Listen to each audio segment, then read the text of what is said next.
체지방 잡는 유산균.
Please welcome him with a big round of applause. 네, 김상윤 교수님께서는 현재 Professor 덕성여자대학교 스페인어과에서 재직 중이십니다. works at and teaches at the Department of Spanish Language at Daehaeng Women's University. 언어학 박사학위를 취득하셨습니다. He got his PhD in Madrid University in Spain, 통사, and he 인터페이스에 관한 연구를 진행 중이십니다. is carrying a research on linguistic features. And also, the professor Kim Sang-yoon is a member of Hanmaeum Science Institute. Please give a big round of applause to Professor Kim Sang-yoon. 네, 안녕하세요. 좀 전에 소개를 Good morning. As introduced, my name is Kim Sang-yoon. 이렇게 뜻깊은 자리에서 First of all, it's 참석을 indeed a 할 수 great 있어서 pleasure to 큰 serve as a 영광으로 moderator 생각하고 in this 있습니다. meaningful 그리고 session. 주말 아침에 일찍 And also I'd like to 참석해 thank 주신 everyone for 모든 분들께 joining us 감사의 despite 인사 early 말씀드리겠습니다. hours. 그럼 바로 학회의 Now we 사흘차이자 are going to 마지막 날 begin 오전 첫 the 번째 last 세션 day of the international 시작하겠습니다. conference, the first 전체적으로는 session. 네 번째 세션에 해당하고요. So 관법 overall, this 수행과 is the fourth session 소통이라는 of 주제로 the 총 두 international 편의 논문 conference. 발표가 준비되어 And so for 있습니다. this, we have 첫 순서로 two 아르헨티나 presentations 부에노스아이레스 under 지원의 the 고효림통 번역사께서 title of the spiritual practice and communication. 대행 And the first 코비드-19 presenter 팬데믹 is 시대의 the 전문 translator 번역을 통해 interpreter Ko 대행 Lim, 선사의 and she'll be 가르침을 talking 전하기 위한 about 소통의 building 가교 communicational 구축이라는 bridges through the 제목으로 professional 발표를 translation to 해주시겠습니다. convey Master 고효림 Daehaeng's 통번역사께서는 teachings in 8살 때 COVID-19 가족과 함께 pandemic. 아르헨티나로 Ko Lim 이주하셨고요. was born in 현재 Seoul, and then 아르헨티나의 she 통번역 moved to the 연구소에서 Argentina at the age of 통번역 과정을 8, 밟고 and 계십니다. currently she's working 또한 toward the 부에노스아이레스 postgraduate degree 지원 as an 번역팀 English-Spanish 내 conference 일원으로서 interpreter 대행 선사의 at 가르침을 the institute, 통번역하고 and also 영상 she 번역을 is the member of the 이끄는 Buenos 작업을 Aires branch 하고 translation 계십니다. team, 그리고 and has been 어제와 working 오늘 on 그 translating, 회의에 interpreting, 우리 and 학회의 subtitling her 원활한 teachings, 진행을 and 위해서 also to ensure the 통역에 smooth proceeding of 통역이라는 그 수고를 this international 맡아주고 conference. She 계십니다. also served 큰 as 박수로 the 환영해 주시기 Korean, 바라겠습니다. Spanish, and English-Spanish interpreter for smooth communication for this conference.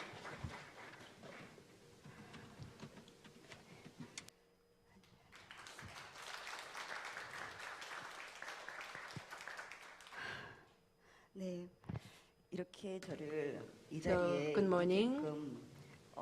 참여하게끔 해주신 모든 분들께 I would like to thank 감사드립니다. everyone 그리고 생각하시기에 for giving me 제가 this 한국어 opportunity 스페인어를 하기 때문에 to 발표를 stand 한국어로 before 할 you. 것이라고 Some of you may 예상하셨겠지만 expect 제가 that I'm 그 going to 정도의 speak in 한국어 수준이 Korean 아직 많이 because I am a 많은 Korean 모자란 점이 있다는 Spanish 것을 알고 그래서 translator, but in fact 모국어도 아닌 영어로 좀 I am pretty 천천히 poor at 발표를 해보겠습니다. Korean, so I'm going. 부족함이 있다면 I mean, my 잘 level of 부탁드립니다. Korean is not up to delivering this kind of presentation, so I will be speaking in English. The paper which I worked on was entitled Building Communicational Bridges Through Professional Translation to Convey some Master Daehaeng's teaching in COVID-19 pandemics. It was meaningful to me and to us, the translation team in Buenos Aires, this idea of being a bridge of communication, because we live in two cultures there, one which is Korean and the other one which is Spanish, Argentinian Spanish cultural context. So we've been working during 20 years in order to convey some Master Daehaeng's teachings. So it was quite meaningful, and to be here to share with you about this research is an honor. Okay. Sorry. Okay. And I want to begin by defining what it means to be 번역, or traducción, or translation. All the same, the three words point to translate a message from one language to another. In the case of traducción or translation, this word originates from Latin, from the verb transfero, which means to transfer from one place to another. And you can say that almost translation is a very integral part of our modern life, because throughout the history of humankind, it is what enriches us, as in the past, in the present, and it will going to be in the same way in the future. It enriches us in the different spheres, such as religious, political, economical, social, and cultural aspects. And there are many academics who have been dealing about this theme. For example, Amparo Hurtado Albir, who is a Spanish translator and an academic, she defines translation in 3 aspects.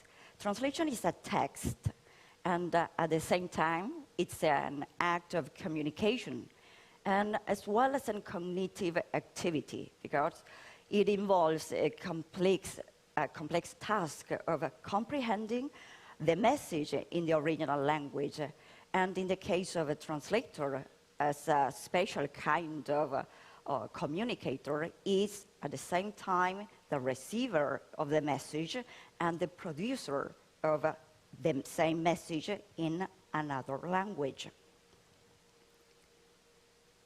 And here we have another academic, Jeremy Munday, who identifies translation in 3 aspects. In the first one, translation is a subject, or is the subject for all or a phenomenon, is at the same time the text, the translated text, and it is also a process. But I want to invite you to focus on the approach of Son Master Daehaeng about translation. It is not a definition by itself, but it's the approach that she had about how to translate her teachings.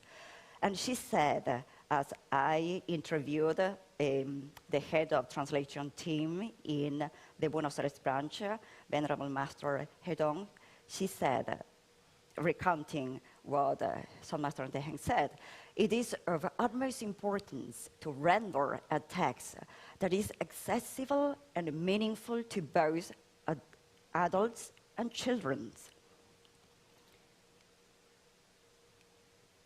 And if I would have to talk about the history of translation, it's quite a lengthy theme, so I'm going to make a summary of it. Because translation, the history of translation is focused in 2 aspects: the translation itself and the study of how to translate. And we can see that the debate about the styles regarding translate, free or literal, has been a debate occurring from the antiquity. And we can go back to Cicero.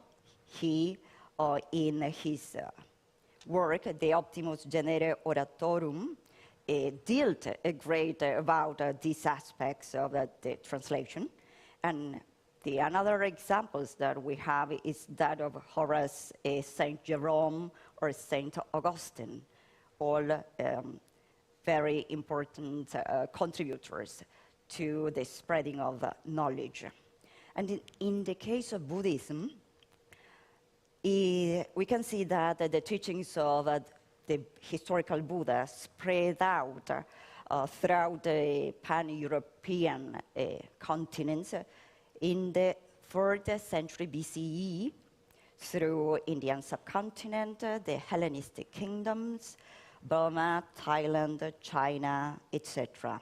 So we can see that this was current of thinking in which was not focused in one geographical place. And we can see again how translation is a very integral part of our human existence.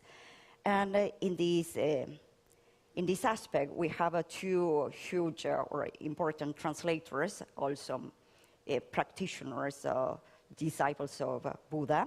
We have the example of Xuezhang, Hyunjang, and Nagarjuna. The first tried to use the existing terms in the Chinese culture. In the case of Nagarjuna, he tried to coin new terms in order to adapt the teachings to the context of the target language. And if we go to what happened with the humanistic movements, we have the examples of academics such as, or translators, Tyndale, Dole, and Luther. They translated into vernacular languages the Bible. And in the case of the Romance period, we have the case of a philosopher, Schleiermacher, of German origin, and the father of the modern Protestant theology, who pointed out two tactics. You can choose to leave the author calmly, come in his place and move the reader towards the author, which is called foreignization, and the other round, which is to move the author towards the reader. And this is called domestication. And those are terms coined by another academic, Lawrence Benuti. And I will go.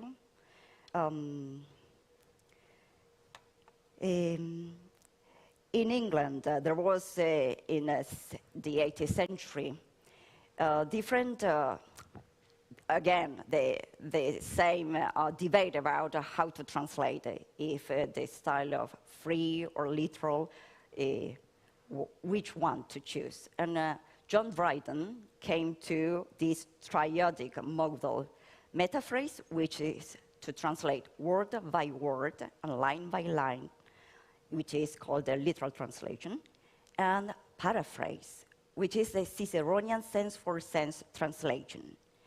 And the third one is imitation, where the translation may express the sources as best they think or fit.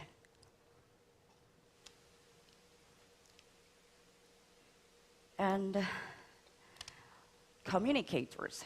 As you know, the translator is a communicator who tries to bridge the gap between two cultures and two languages and two different contexts.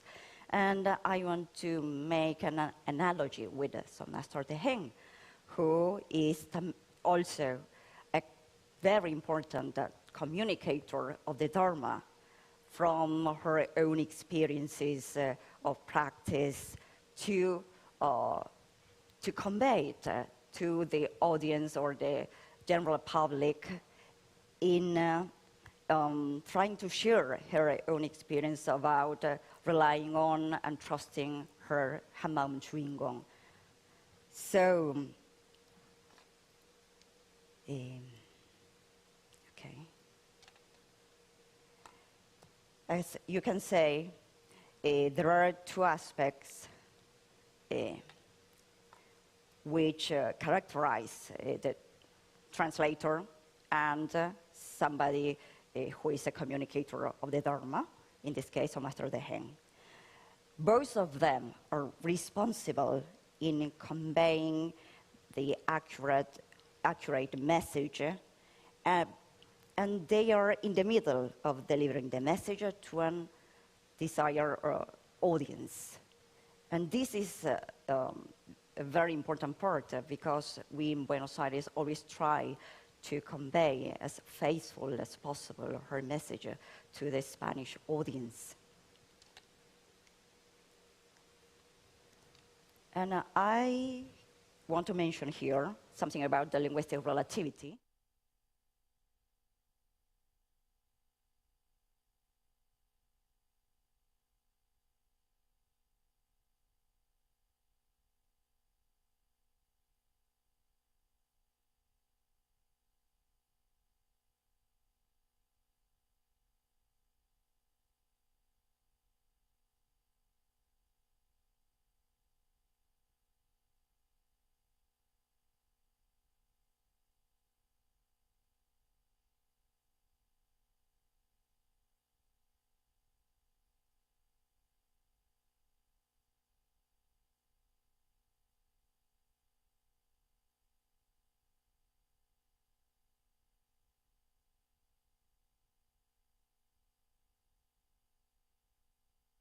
speak in the same way as does a Spanish speaker, or an English speaker, or a German speaker.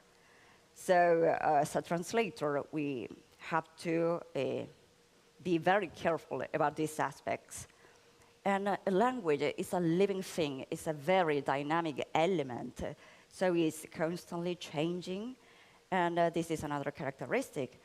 And for example, there is a cognitive scientist in the United States. She is Ukrainian, raised in and formed in the United States, who is called Lera Boroditsky.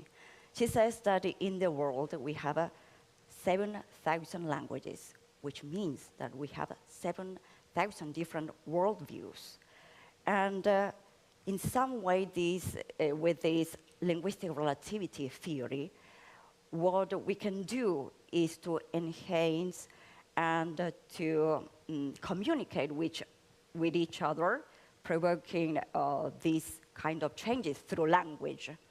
And she says, and I concurred and agree with her, that this is a very positive view. And in the same way, the teaching of some master Daehaeng can provoke positive changes in the person who decides to apply her teachings or some of the aspects of her teachings in their life as individual beings and in their family surroundings or labor world or professional world. And I have problems always with this Korean term, maum, because it means so many things. Sometimes it can be described as a feeling, or it's a thought, it's a volition and intention. So always it depends on the context. And in order to grab the right meaning, it is of utmost importance to read and reread the same text from all angles possible. And as you can say, or as Gustavo has said yesterday, the Korean language always leaves the most new or innovative or important information at last. So this is a very difficult situation to solve for a person who speaks Spanish, for example, because Spanish comes from the Romance languages, and we have this structure of subject, verb, and object, whereas in Korean, the verbs always comes at the end. And, okay. In the case of Master Daehaeng, and in her transmission of Dharma, she had a compression,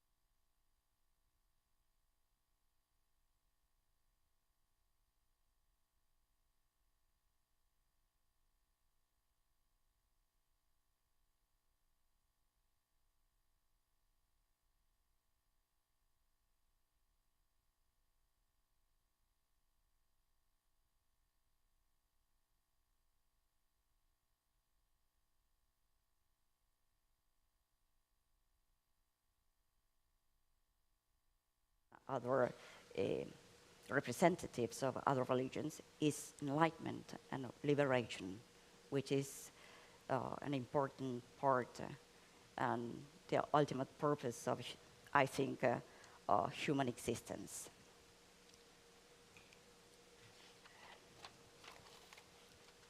And in order to achieve this, it is very important that the practice of a non-duality principle, which is, or as Venerable Master Hyo explained yesterday, the 5 Kong principles, And this is life in common, feeling in common, movement in common, body in common, and sustenance in common. Only by practicing this non-duality principle, we will be able to free ourselves from suffering. And I want to make a comparison between the hermeneutic motions of George Steiner, who was a philosopher and a literary critic of Franco-American origin. He described 4 movements in translation. He said that first, there is initiative trust.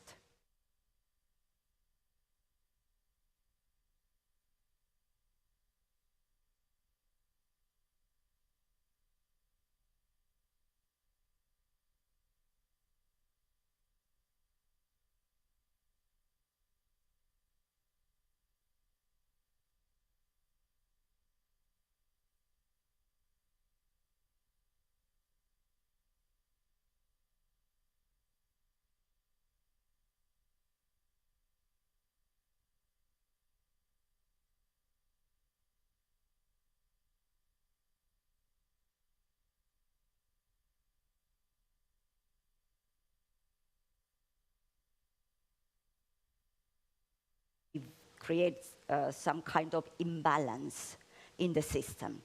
But this is compensated by the 4th movement because the balance is restored and enhanced by the translated text. So we, in this way, enlarge the stature of the original text.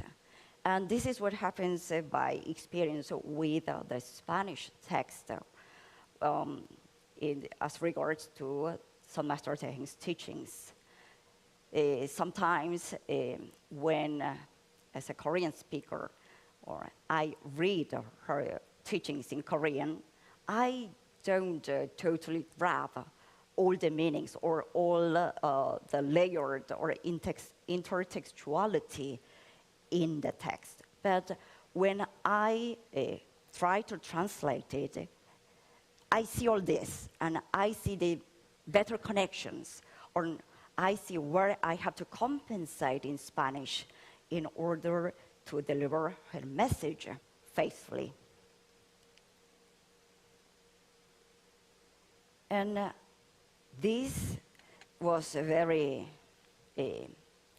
interesting for me, because at the first time or first moment, this was not going to be one of the core themes of this presentation. But we can make an analogy with Steiner's movements and the practice of Hanmaeum Juingong's movements, because the practitioner, in order to practice this, have to have initiative faith in his Hanmaeum Juingong, because it is the ultimate fundamental mind or Buddha nature, and it transcends time and space and has all the answers.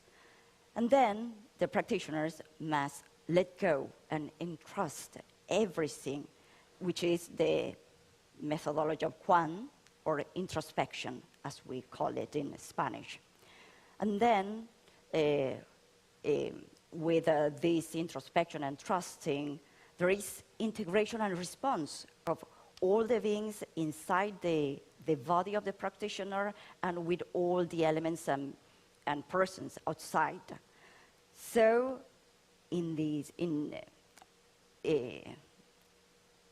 therefore, we move to the 4th movement, which is liberation and enhancement. This changes completely the initial state of the practitioners and gives him the opportunity to move forward pace by pace in his path of practice and liberation. Here we can observe these by excerpts of her Dharma Talks. For example, in initiative phase, she says, Buddhism is another name, because what is important is that we focus on what it points to eternal essence. And since it is eternal, it connects us with the universe and with this realm of ours and drives us forward through the principle of feeling in common, or 공심. And letting go and trusting and introspection. Know that only Hanmaeum Juingong can guide your body, also in the face of death. Do not be like the immature peapod that stubbornly refuses to open.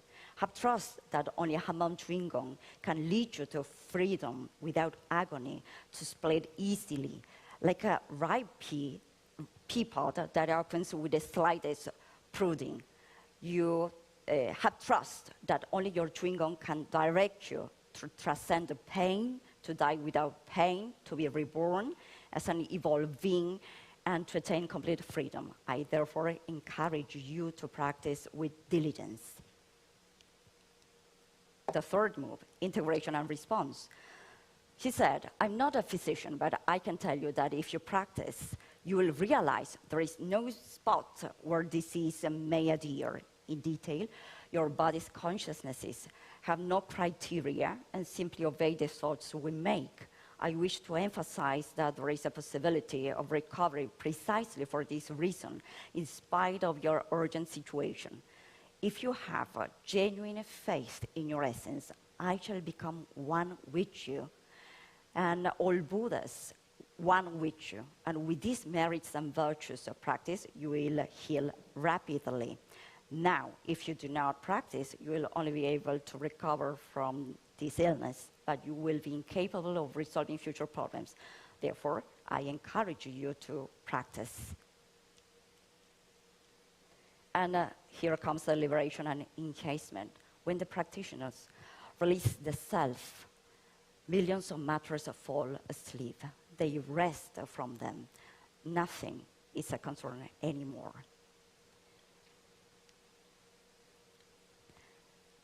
And I want to give or share with you some guidelines and, about some challenges that we face when translating some masters and teachings.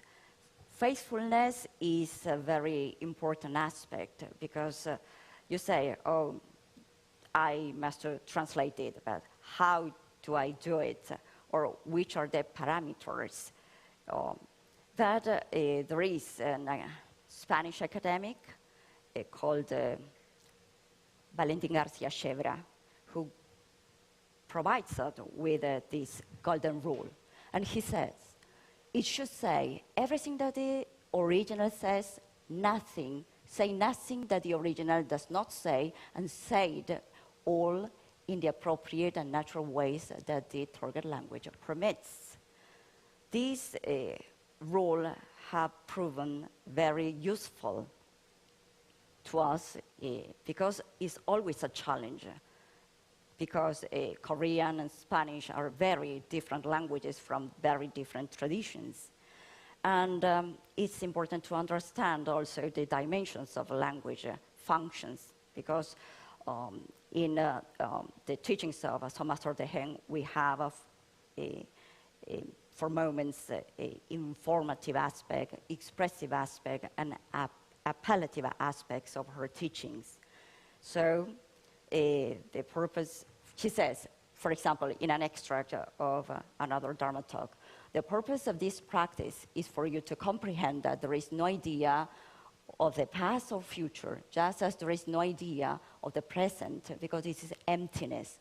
And my duty is to guide you along this path so that you might realize this truth. And here you can identify the three functions of the language. And about difficulties, sometimes there are some parts of the text which results so difficult to translate that many, or the first choice is to leave out, to omit, or to compress. But there are academics such as Jiri Levy who says it's immoral to omit something of the original message. So in our translation team, when we see the minimal possibility to translate, we try to debate and discuss and get the right solution to the problem. And about the specific features of the Korean, Spanish, and English language, I want to share this with you. For example, from the linguistic point of view, the Korean language is some kind of spiral that circles and goes to the center. So in order to understand the full message, you have to keep calm, have patience, and go and wait until the speaker delivers the full message. In the case of English, it's a downward arrow, so it is easier to understand subject, verb, and object. And in the case of Romance languages, such as Spanish, it is a downward but crooked arrows, and it splits up, and it draws a kind of plateau. So I think that this is important to understand when you are translating from Korean to English or Spanish, or I don't know the features of German, but the same. Yes. And I want to clarify that the translation that we do is only one possibility among others, because in these 20 years of working with Master Hedong, we have shifted from one style to another, try to experiment different things that we have encountered. So translation is also evolution, and it is a cultivation of this study.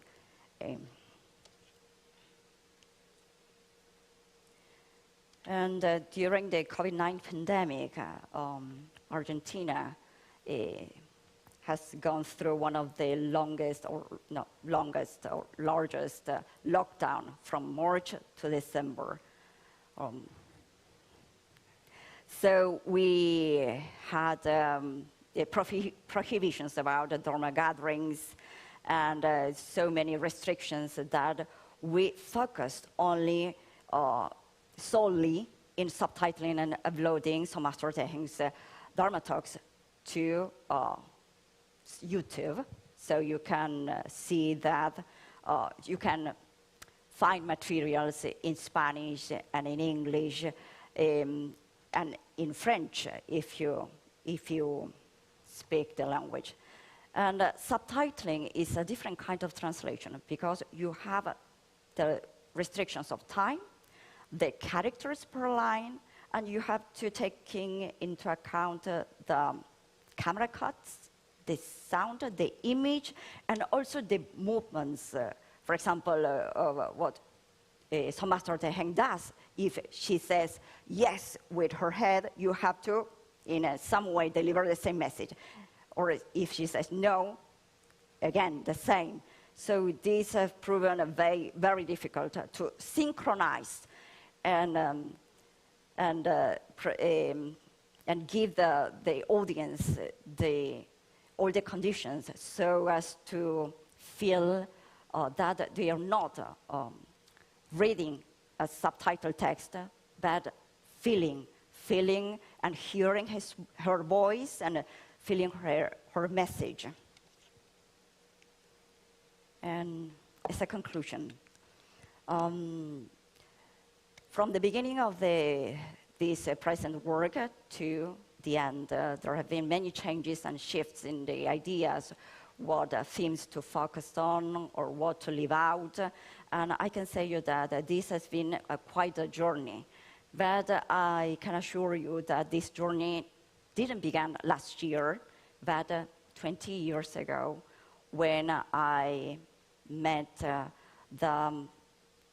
some Master Daehaeng's teachings and the causality with Venerable Master Hedong. So I want to illustrate this with a final teaching of some Master Daehaeng, which in some way guides us through our path of life.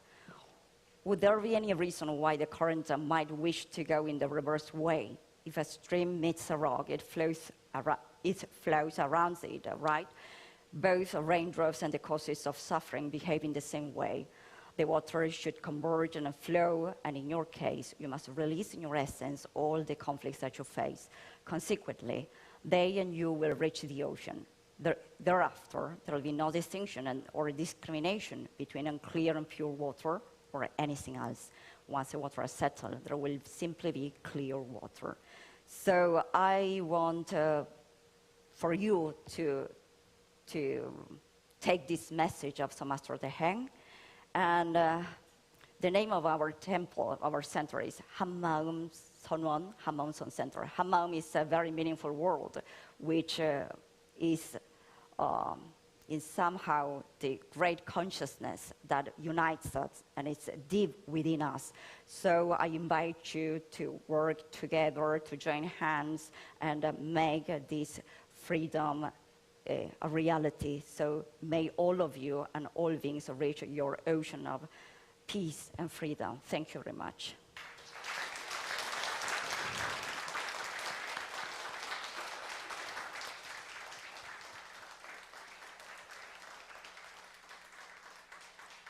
네, 감사합니다. 흥미로운 발표 Thank you 잘 very much 들었습니다. for a very interesting 번역하고 관련돼서 presentation. 흔히 이야기 중에 So 번역은 regarding the 반역이라는 translation, 말이 there is a word that the translation is a rebellion. 그 번역이라는 작업에 동반되는 고충이라든지 So, and she explained about all kinds of difficulties that she experienced through the 쉽지 않은 translation. 대행선사의 법문을 번역하는 So I'm sure that it will be a very daunting task to translate the Sun Master Daehaeng's teachings and Dharma.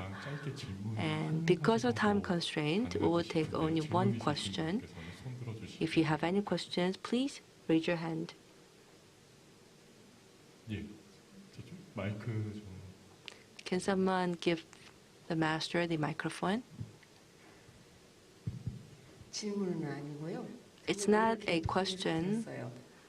It was what I heard in Germany that 스페인어로 된 불교 용어를 찾고 싶으면 고효림을 I heard that if you want to search the Buddhist term in Spanish on the internet, then you have to search Hyo Lim, the translator's name, in the Google.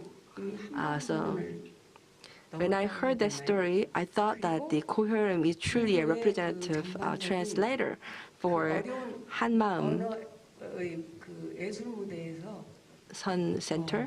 공인을 받았다는 그런 And also she's a sort of the recognized figure in the translation for the Buddhist teachings. 오늘 And today she shared with us all kinds of afflictions and also the considerations and contemplations that she has poured on her translation work.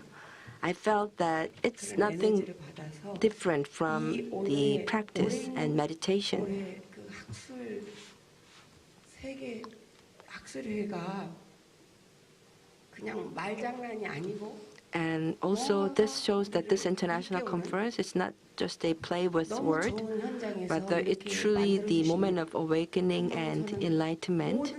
And in this sense, I would like to thank everyone 우리를 이끌어주시는 who have contributed to this conference, 오늘 and also the translation team. 말씀드리고 싶습니다. 감사합니다. Thank you very much.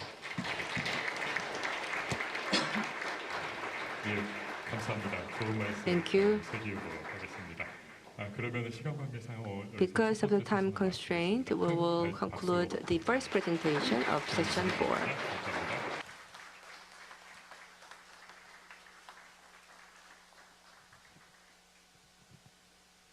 네, 다음은 유정호 박사님께서 Next, let me invite Dr. Jung O, and he will deliver a presentation under the title of the development of Gwan-beop practice guidelines based on some Master Daehaeng's Dharma Talks. Dr. Jung O is an elementary school teacher at Ibansung Elementary School, and also he carries a research works in diverse areas. He also is the author of a Korean language education communicative competency evaluation. Please welcome him with a big round of applause. 안녕하십니까. Good morning, ladies and gentlemen. I'm Jung O. 대행선사 본문에 기반한 Let me deliver my presentation on the theme of the development of Gwan-beop practice guidelines based on Son Master Daehaeng's Dharma Talks. 문제 삶의 모든 순간을 준 주인공이 Juingong, who gave the problem of every moment of our life, also gives the answer and wisdom. That is what Son Master Daehaeng told us. And also that is the opening of my presentation. 두시며 저희들을 When Son Master Daehaeng was still with us, 내가 죽으면 산소에 she asked us if she dies, 이 도리를 알아야 will the practitioners come to her grave and ask her to save them? She told us that we all need to know that no matter what troubles come later, we are not going to avoid it. 자기 생활을 재료 삼아 누구나 I started my research inspired by the teaching of Son Master Daehaeng and her Gwan-beop practice, which guides us through difficult Buddhist scriptures so that we all can use our life experiences as a basis for a material to walk the path of spiritual development. Son Master Daehaeng told us that we need to practice Gwan. That is the most urgent thing, and also asked us to believe in the deep root of our soul and go straight. The purpose of this study, inspired by the fervent aspirations of Son Master Daehaeng, is to develop guidelines for the practice of Gwan-beop that she taught, so the general public can practice it and to build foundation for the globalization of Gwan-beop. 연구 개요를 말씀드리겠습니다. Now let me brief you on the overview of my study. 선사께 Since Son Master Daehaeng is not with us anymore, so we cannot have the blessing of asking questions to her and having her guidance in person. This is time for us to continue our practice based on her past teachings. 허공을 걷는 길에 기반하여 Gwan-beop 수행 So the preliminary guidelines for the practice of Gwan-beop are identified based on Son Master Daehaeng's Dharma Talk titled The Ever-Flowing Path, which contains her teachings exactly as she presented them. A panel of experts to verify the validity of these guidelines consisted of the monks from Hanmaeum Seon Center. I believe that the best experts in practicing Gwan-beop would be her own disciples, who now carry on her Dharma lineage. And thankfully, 102 세 차례나 연구 disciples of 참여하시며 Son Master Daehaeng participated in my research for 3 times. As a result, 최종적으로 a total of 17 Gwan-beop 수행 지표를 개발했습니다. validated Gwan-beop practice guidelines were developed based on social 전문가 패널 science research 스님들께 methodology. 대중들이 Gwan-beop 수행 초기에 겪기 쉬운 오류를 The expert panel of the ordained monks who participated in my research identified 4 common errors that the practitioners easily encounter in the beginning of their practice. The first, the error is the lack of understanding in the concept of Juingong. And the second, the error is not believing in the innate ability in one's own mind. And the third, the error is that practitioners start observing or practicing Gwan-beop only when they are faced with difficulties. And the fourth one is that they actually cannot concentrate and entrusting everything to Juingong incessantly. If I have a discussion with my fellow practitioners, I would say that Juingong is what makes me saying all these things. However, I cannot write that in my written thesis. So I defined Juingong as my origin and the basis of everything directly connected to my mind. Now let me talk about the 5 characteristics of Juingong based on the Dharmic talks of Son Master Daehaeng. 누구나 갖춘 주인공이기에 보편성, So the first, the quality or the characteristic of Juingong is wholeness. Juingong consists of every single thing in the universe as a whole, and universality is the next characteristic. Anyone is endowed with Juingong, and equality. Juingong does not discriminate based on wealth, status, gender, and so on. And then immobility.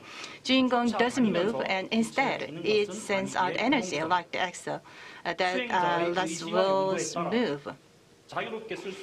And the next, the quality or the character is the dynamics of Juingong. Juingong is fully accessible by the intention and the use of the practitioner. So Juingong is fully used based on the intention. When I first met Son Master Daehaeng in person, I asked her to let me get hold of Juingong. And I was very embarrassed because Master didn't say anything with a cold face. And after looking back on that incident, I just realized that I actually tried to get hold of Juingong without trying myself. And Son Master Daehaeng taught me that I shouldn't do that.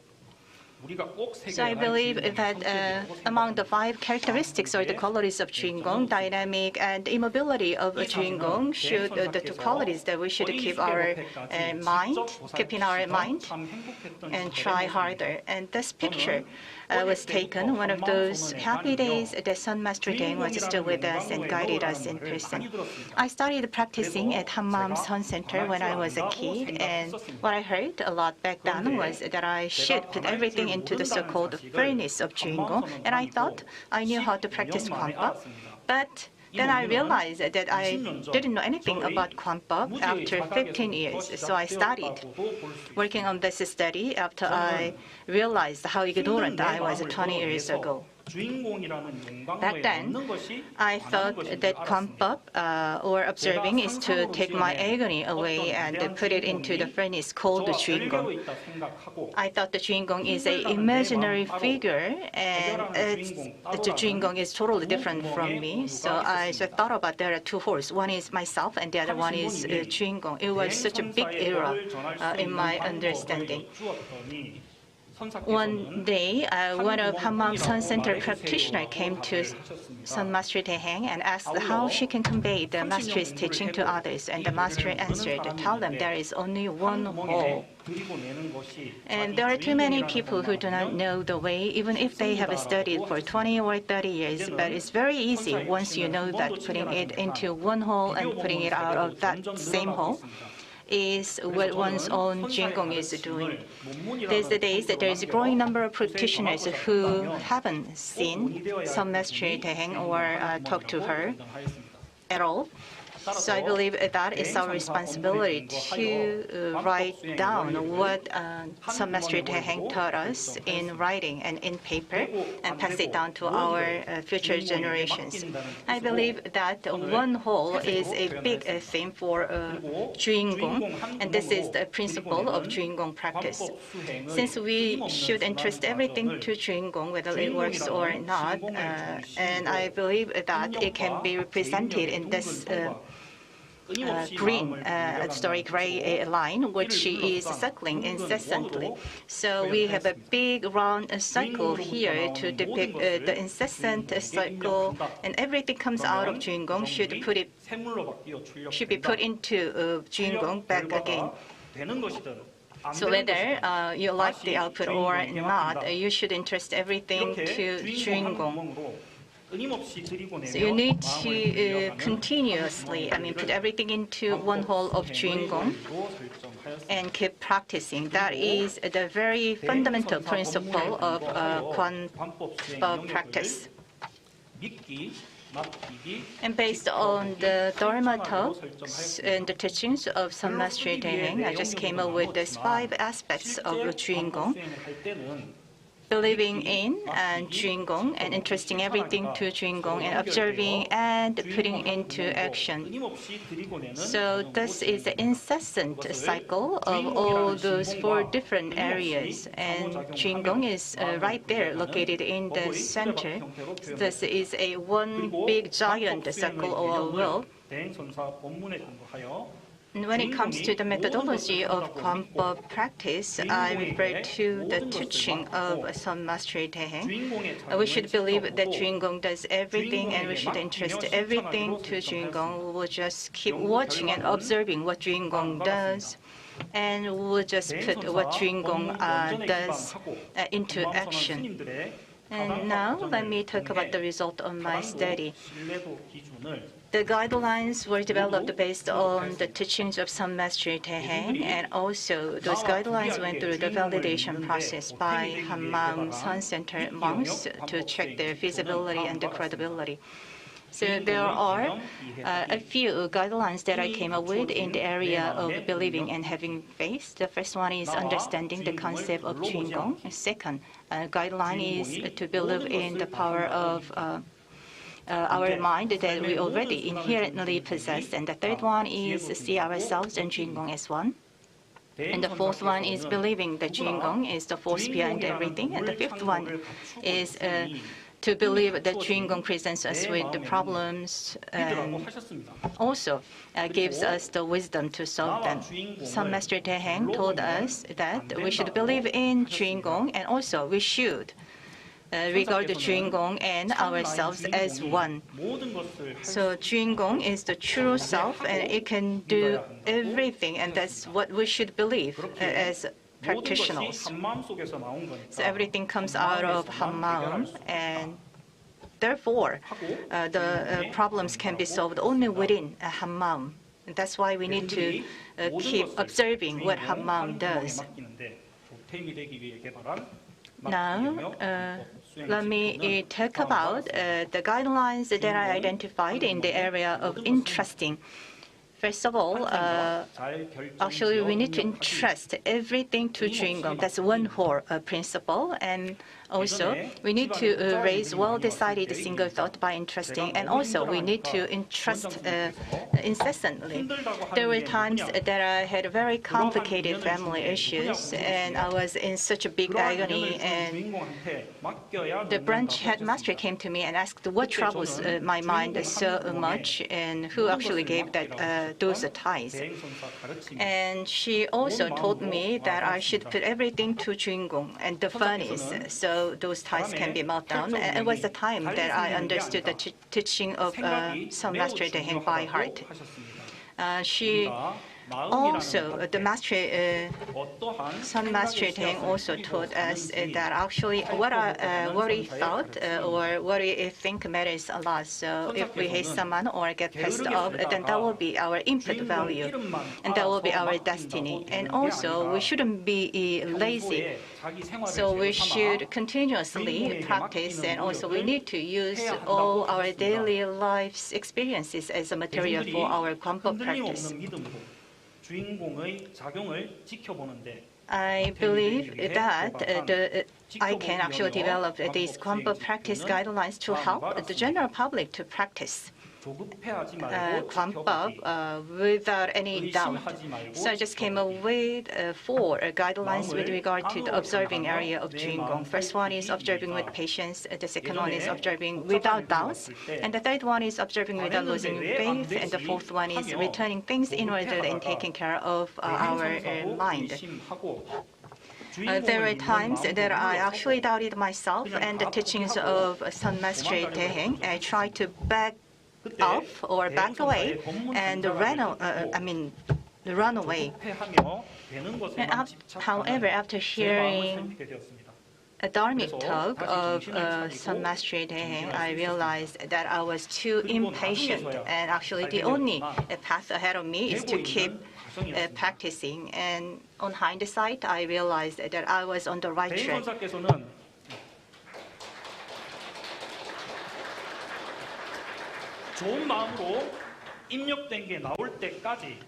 Son Master Daehaeng told us that we shouldn't back away and should be patient till we have a great output from Juingong.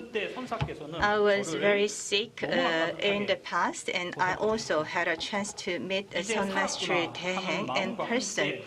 And she took care of me with such a great care, and I thought that Son Master Daehaeng could save me, and I wouldn't be sick anymore. However, next day I just found that I was still sick, even though the severity had decreased. So even after meeting Son Master Daehaeng, it took another 10 years for me to actually relieve all those pains or my sickness, and I realized that actually there are some things that we should do ourselves. Son Master Daehaeng told us that our doubt will hinder and also block the door to our realization of Juingong, so we shouldn't back away and keep trying and keep practicing. She also said that the people cannot see their roots because they are obscured by their customs, greed, and obsessions. Now, let me talk about the Gwan-beop practice guidelines in the area of putting in action. The first one is to understand the purpose of Gwan-beop practice, and the second guideline in this putting into action area is to practice with sincere and genuine attitude. And the third one is to study mind with teachers and fellow practitioners at a practice center. And the fourth one is to wish for deepening the practice, and the last one is to check on our own Gwan-beop practice.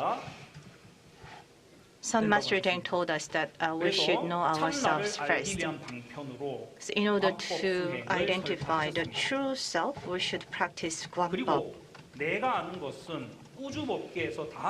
She also told us that the entire universe would know whether we truly knew it or not. And also, we need to practice rigorously with a great sincerity to the state that we would believe even if we were a stone or a rock. And also for the practitioners who practice Gwan-beop, need guides and teachers. And if we engage ourselves in a temple or a kind of sun center with full of energy, then we can recharge ourselves. And also we need to broaden our wisdom and our enlightenment by talking and interacting with the fellow practitioners.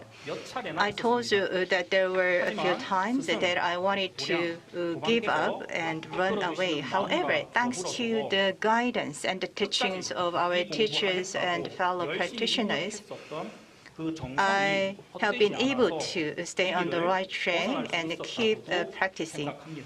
I believe that I was saved by the guidance and the teachings of my teachers and my fellow practitioners. And also, Son Master Daehaeng told us that we need to continue to check ourselves on Gwan-beop practice and actually find whether we are on the right track or not. Now let me talk about the final outcome of my study. There are two main outcomes. The first one is the explanatory text for Gwan-beop practice guidelines out of the original text of Son Master Daehaeng. Key remarks about Gwan-beop practice have been summarized so that the general public can understand the Gwan-beop practice guidelines better. In addition to that, the original source of the explanatory text is specified, making it easier to access to the original text of Son Master Daehaeng's teachings. The second outcome of my study is the Gwan-beop practice reflection tool. It is structured to enable self-reflection with 17 Gwan-beop practice guidelines, each of which is assigned with a score according to their importance rating. If the content is too heavy, it will be burdensome for busy modern people to use, so I made it compact. With the key points of Son Master Daehaeng's teaching about Gwan-beop in a total of 6 pages. 3 pages printed on the front and back. Now let me provide you with some tips on how to use it. Please read the explanatory text of Son Master Daehaeng's teachings first and then use the tool for self-reflection.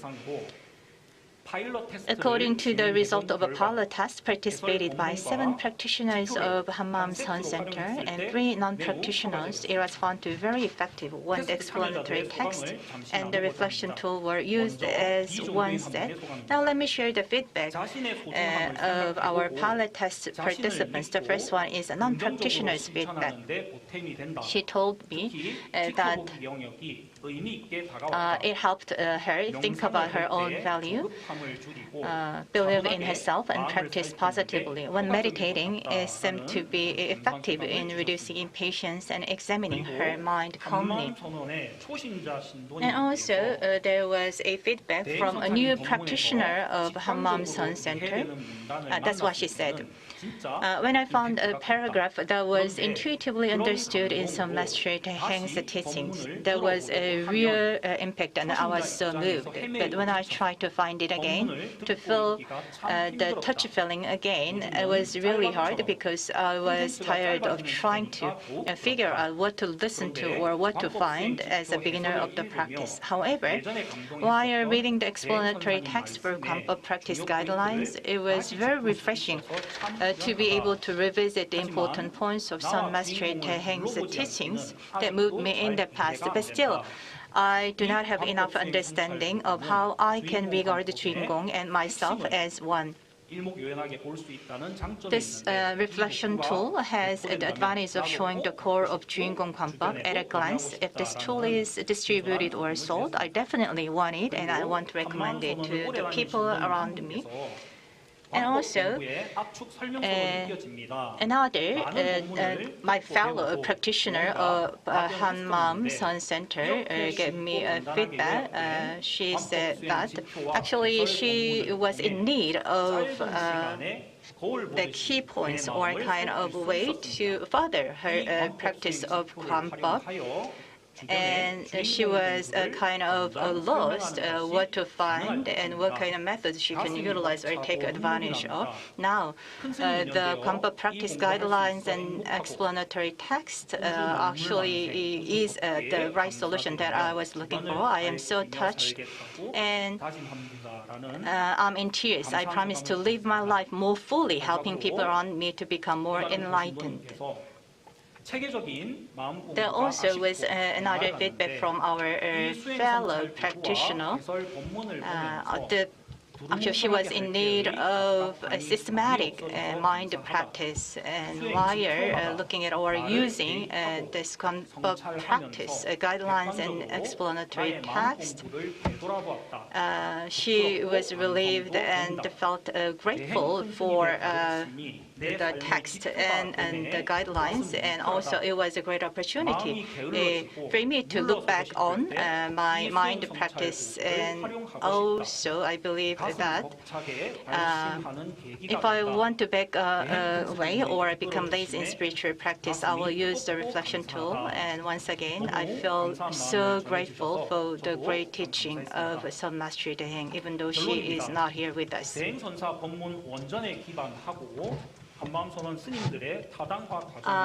Now, let me summarize my study once again. The guidelines that will help on Gwan-beop practice of general public were developed on the basis of the expert panel's validation and importance evaluation.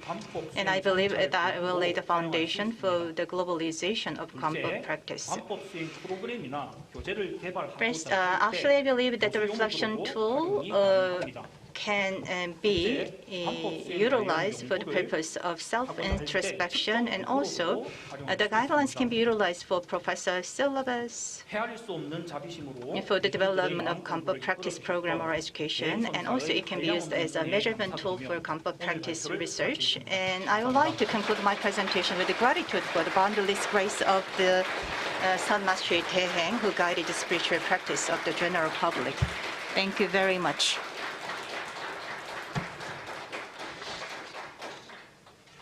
예, 감사합니다. 발표 잘 들었습니다. Thank you. 경험하신 부분 Dr. Yu. 이야기 중에는 저 개인적으로도 가슴에 You just mentioned a few your private stories and episodes, and it just gave me a lot of implications to me as well. And thank you very much for your insightful presentation. When you actually provided this paper to Hanmaeum Science Institute, you said that you haven't tried and tested it with the general public yet, but now it seems that you conducted the test already. We have 4 minutes left, so if there is any question from the floor, we can entertain a few questions.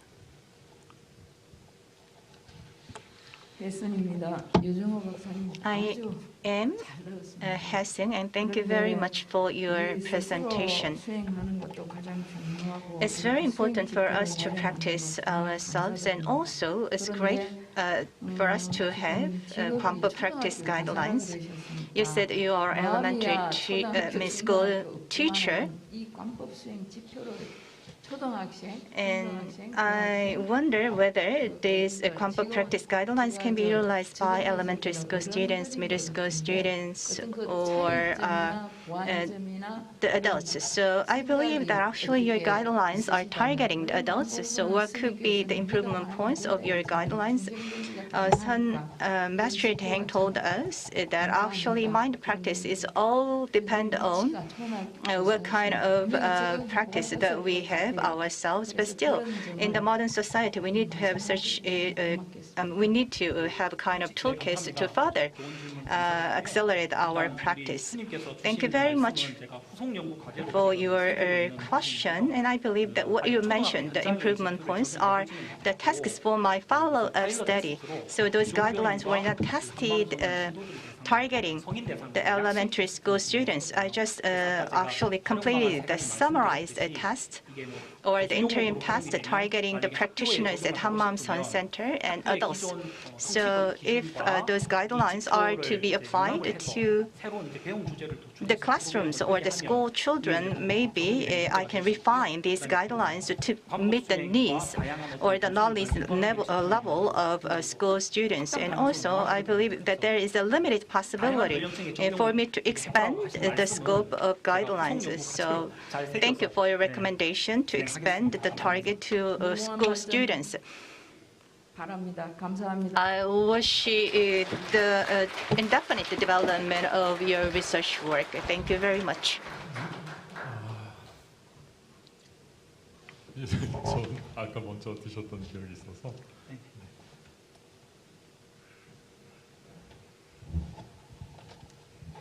예, 대단히 감사합니다. Thank you. 유정호 박사님 발표를 잘 들었고요. Thank you very much for your insightful presentation, Dr. Yu. 백도수라고 합니다. I am Baek Do-soo from Korea Buddhist 월정사나 이런 데서 University. 실제로 명상 지도를 하고 있는데 I am teaching meditation at temples such as Woljang Temple. You just mentioned what made you develop your Gwan-beop practice guidelines based on the teachings of some Master Daehaeng. The Buddha told us that we should actually pay attention to manage our body, our mind, and our mouth. So there are certain the tools for the Buddhist meditation developed until now. And also, when we think about the Hanmaeum Gwan-beop practice, which is rigorously practiced at Hanmaeum Seon Center, we need to think about when or what should be the right timing for Gwan-beop practice and who we should teach with regard to Gwan-beop practice guidelines. And what kind of methodology would be more sufficient for the application of Gwan-beop practice guidelines. So just came up with the guiding kind of guidelines with regard to the practice of Gwan-beop. But in reality, I believe that we need to come up with a kind of action-related guidelines to apply the guidelines on site or in actual the practicing sites. So I'm just wondering what kind of a physical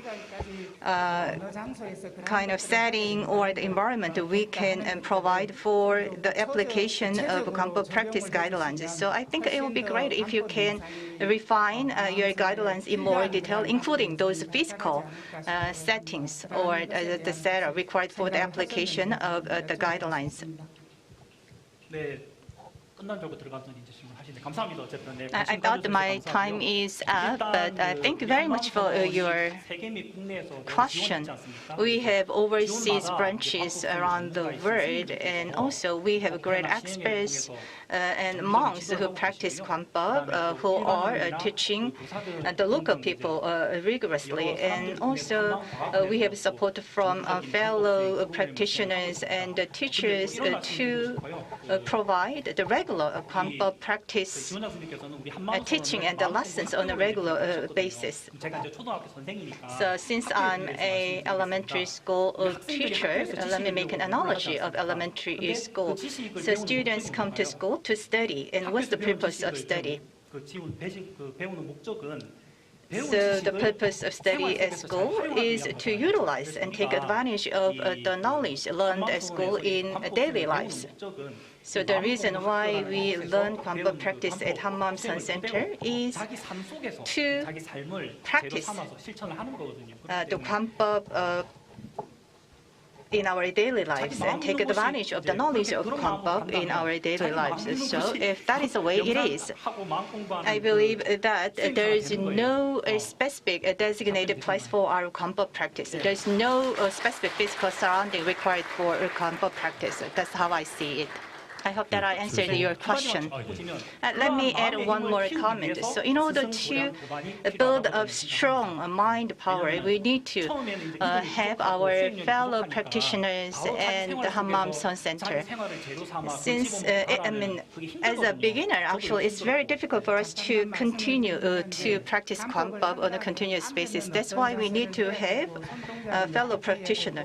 Actually, I'm talking about kind of physical setting. What I mean is what kind of gesture or what kind of body stance we need to have to enable Gwan-beop practice. So we have a lot of the practitioners. We have small kids and old people. So I'm just wondering what kind of body gesture or body stance will be more effective for different age practitioners. And also, I believe that there are several sun centers or kind of more suitable places where people can sit in and practice their Gwan-beop. So I was talking about the provision of such information to the practitioners. Thank you very much for your great advice and tips. In the interest of time, we would like to wrap up session number 4 now, and please give a big round of applause to Dr. Jung O. 네, 그러면 네 번째 세션은 여기서 마치고 This brings us to the end of session number 4, and we'll take a break up until 10:30, and we'll come back with session number 5. Thank you. 네, 감사합니다.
안녕하세요. 저는 인성교육팀 간사를 맡고 있는 김미림입니다.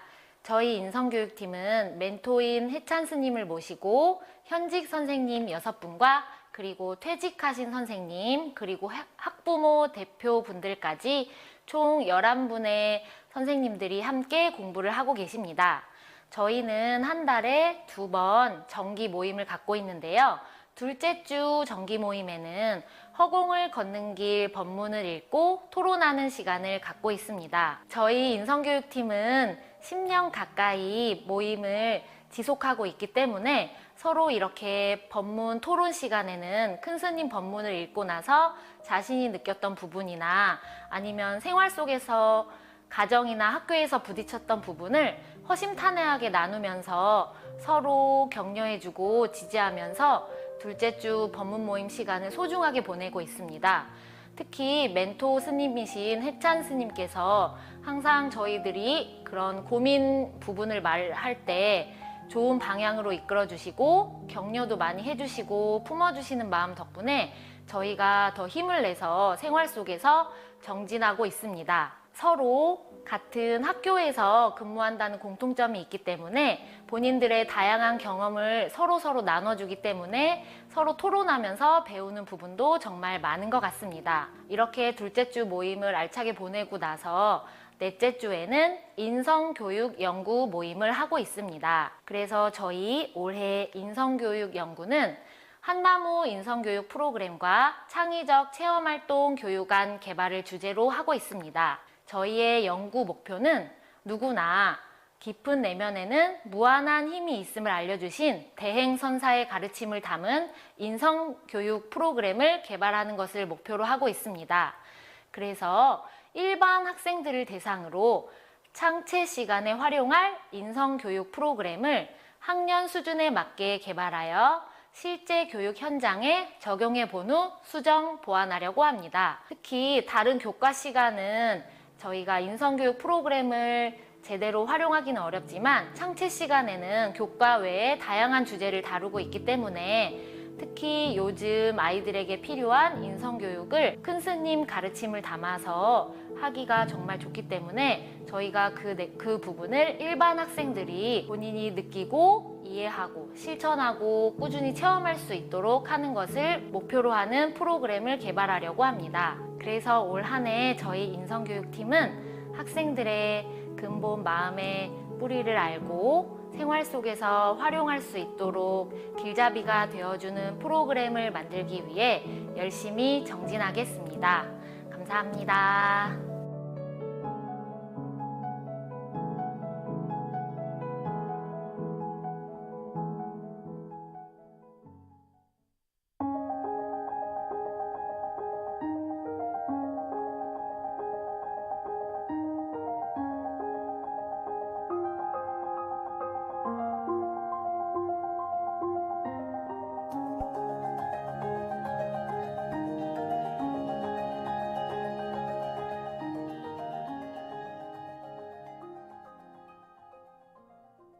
공학팀에서 지금 현재 진행하고 있는 미래형 에너지 장치의 개념과 원리에 대한 연구 내용을 간단히 소개 말씀 올리겠습니다.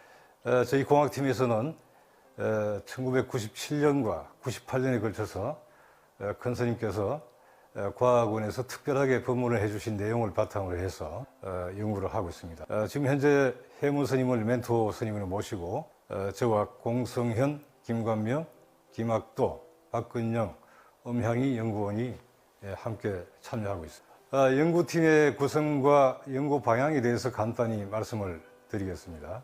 연구팀의 구성은 공학과 자연과학 전공자 6명으로 이제 구성해서 활동을 하고 있습니다. 전공 내용으로서는 전자전기통신, 재료공학, 기계공학 및 기상학 이렇게 구성이 되어 있습니다. 연구 방향을 말씀을 드리면은 1997년과 98년 해주신 그 법문을 바탕으로 해서 그 안에 들어있는 미래 에너지 장치의 내용을 저희가 이해를 하고 그 내용을 바탕으로 해서 이제 그러한 장치를 개발하는 것에 목표를 두고 있습니다.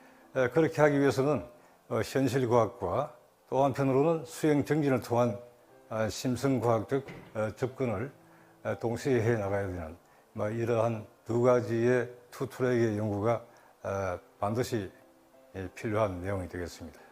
그렇게 해서 지금은 미래 에너지 장치에 대한 이 본문 내용을 저희가 충분하게 이해하고 실현하기 위해서 이 심오한 내용에 대한 고찰을 계속하고 있고요. 그다음 근본 장치에 대한 그 원리를 이해하기 위해서 고찰을 깊게 해 나가고 있는 중입니다. 그다음 이 장치를 구성하는 그 소재, 막 재료에 대한 합성 방법이나 제법이나 거기에 따른 어떤 여러 가지 물리적 성질과 과학적 성질, 전자기적 어떤 특성 등을 평가하는 일을 해 나가고 있습니다. 현재는 이 연구를 저희가 진행한 지 5년 차 단계에 있다는 말씀을 드릴 수 있겠습니다. 저희 공학팀의 이제 앞으로 이제 추구해 가고자 하는 가장 그 큰 방향은 큰 스님께서 약 25년 전에 해주신 이 특별한 그 과학, 미래 과학에 대한 이 법문을 저희가 열심히 마음 공부를 해서 그걸 최대한 우리가 받아들일 수 있는 상태로 되었을 때 이걸 과학적으로 구현을 할 수가 있다고 보고 현실 과학과 그 다음에 이 마음 공부를 잘 결합시켜서 계속 발전시켜 나가는 일이다 이렇게 생각하고 앞으로도 계속 정진을 해갈 생각입니다. 이 정도로 간단히 소개 말씀을 마치도록 하겠습니다.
will be serving as a moderator. Please welcome him with a big hand.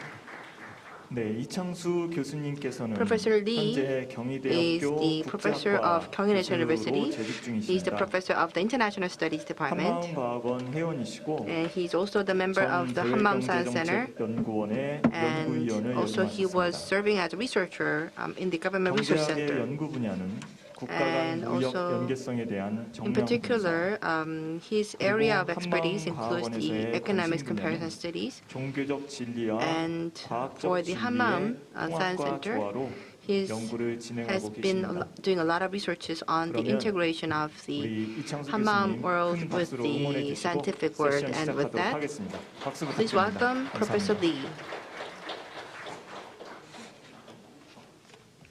예, 방금 소개받은 이창수입니다. Good morning. As introduced, I am Lee Chang-soo, 세션 사회를 맡게 되었는데 and I'm honored to serve as a moderator of Session 5. 귀중한 소임을 맡게 돼서 Thank you very much for giving me this important task.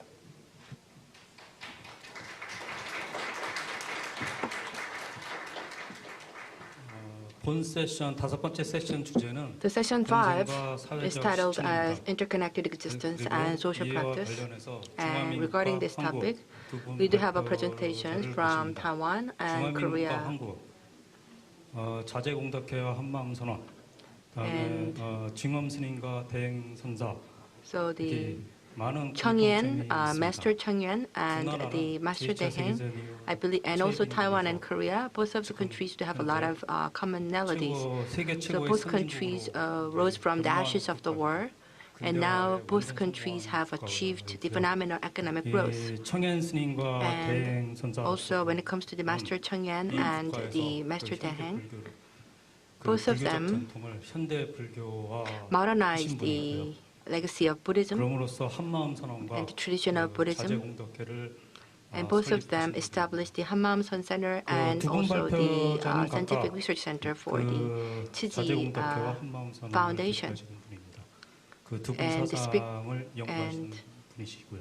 그래서 첫 번째 발표는 대만의 So the first Chien-Te presenter is 교수님이십니다. the professor of Chien-Te, 전염병 시대의 부처님을 and he will 가르친 be talking about the teachings of the Buddha-Dharma in the era of epidemics, the vegan movement in Chiji Foundation. Unfortunately, he sent us the prerecorded video, so we are going to watch his video for about 20 minutes, but later, for Q&A, he'll be joining us online. Hello, everyone. It's a pity that I cannot attend the conference in person. I'm glad to share with you my research about Chiji Foundation. I'm a professor in Chiji University. Chiji University is founded by Chiji Foundation by a Buddhist master, Zheng Yan. She founded the foundation in Hualien in 1966 on the east coast of Taiwan. With the spirit of self-discipline, diligence, and frugality and perseverance, Chiji set out to help the poor and relieve suffering. Over time, the foundation's mission started with charity and extended into medicine, education, and humanistic culture. Chiji originated in the remote Hualien area and expanded to all 4 major continents of the world, with chapters and offices in 67 countries. Chiji provides aid to over 128 nations for 56 years. Its volunteers selflessly contribute through a mindset of gratitude, expressing their care and support to each and every individual in need. This is our master, and this is the logo of our foundation. Today my topic is teachings of the Buddha-Dharma in the era of pandemic. The vegan movement in Chiji. There are 4 main sections. First is introduction, and second is vegan movement in Chiji. Chiji promotes vegetarian food, not only for inner cultivation, but also for protecting life and for practice of complete love. And there are moral foundations and the humanistic ideal behind this vegan movement. The theoretical foundation is the Buddhist teaching of karma. And Chiji, the practice of Chiji can be regarded as a presentation of humanistic Buddhism. Now humanistic Buddhism in Taiwan is very popular. And first is introduction. While the scientific development of new vaccines coping with COVID-19 is actively carried out, different religions also provide possible explanations and solutions. The master of Chiji Foundation is a case in point. She suggests the idea of grad education to actively promote vegetarianism in response to the pandemic. The main way to stop the pandemic is for humans to be awakened, and that the choice to be vegetarian is a crucial step. And the term vegetarian or vegan diet simply, you can simply understand it as non-meat eating, food without meat. I think the definition is broad. Once you choose not to eat meat, then you are a vegetarian. You choose the vegan diet. Chiji is a branch of humanistic Buddhism in Taiwan. It advocates the practice of Buddha-Dharma in the human realm. It is discouraged to ask God for salvation and resort to mystical understanding of deities and ghosts to answer the pandemic. Instead, the root of disasters will be mainly because of the deeds of human beings. This article thus explores Chiji's idealistic promotion and practical action of vegetarianism in facing the pandemic. Second section, vegan movement in Chiji. Among the ideals that Chiji has been pursued for many years, vegetarianism is one of them. Almost every day, the master emphasizes on the importance of vegan diets, suggesting that vegetarianism is not only good for our health, but also good for our environment. Being a vegetarian is also helpful to be a good person. Cultivating good deeds, kind heart, and other positive values. What the master encouragement to Chiji people is to cultivate sincerity and honesty within, and to be compassionate and joyful to others.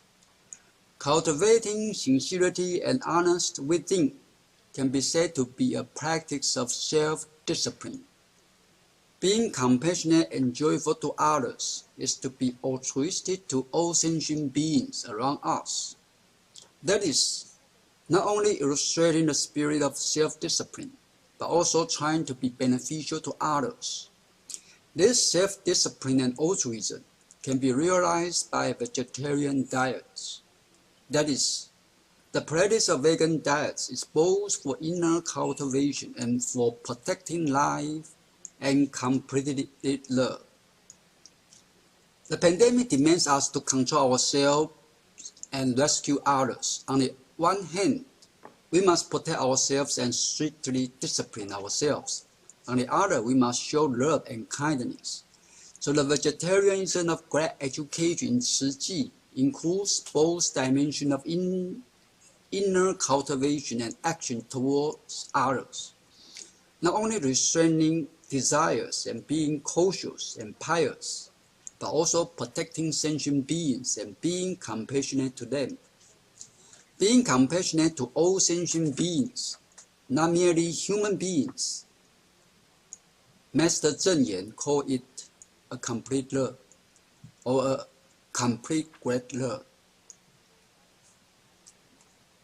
Master Zheng Yan explained the importance of abstaining from the desire to eat and drink casually. Instead, she reminded us the idea that all disease come from the mouth. Virus enter into the body through the mouth, nose, respiratory tract, and then cause disease. The breaking out of COVID-19 is also because of our improper diets. For example, our indiscriminate killing of wild animals for food. Due to this greedy desire, the virus in the animals were transmitted to humans. Since it was caused by improper diet of humans, vegetarianism became a good solution to the pandemic. Master Zheng Yan said that during the pandemic, masks are always worn. In addition to protecting our mouths and nose from virus invasions, it also reminds people to be aware of our food, eat carefully, and change our unscrupulous eating habits so as to show the piety and the repentance of internal virtue of human beings. In a word, Master Zheng Yan said that the spread of the pandemic to the whole world also hints that the source of disaster is our deeds, and thus repentance and awakening should be strongly raised. All human beings are obligated to show their sincerity and fearfulness to heaven and earth, and the action of pious repentance are expressed in vegan diets, which will help to overcome the weight of pandemic with humbleness. Not only for internal cultivation, vegan diets also for protecting life and completed love. Master Zheng Yan regards vegetarianism as a kind of complete love. Complete love means if love is restricted to people, it is not enough and incomplete. Complete love includes love for all living beings and animals. It can be seen that Master Zheng Yan's concern for suffering is not merely limited to humans, but also aims to save all sentient beings. This compassionate attitude corresponds to the teachings of the Mahayana Buddhist scriptures regarding the meat-eaters, cutting off the seeds of great mercy, linking vegetarian to life protection, the practice of compassion, and the growth of the Buddha heart. Tzu Chi's vegetarian diet is like its routine practice of charity, environmental protection, disaster relief, hoping that the power of common good will reach social harmony and then eliminate natural and man-made disasters. Generally speaking, Master Zheng Yan's promotion of vegetarianism can be regarded as an appeal of Bodhisattva's compassion for the relief of suffering on this earth. In short, Master Zheng Yan leads Tzu Chi volunteers to promote vegetarianism as a possible way to lessen the harm of this pandemic. For human beings, it is a protection and regulation of our body and mind, so as to reduce our desire and purify our karma. But for animals, according to the Buddhist idea of compassion for all sentient beings, they are also conscious lives. They cannot bear the suffering of killing and torture. So we choose not to eat meat, to practice altruism of complete love. The third section is about the moral foundation and humanistic idea of Tzu Chi vegan movement. Tzu Chi is a branch of humanistic Buddhism. The master emphasized on internal cultivation rather than seeking external help. Tzu Chi's promotion of vegetarianism thus can be regarded as the application of Buddhist theory of karma. While the theory of karma and humanistic Buddhism are easily known and feasible to human beings, Tzu Chi's promotion of vegetarianism could be generalized but not limited to creeds and the stipulation of specific religious doctrines. The first subsection, the Buddhist teaching of karma as the theoretical ground of vegan movement. Tzu Chi's promotion of vegetarianism stresses on the great importance of the theory of karma. Karma refers to action, and action in Buddhism generally expressed from the performance of body, speech, and mind.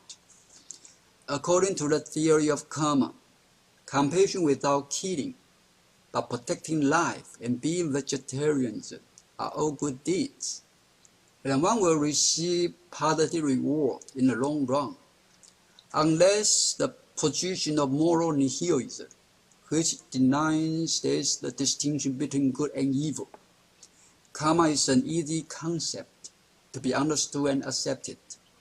Put differently, when accepting there's right and wrong in morality, to a certain extent, the theory of karma is presumed. While we purify our mind, following our purification of mind comes to the cleansing of our living world. So it can be seen that the fate of human beings depends on the harmony of our environment. And the harmony of our environment depends on our purification of mind. And this is what Master Zhenyin has repeatedly claimed.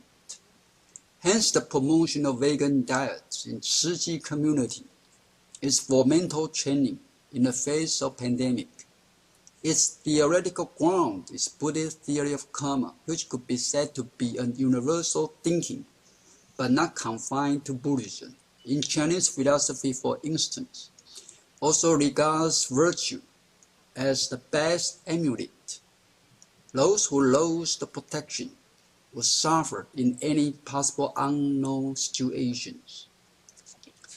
The second subsection, the humanistic idea of humanistic Buddhism. Buddhist theory of karma presupposes there is a law of order in the universe, and human behavior must correspond to it.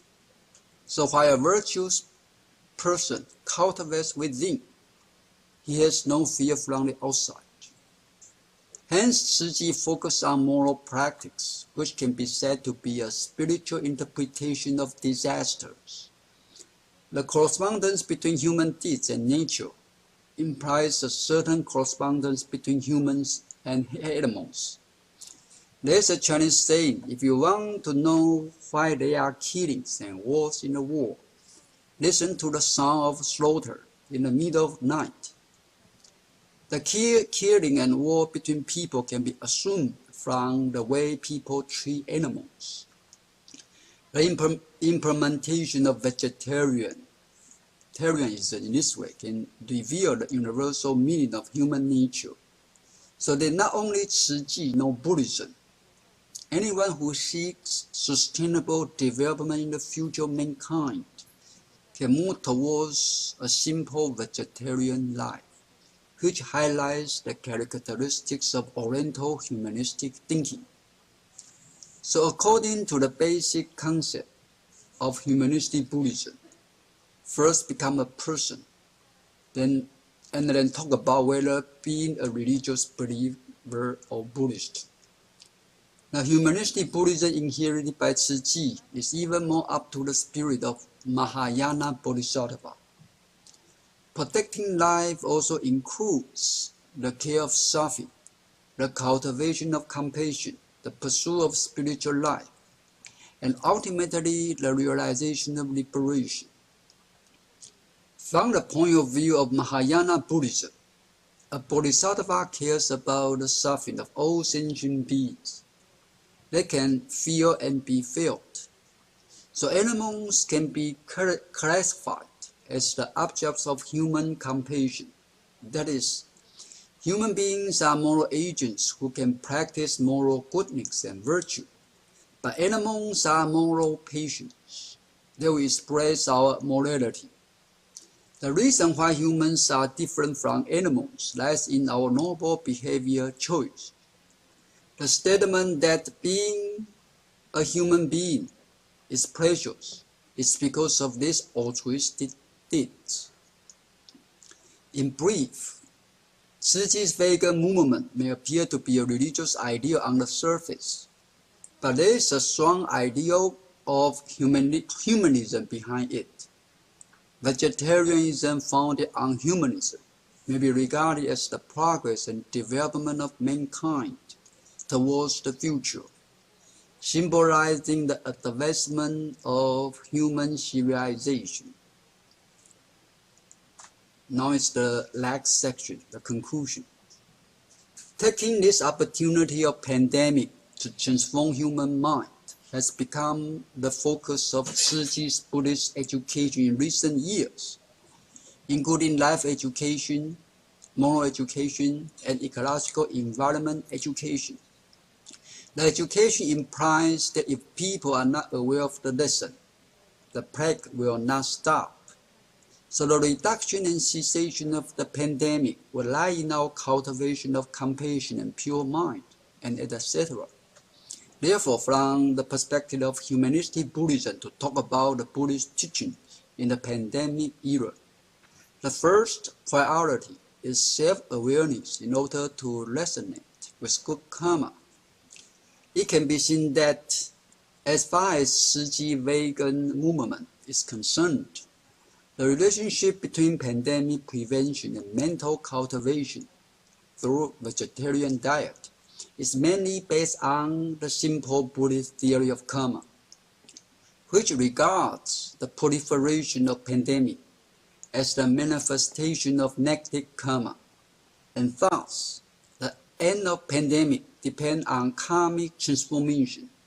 Also, the transformation of karma is also related to our mental cultivation, and vegetarianism is the key practice of cultivation of mind. In sum, there are two characteristics in Tzu Chi, in Tzu Chi's vegan movement. First, the application of the Buddhist theory of karma. Second, the practice of the Buddhist concept of humanity. These two may have a universal meaning. They may guide humankind to better development. If so, vegetarianism is right in itself, but not because of the promotion of some eminent people. Therefore, the vegan movement in Tzu Chi is not religious teaching, or not merely a religious teaching, but closer to moral teaching and humanistic teaching. And it is not limited to a particular ideological faith. Thank you for your attention.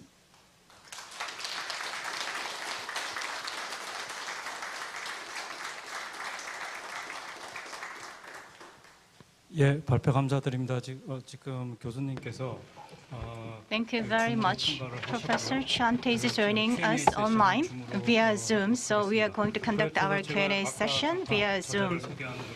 잠깐 깜빡했는데요. I just forgot to introduce 교수님은 Professor Chien-Te Lin, also known as Kent Lin, is a professor and director of the Institute of Religion and Humanities at the Buddhist Chuxi University, Taiwan. His main research interests lie in Buddhist philosophy, contemporary Buddhism in Taiwan, Chinese philosophy, and comparative realism, Buddhism and Taoism. If you have any questions, please let us know by raising your hand, and Professor Chien-Te will answer online via Zoom. ¿Qué tal? Buen día. Bueno, primeramente, felicitar al profesor por su presentación.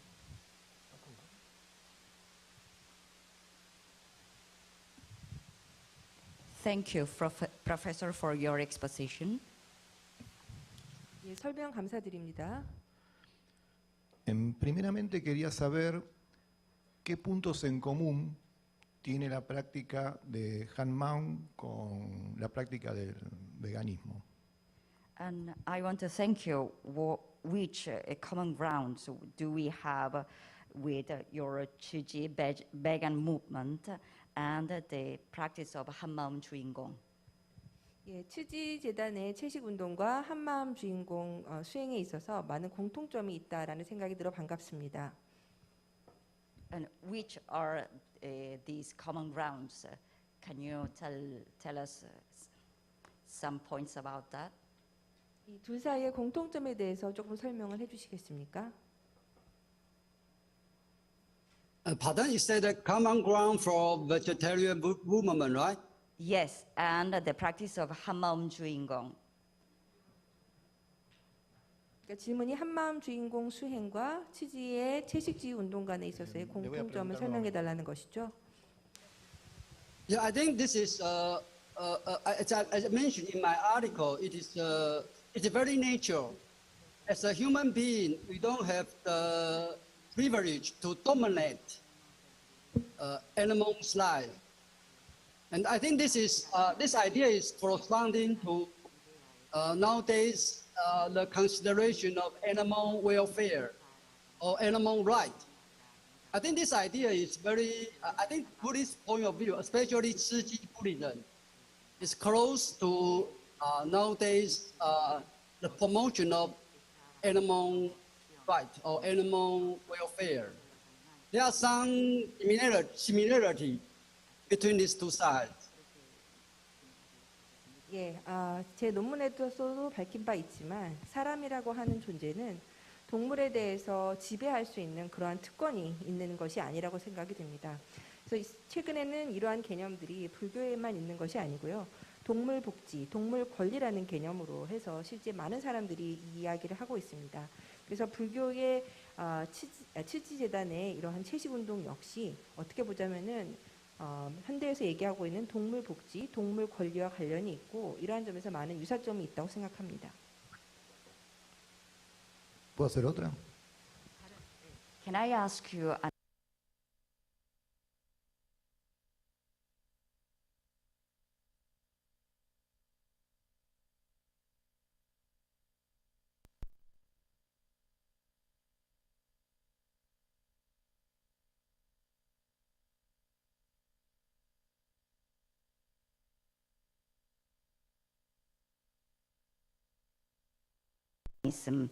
but in our practice of Hanmaeum Juingong, we focus more on absorbing our mind in order to dissolve karma. And I think from this point, they are opposite ideas. What is your opinion about this? Please, Professor. 예, 치지 재단의 이 채식주의 운동에 대해서 설명을 하시면서 사실은 이것이 업설에 근거를 두고 있고 이 업보를 지우기 위해서 채식을 하신다라는 얘기를 하셨었는데요. 사실 저희 한마음에서는요, 오히려 이제 이 업을 이 없애기 위해서 이 마음을 삼킨다, 업솔브한다 그러한 이론들이 있습니다. 그래서 어떻게 보자면은 이 두 개가 반대되는 사상인 것 같은데요. 이것에 대해서 좀 설명을 해주시겠습니까? Okay, thank you for your question. It seems to me that the idea of karma and the practice of mind, I think it's closely related. You know, in Buddhism, the reason we emphasize on mental training or mental observation, mental introspection, is for the sake to purify our karma. In Buddhism, that karma divided into three different parts: our body, our speech, and our intention. And in Buddhism, said that what's the key determinant factors of our karma?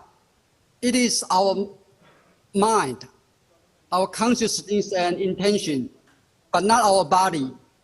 If we intentionally hurting some sentient being or some people, but we don't have that substantial action, we still create karma. So intentional mind is the crucial or the key factor of our karma accumulation. So I think these two ones are no contradiction, but closely related. 예, 질문 감사드립니다. 사실 업설이라고 하는 것과 마음을 수행한다는 것은 어떻게 보자면은 매우 긴밀하고 또 비슷하다라고 생각이 드는데요.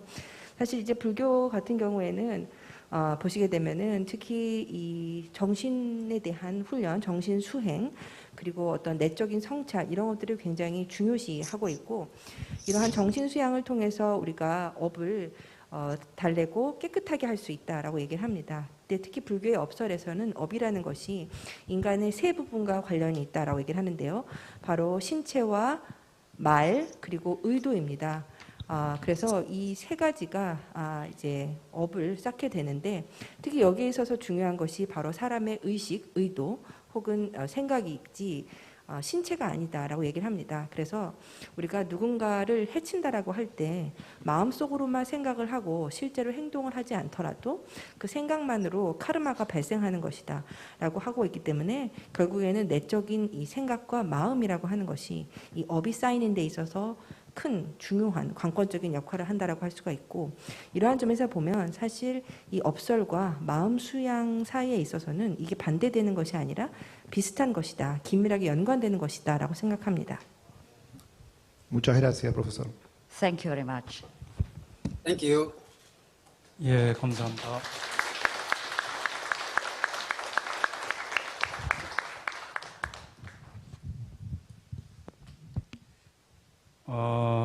어떻게 지금 이제 시간이 다 된 것 같습니다. 근데 린 교수님께서 이제 이따 종합 토론에 참가를 못 하시거든요. 정말 궁금한 게 있다. 이거 질문 하나만 더 받겠습니다. 예, 스님 말씀하시죠. We'll take one more question.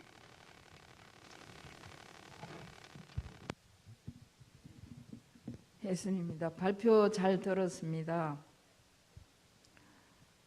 수행하고 불교는 일체가 둘이 아니라고 불이법입니다. 우리는 한마음이라는 용어를 안 쓰고 불이법인데, 지금 동물과 식물, 인간과 전부 다 양분이 되어 있습니다.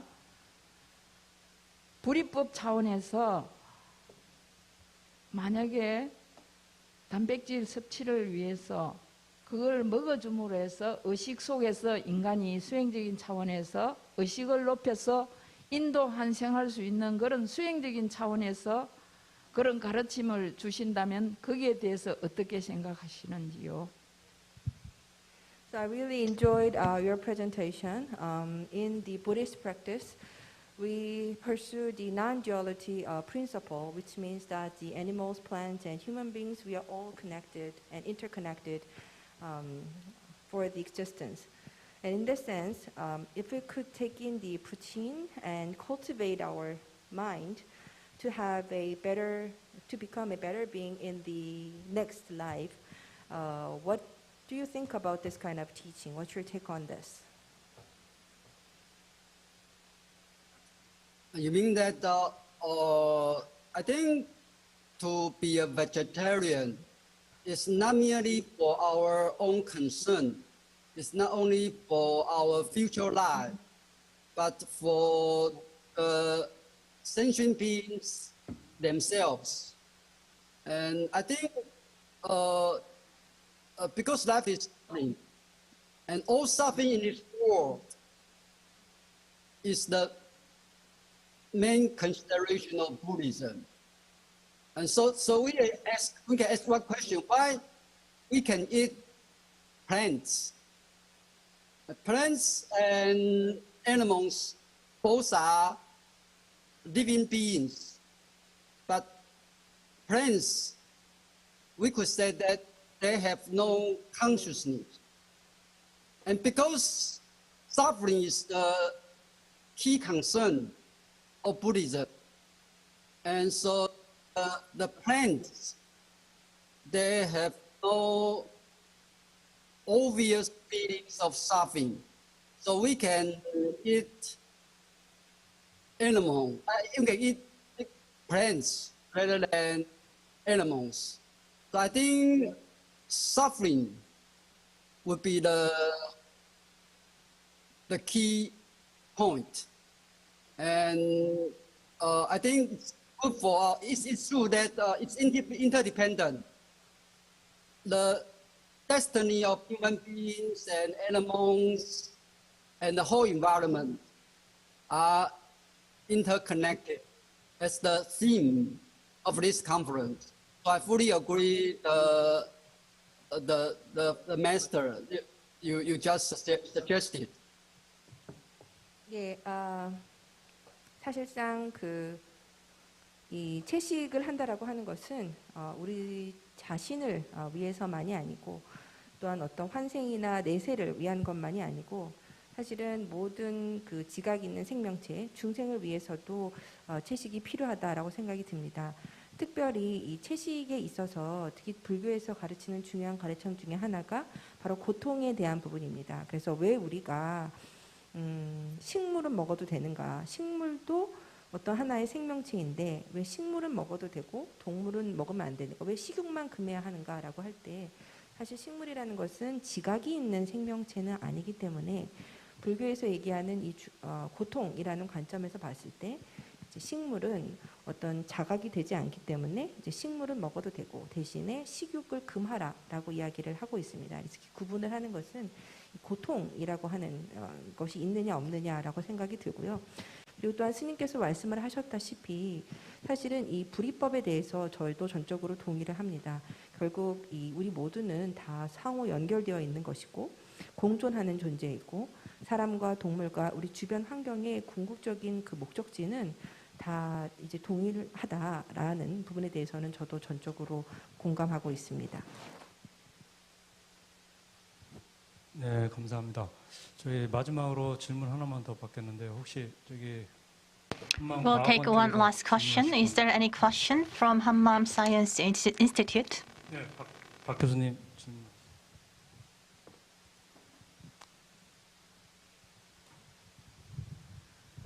예, 한마음과학원 회원 박종숙입니다.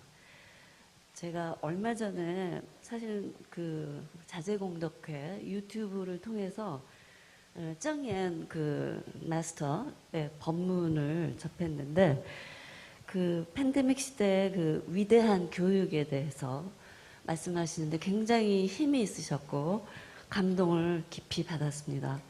선생님께서는 발표문에서 이 자제공덕회 채식주의 운동을 소개하면서 채식주의가 자연과 인간의 몸과 마음을 정화시킬 수 있다고 하셨습니다. 하지만 채식주의 식단을 하는 데 있어서 현실적인, 그러니까 이상적이기도 하지만 현실적인 어려움이 있다는 점, 또 이제 정연 그 다시 법사도 인정을 하셨습니다. 사실 우리 같이 이렇게 평범한 사람들이 영양 균형을 위해서 소고기, 돼지고기 뭐 이런 육식을 할 수밖에 없는 이런 현실에 처해 있기 때문에 먹지 않을 수가 없는 상황에 있는 많은 이런 일반인들이 어떤 마음과 자세를 가지고 이 동물을 도축을 하고 또 그 고기를 먹어야 하는지 여쭙겠습니다. So I am Park Jong-soo, member of the Hanmaeum Science Center. Earlier, I watched the Master Chang-yen's Dharma Talks through the YouTube video, and it was about the great education in this era of COVID pandemic. The speech was so powerful, and I was very impressed by that video.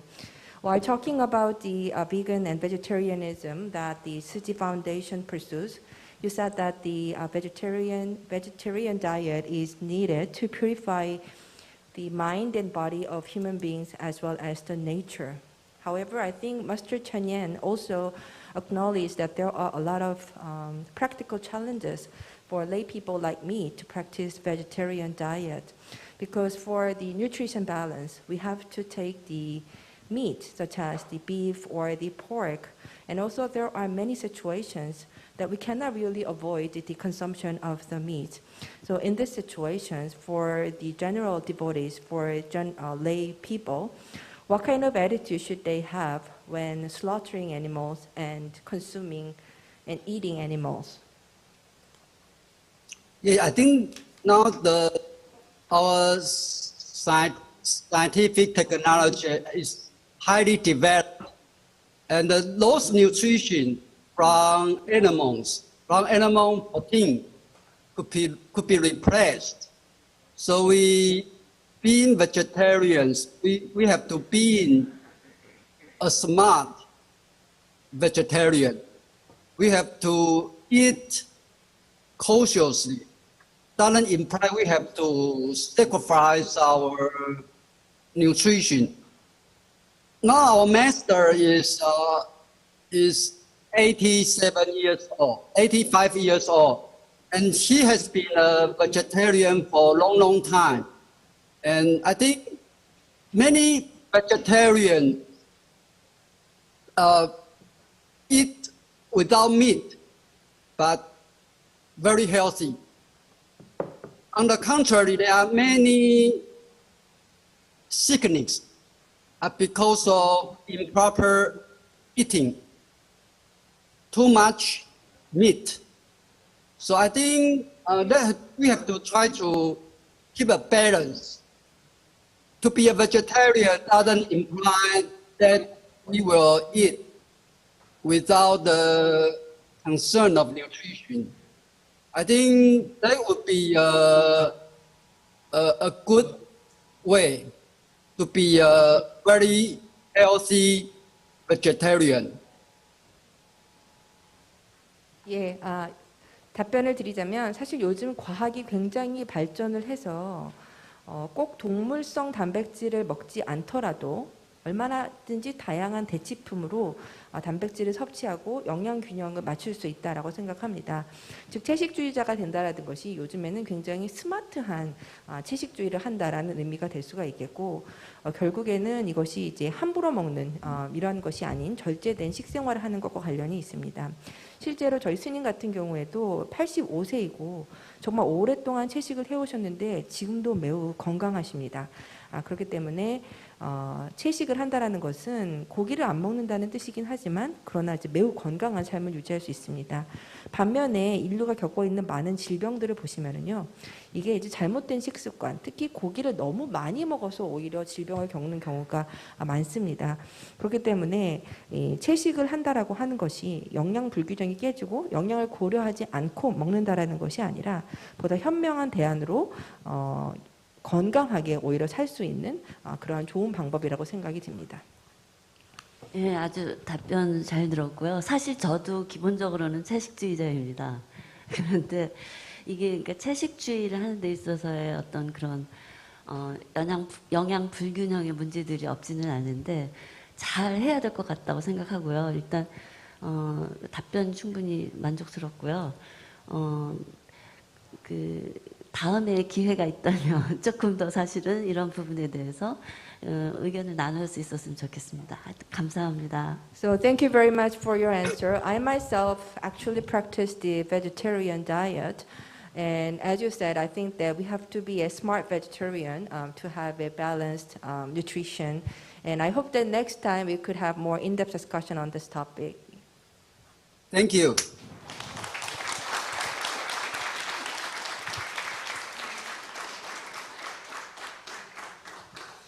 네, 감사합니다. Thank you very much. 제가 생각해 보니까 Come to think of it, 제가 불교 현대화를 I mentioned the modernization of Buddhism, and we practice Juingong Gwan-beop, and also our daily practice as a part of our daily life. That's what we teach here in Hanmaeum Seon Center. And Professor Chien-Te just introduced what kind of benefits we can get from vegetarian diet and how we can strike a balance in our lives through the vegetarian diet. This is related to the social activism, and also this is a part of our spiritual practice. And also this vegetarian diet-related movement started having a deep root in the lay people in Taiwan. That's why, your organization has a great success. Now let me invite our next speaker, Dr. Youngrae Kim, and he will deliver a presentation under the title of a study on the possibility of authentic leadership based on Juingong Gwan-beop. 박사학위를 Dr. 받으셨고 Kim had his PhD in philosophy from Mainz University, Germany, and he's serving as a research professor at Korea University. He won the grand prize for a thesis titled "A Study on the Potential of Juingong Leadership" at the 2021 Youngrae Academy Awards. Please welcome him with a big round of applause. I am Kim Youngrae, as introduced by moderator. Today, I would like to talk about a study on the possibility of authentic leadership based on the Juingong Gwan-beop, true self-contemplation. It seems that we have many presentations made on Juingong Gwan-beop.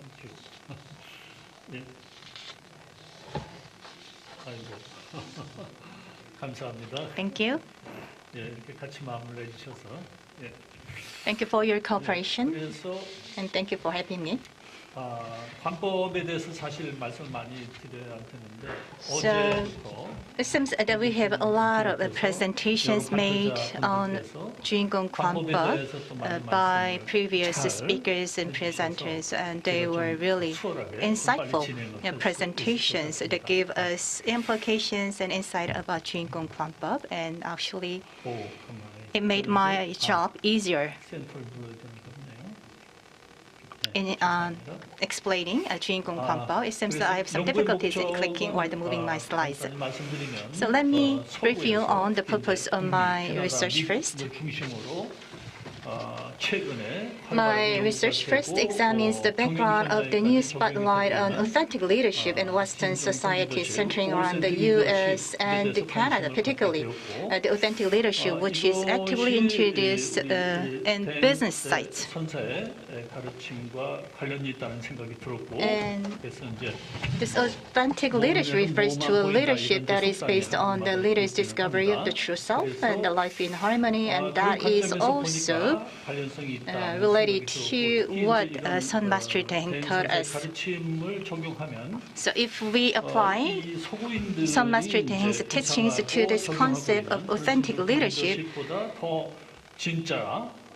actually we can develop the concept closer to perfection.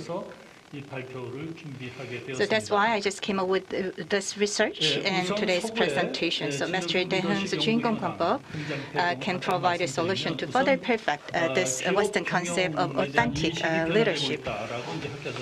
If I go over the background of the introduction of authentic leadership, we all know that there are rapid change going on in the business environment. So more and more companies, or the growing number of companies, started paying attention to the mind of customers because it is necessary for them to improve their business performance. And also there is a growing interest in the social and emotional intelligence, and that is also being adopted in the actual business environment. And also there are a lot of changes made in external environment of businesses, such as decrease in natural resources, accelerated environmental destruction, and rapid globalization. We all know that there are two different sides of globalization, good one and bad one. And also, we are witnessing increase in non-face-to-face work, or the teleworking, accelerated by the COVID-19 outbreak. This kind of changes happening in our business environment actually lead to the reduction of responsibility and ethics in working environment to some extent.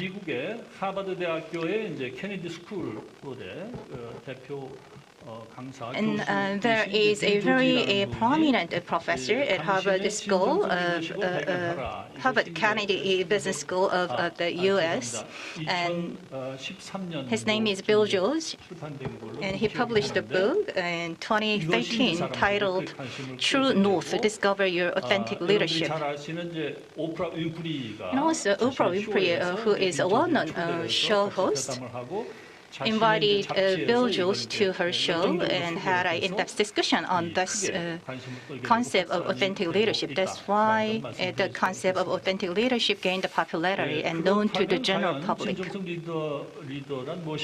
Now it's time for us to think about what is the definition of authentic leadership.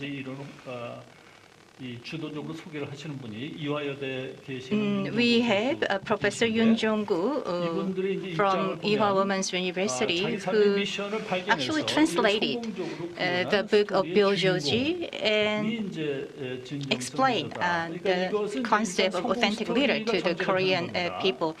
And according to Bill Joji's definition, an authentic leader is the main character of a story who discovers his life's mission and successfully implements it. And there is a Canadian scholar who also works on the concept of authentic leadership. She is Tana Hemisley. And she said that in her book, Awaken Your Authentic Leadership, that a person who develops leadership based on his discovering and living a life consistent with his true self is a true leader or authentic leader. And that's what she said in her book, Awaken Your Authentic Leadership. And for your information, or rather, excuse of my research or presentation. I'm not an expert in this area. Actually, my key research area is educational philosophy. To the best of my knowledge, Ms.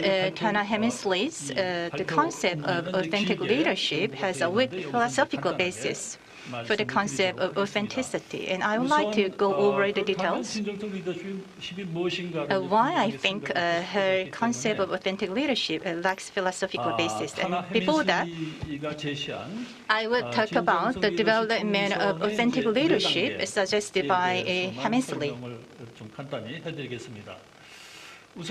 It is composed of 4 stages. The first stage is awakening, which is about knowing a new side of oneself. Of course, we can actually know about ourselves, or sometimes we get to know about ourselves by listening to others' opinions. And the next stage is awareness. So based on awakening, or as a result of awakening, you see and perceive yourself and the world from a new perspective. That's the second stage of awareness. And the third stage is action stage. And also there's a term called cognitive dissonance is used for this stage. We have all our own self-image based on the awakening and awareness result. Sometimes you have a cognitive dissonance, which means that the discrepancy or the difference between your self-image and the yourself that you get to know from a new perspective. So this is a cognitive dissonance, and it can lead to anxiety or nervousness. And in order to overcome this cognitive dissonance, you should have a kind of new awareness, which will lead you to take actions based on your newly earned and newly acquired image about yourself. As a result,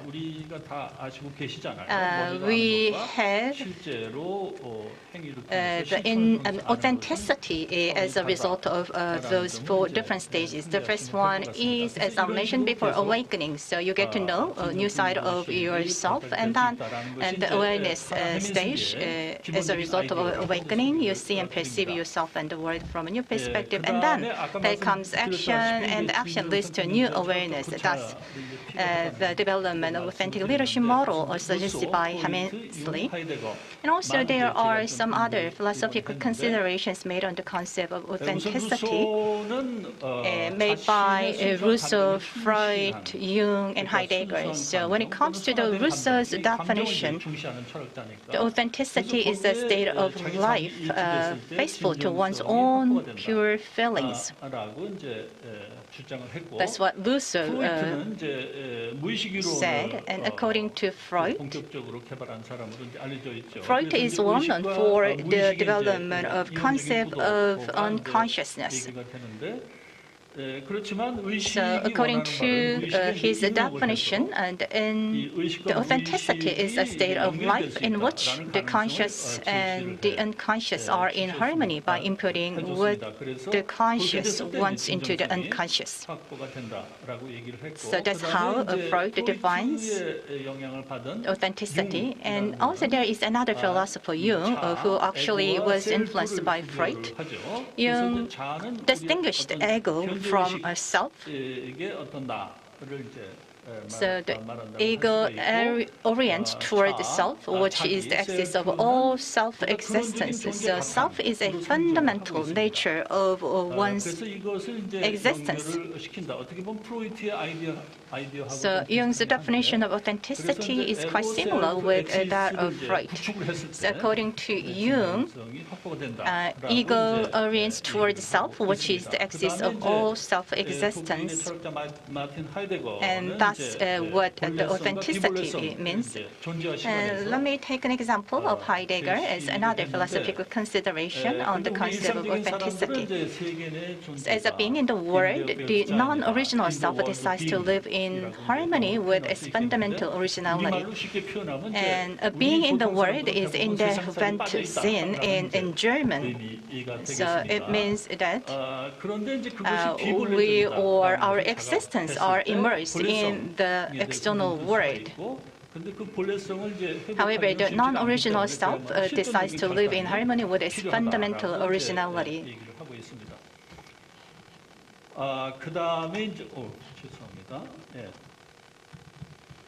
Excuse me?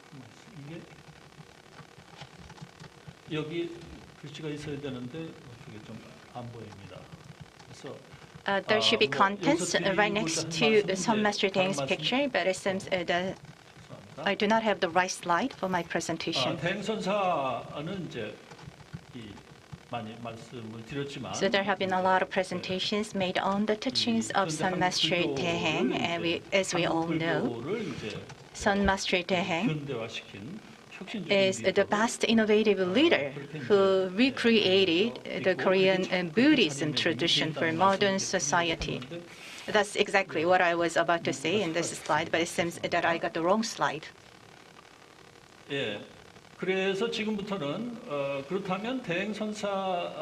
From now on, we'd like to talk about the concept of authenticity in the teachings of Sun Master Daehaeng. First of all, the traditional concept of Buddha nature is interpreted as one mind when it comes to the teachings of Sun Master Daehaeng. We all know what Hanmaeum is, and also it was repeatedly mentioned by previous speakers. Hanmaeum, or the one mind, is the basis of all beings and the true basis of each of us. So our existence is based on Hanmaeum. But even though we are originally of one mind, but the processes we have lived through, including our previous lives, have been input into our pure one mind over and over, and has obscured the one mind. And actually the karma that we have obtained over the course of our life, including the previous lives, have obscured the one mind. However, karma does not defile our one mind thoroughly and completely, so it stays clean behind the karma. So the karma is input into our one mind, obscuring it. So the non-original elements such as karma that were input into our mind come out as output in the form of thoughts, emotions, impulses, and so on when they have opportunities and when the conditions are met. And when an action is triggered according to the output, the karma-based output, the result of the action becomes a new karma and is input into one mind again.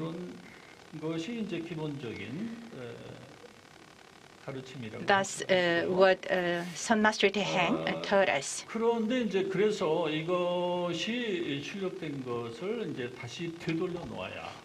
We need to return all those output to Hanmaeum again to have awakening. So all those output came from one mind or Hanmaeum. So we need to bring it back to Hanmaeum. And once we return those output to Hanmaeum, then those karma-based output will be resolved or dissolved actually. Maybe this concept doesn't ring a bell to the Westerners who are sitting here. So in Western term, I can say that your ego will collapse or dissolve when you keep putting your output into, keep returning your output into one mind. So once you stop putting new input, then your karma will go away or will be eliminated. So it means that once you reduce the karma that's input again into your one mind, and one day you will realize that it will not have any output based on your karma, which is input into your one mind. And once there is no karma-based output, then you will find the true nature of Hanmaeum or one mind. And I think it can be defined as the awakening and also the unity of the current consciousness and the subconsciousness. So this unity of the current consciousness and subconsciousness is awakening in a Western term. Once the pure Hanmaeum is embodied and achieved, then we'll be able to live with our fundamental Hanmaeum or the one mind, thus achieving authenticity. I believe that actually I've just explained the basic concept of Juingong Gwan-beop, and Juingong Gwan-beop can be used to achieve authenticity.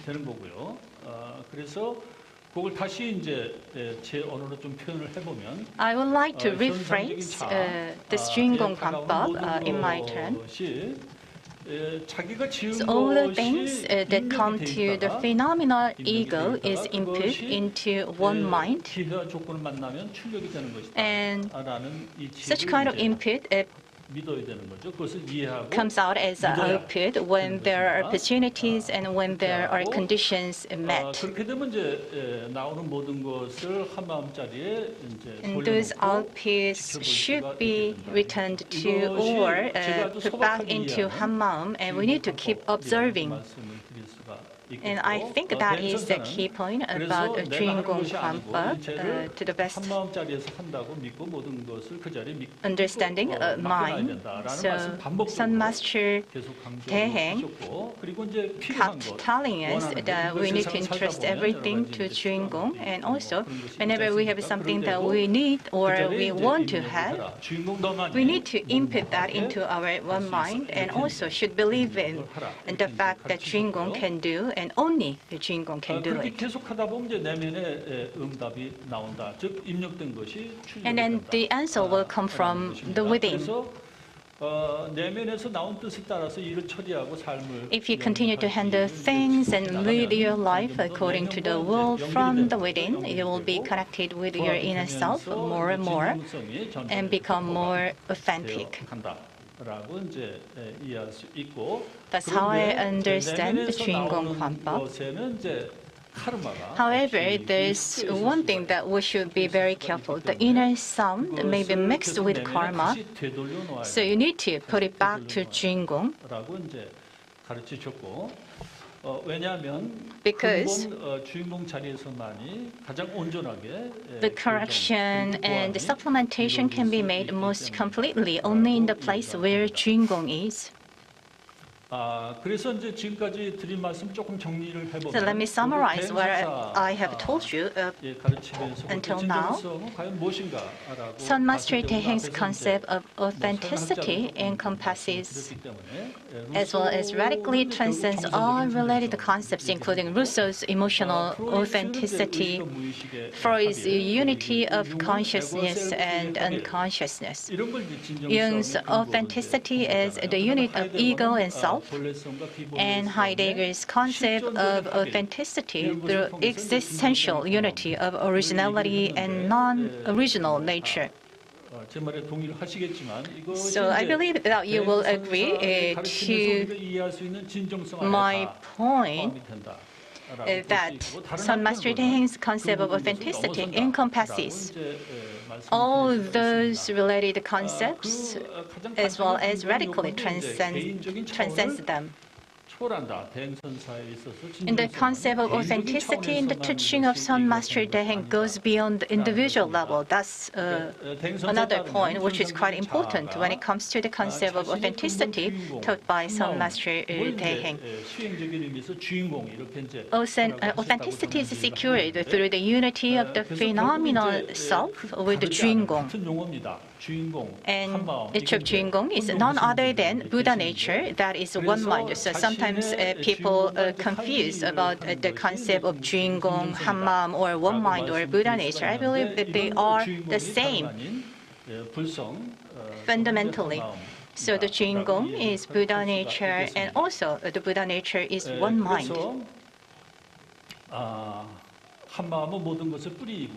So one mind is the root and the source of all things and encompasses all things in this universe.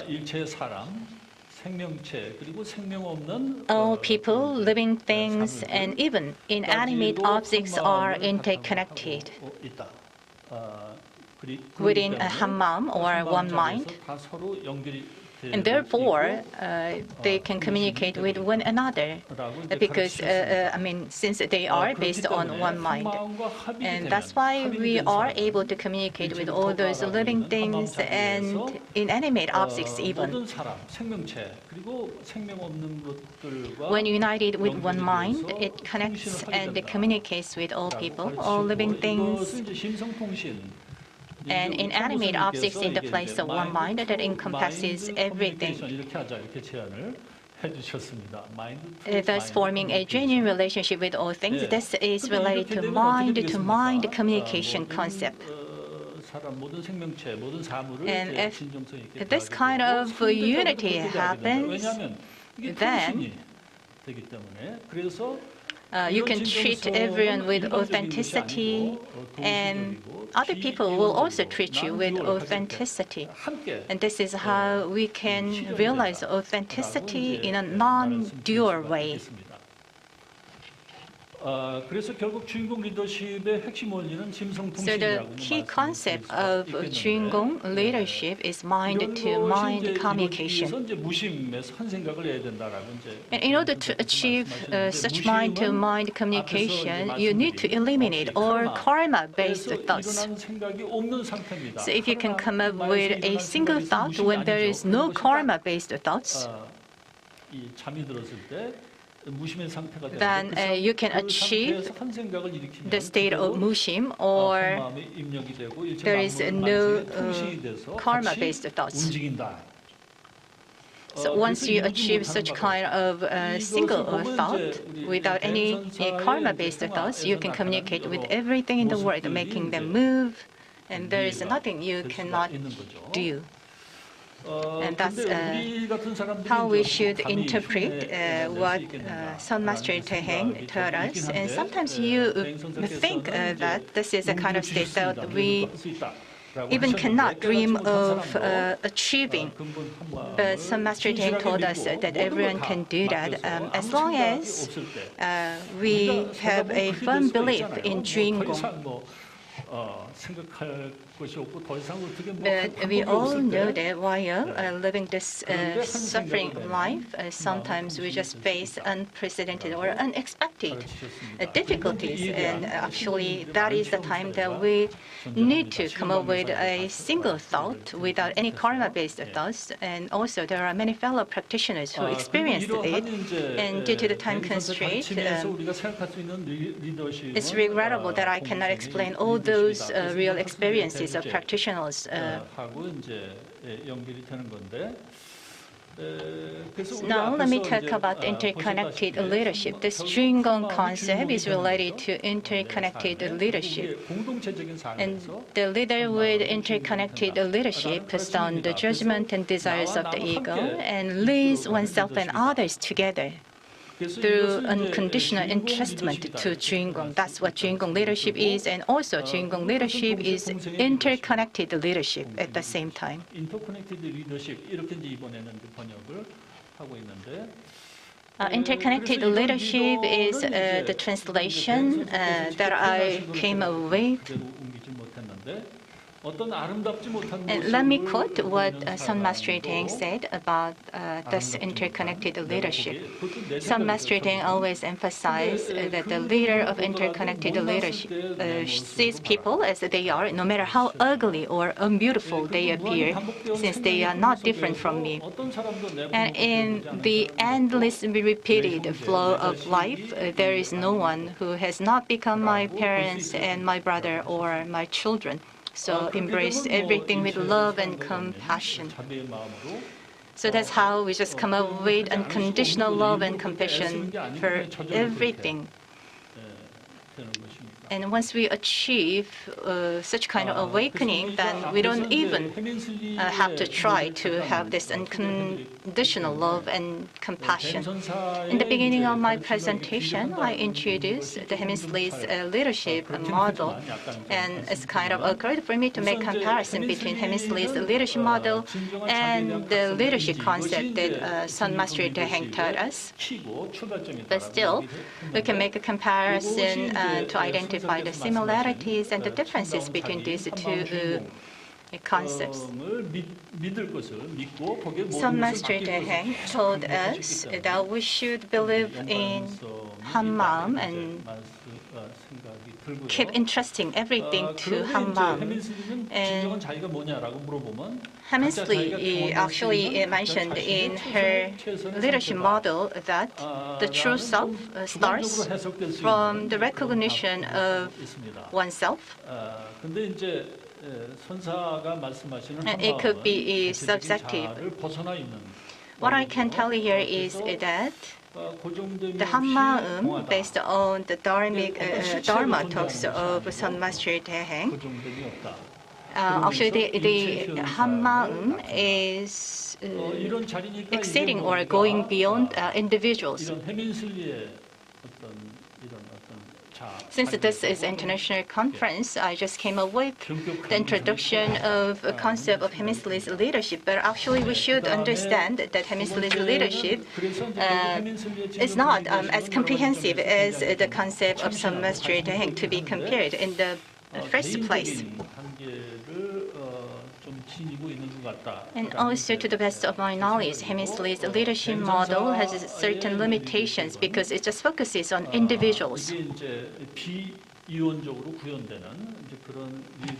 But the Juingong leadership mentioned and taught by Sun Master Daehaeng is a kind of leadership achieved in a non-dual way.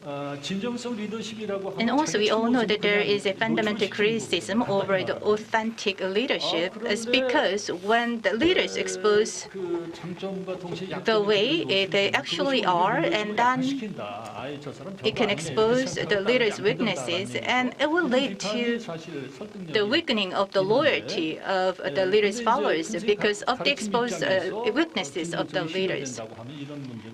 In this context, the authentic leadership is impossible to obtain. That's the criticism over the authentic leadership. However, since the leadership is achieved in a non-dual way, according to Sun Master Daehaeng's teaching, then we can overcome such kind of criticism. 그렇다면 대행 선사의 관점에서 우리가 진정성 리더십을 조금 어떻게 좀 Now let us talk about how we 이게 can 사실 어려운 부분이라서 우리 이제 structure Son Master Daehaeng's leadership and its development. There have been heated discussion on the structure of development of authenticity based on the teachings of Son Master Daehaeng. 누누이 이렇게 말씀하시는 And as it was repeated over and over, everything is interconnected and in the form of a triangular circle. 이게 이제 한마음 주인공이다라는 것이죠. Son Master Daehaeng said that there is a Juingong, even though we do not realize. But once we determine to practice and find Hanmaeum, that Hanmaeum will reveal. And once it reveals, then it can enable us to communicate with everything, every being in the world. And that is the fundamental of the teachings of Son Master Daehaeng. 이 한마음 근본 불성을 깨달아서 거기에 이제 부합된 우리 이제 대행 선사 같으신 분은 there are those who have been awakened, like Son Master Daehaeng. 근데 저희 같이 깨닫지 못한 She just 사람은 realized 이제 the very fundamental one Maum, but there are other people like us who haven't been awakened. So we are not free from our karma and karma-based thoughts. And in order to develop this authenticity, the key is to break ourselves free from the rule of non-fundamental elements that are input into our mind, such as karma. 이 도식을 조금 좀 참고를 해서 In this context, I would like to refer to Hemingway's leadership model and how to develop that leadership. 자각, 입력, 실천, 체험 이렇게 이제 There are four phases of becoming self-aware, returning to Hanmaeum, 자각인데 나에게 벌어진 모든 experience and practice. So first stage is becoming self-aware and is having a firm belief in the fact that everything comes out of Juingong. 자각이 안 되면 믿을 수라도 있어야 되죠. We need to self-aware of such fact to believe in. 그 자리에 일체를 And the second phase or the stage is to return everything to Hanmaeum. 아침에 이제 고효림 Ms. Ko Hyo Lim just came up with a very interesting presentation with a diagram with regard to the self-awareness and understanding. I really enjoyed watching that diagram. And this returning to Hanmaeum can be rephrased in many other different words, such as interesting or putting back. So this returning to Hanmaeum stage is about entrusting everything to Juingong and believing that Juingong can handle all the situations. And then there comes the next stage of experience. So while you're entrusting everything to Juingong, you can take an action and experience. And also you need to keep asking yourself inwardly. And then the experiences will lead to practices, and you will also have the moment when all your karma is gone, or in other words, your ego collapse. Or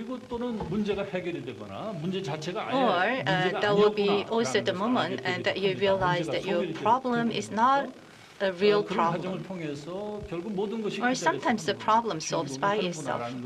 And then that is also the moment that you experience and realize that Juingong does everything for you.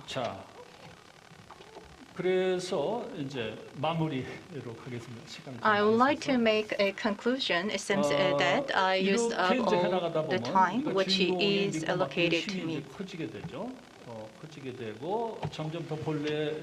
So the power to trust Juingong and entrust everything to Juingong grows further and further. We become able to live a life that conforms to our true selves, the Juingong.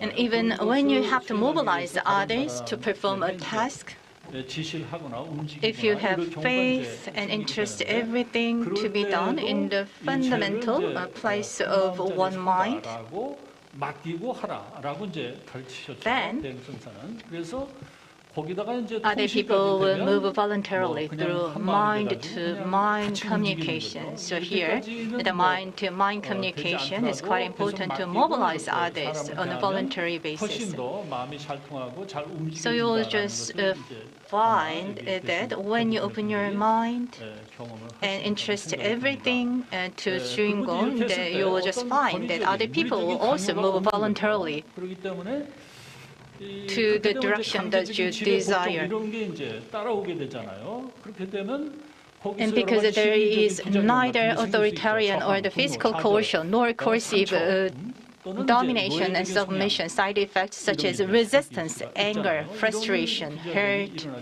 and the formation of slavery tendencies do not occur.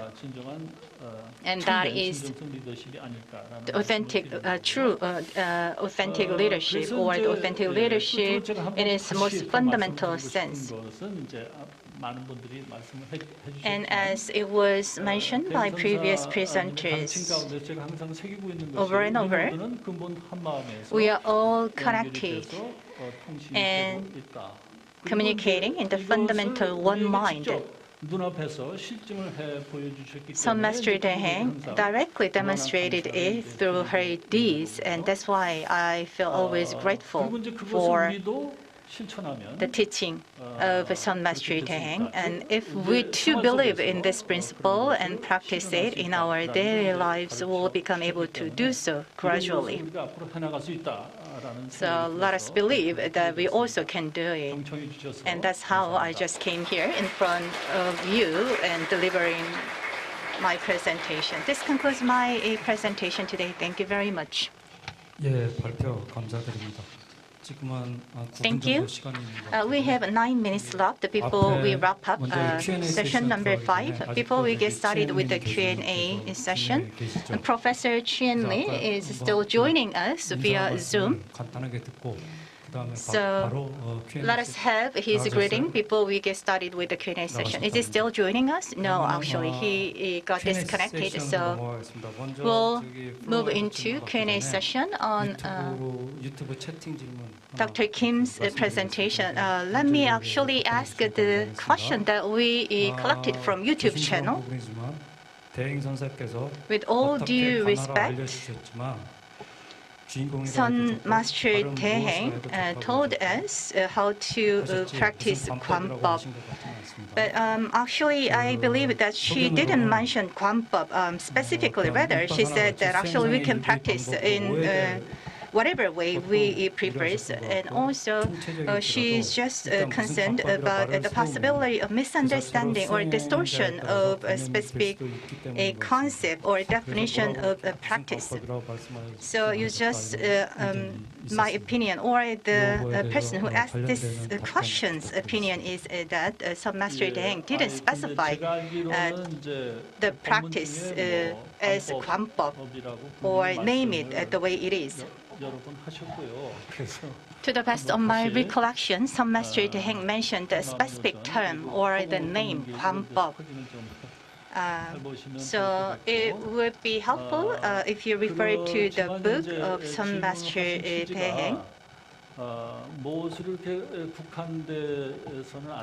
But I fully understand why you came up with this question. You said that we should not confine ourselves to specific definition or to specific name of practice. I fully understand and I agree to that point. Thank you. Do you have any question, Professor Park?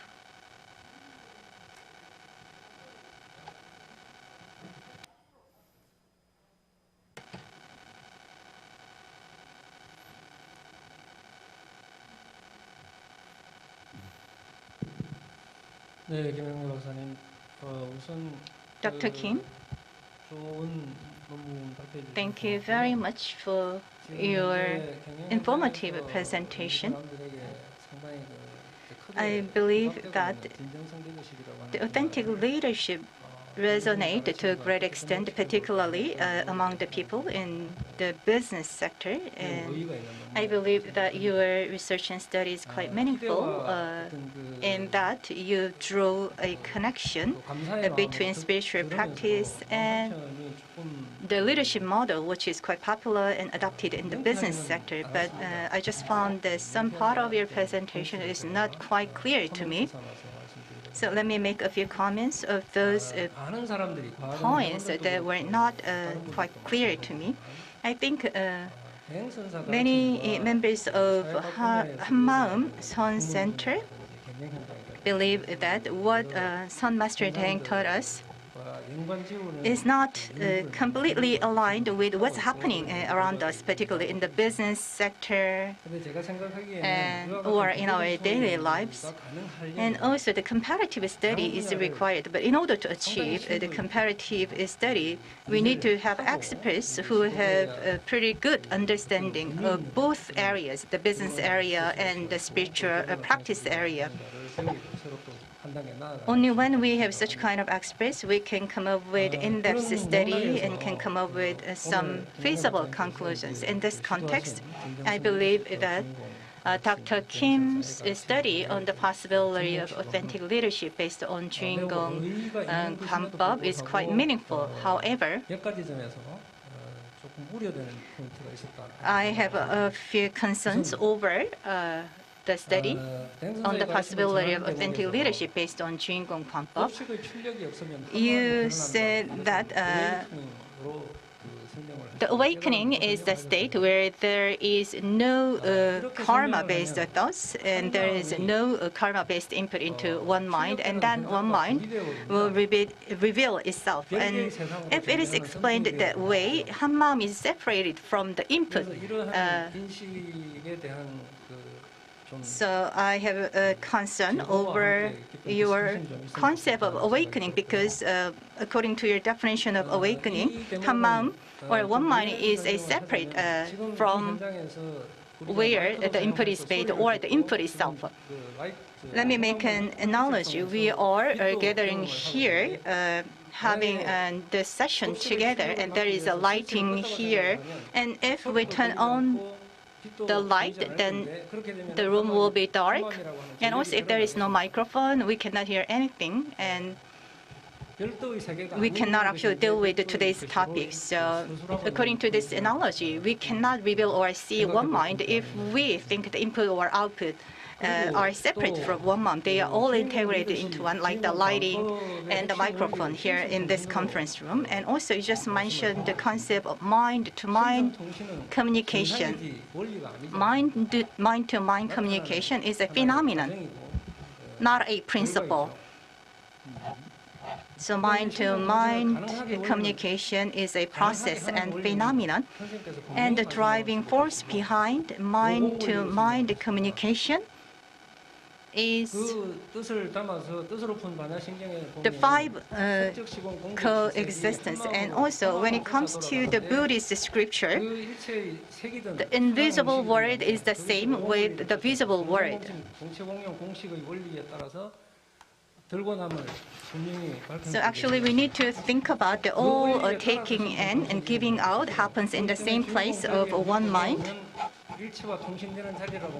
So actually, the sustenance in common is the very fundamental driving force behind mind-to-mind communication. And also, when it comes to the diagram that you introduced in your presentation,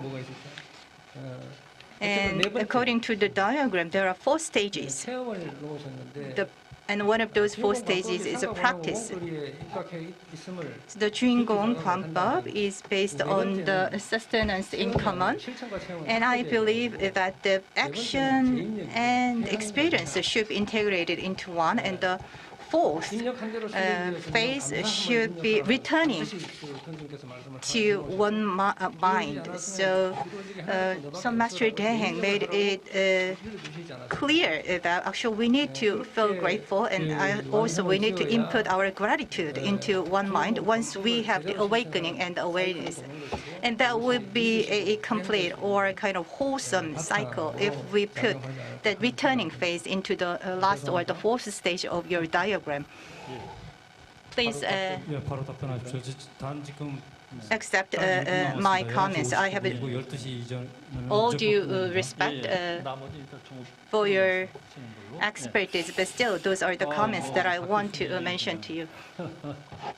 It seems that we are running out of time, but thank you. You were rather painful comments, but still, I'm grateful because you just gave me the tasks that I need to work on in my follow-up study. I believe that due to the time constraint, I cannot give a full answer to your comments or questions rather. And let me add my opinion on the first comment that you made. You said that all input and output are not separate from one mind or Hanmaeum. We all know that. So everything happens in the same place of Hanmaeum. So input comes in and output goes out in one place of Hanmaeum. But we need to open our eyes to realize that Hanmaeum is the place where everything happens. So that's how I understand Hanmaeum. 그 부분은 사실 이제 주장자를 한 번 친 이유라는 이제 법행제법의 법문. So when it comes to the Buddhist scriptures, we know that there is a fundamental mind, which is a Buddha nature or Hanmaeum. So we need to put down all our thoughts 그릇에다가 놓으면 or put them into one bowl or vessel. 나중에 이제 그 자리가 밝게 이렇게 And then, as time goes by and you keep practicing, then you will realize the bowl is empty. 그래서 이제 어떤 근본 도리라기보다 So when we talk about the basic principles of a spiritual practice, but rather from the perspective of practicing in our daily lives, please understand that the awakening or the input or output were kind of defined as a separate subjects or items for explanation purpose. So please be careful when you explain that, because it can mislead people that the input and output are different from one mind. This brings us to the end of session number 5. Thank you very much. And we'll come back at 1 for our afternoon.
Hanmaeum Science Center in Ulsan. Please welcome Dr. Lee with a big round of applause.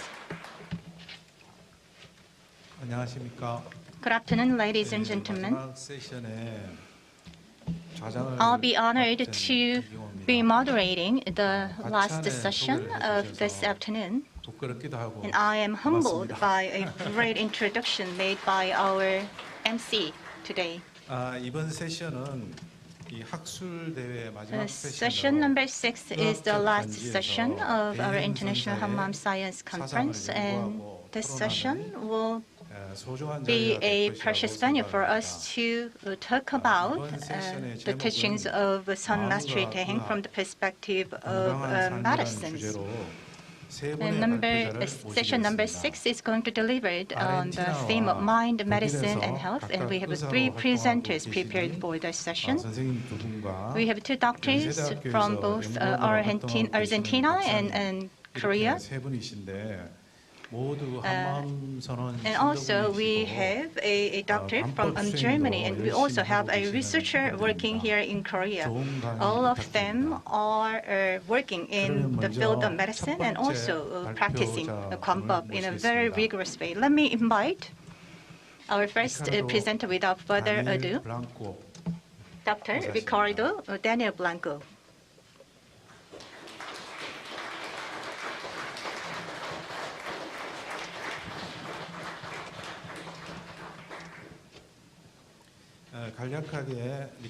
Let me introduce Dr. Ricardo Blanco. Dr. Blanco will give his presentation under the title of If You Hold On, You Die. If You Let Go, You Live. The practice of Gwan, mind, body, medicine, and its psycho-neuro, immuno, and chronological implications. Dr. Ricardo Daniel Blanco was born on January 30, 1968 in the city of Saint Banya, province of Chas, Argentina. And he completed his medical studies at the University of Buenos Aires in 1993 and accomplished the unpaid medical vocational training scheme in medical clinic. Regarding spiritual research and practice, he began at the age of 16 practicing yoga, Hermetic philosophy, and Sufism until 2007. And he established a causal relation with the invaluable teachings of Venerable Sun Master Daehaeng at Hanmaeum Sun Center, Buenos Aires branch. 안녕하세요. Buenas tardes. Good afternoon. Es una inmensa alegría compartir con ustedes este momento. Y la verdad, quisiera expresar mi agradecimiento a Hansi y a todos los compañeros, amigos de la práctica. Hola, hola. I'm thankful to everybody from Hansi and the practice of Maum. We are all of us practitioners, companions in this path. And today I will want to treat the psychological, psycho-neuro-immuno-endocrinological implications of mind-body medicines and its relationship with practice of Gwan. And the title of my work says it all. If you hold on, you die. If you let go, you live. This phrase pronounced by Sun Master Daehaeng to indicate that there are basically 2 ways to respond to the circumstances and challenges that arise in our daily lives.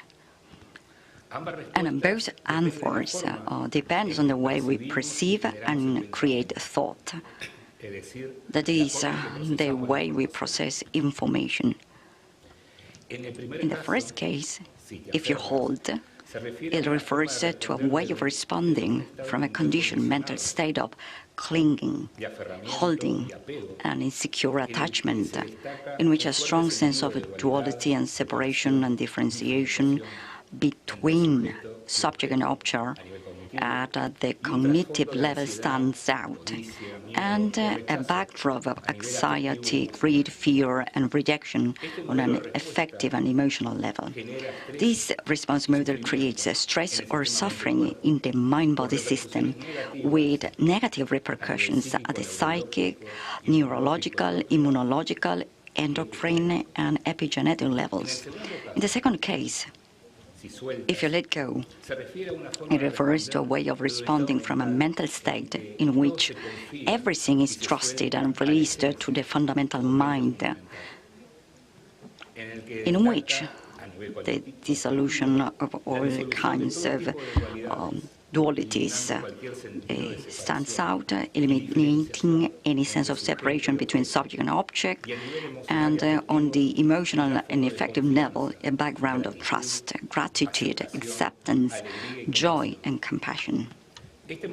This response model creates a generalized and deep relaxation response in the mind-body system and a state of unification that some Master Daehaeng calls the state of Hanmaeum, with positive preventive and regenerative repercussions at the psychic, neurological, immunological, endocrine, and epigenetic levels.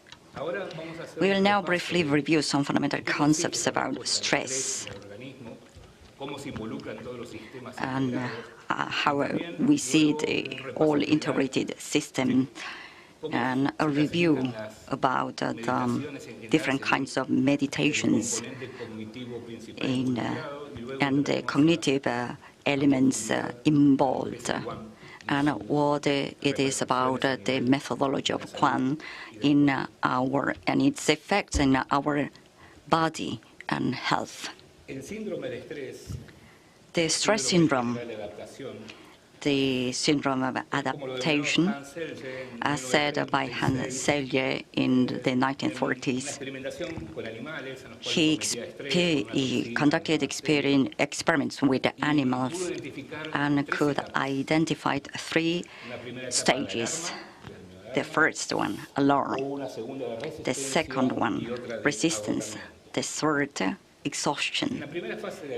In the first stage, he saw a reduction of the thymus and lymph nodes, in the appearance of ulcers in the gastric mucosa. Then, if there was stress going on these animals, they pass to the stage of resistance, hypertrophy of the adrenal and thyroid glands, and the gonadal hypertrophy. And with more stress, these animals reached the stage of exhaustion, ultimately leading to their death. Stress is a global psychobiological response of an individual to a stimulus, external or internal, biological, physical, chemical, psychological, which can be real or imaginary, that are perceived as harm or loss, a threat or a challenge.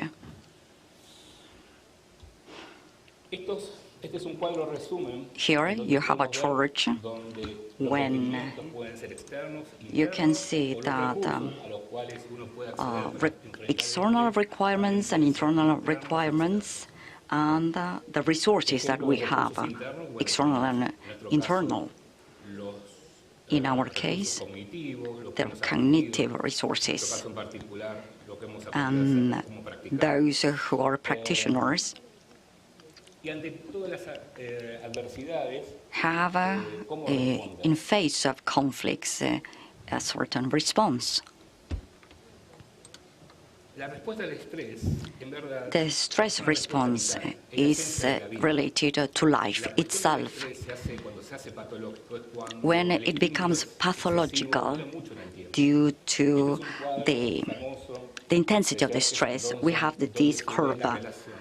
And we can see the relationship between the modulation of stress and the performance of eustress. And this enhances our performance. In this sense, it's vital, the stress. But when it overcomes our capacity to bear it, it becomes pathological. And what is distress, the pathological stress? It's similar to the previous definition of stress, but it is a global psychobiological response of an individual to a stimulus, external or internal, biological, physical, chemical, or psychological, real or imaginary, that surpasses its intensity or the duration of the capacity, personal and current adaptation to it, giving as a result a pathological process. As we can define it into words. It occurs when our ability to bear it surpasses, and this activates our response to stress. We have two moments, which is precognitive, and the other one cognitive. The precognitive is unconscious, is an automatic response, and it is related to subcortical areas. The attention focuses these events. What considers vital, and this sensorial response activates the thalamus and coordinates all our survival responses. And this unleashes our physiological response. And this goes from affects our adrenaline or cortisol levels. And then we have the cortical response. And we became aware of the situation, of the threat. And we have the two stages of assessment. The first one, assess the demands. Do I have to flew? Do I have to stay here? And the second stage, and which are the recourses that I have? Cognitive, physical resources. If I have savings in the bank or not, or I'm suffering from a disease or not. And then some mechanisms to response are selected within the resources available. And we have the physiological response, neuroendocrine responses, and this generates a synergy between what is cognitive and precognitive. The concept of stress has evolved. At first, it was very limited, and it highlighted the concept of homeostasis, which is to maintain a certain kind of balance. But then the researchers realized that this is related to allostasis.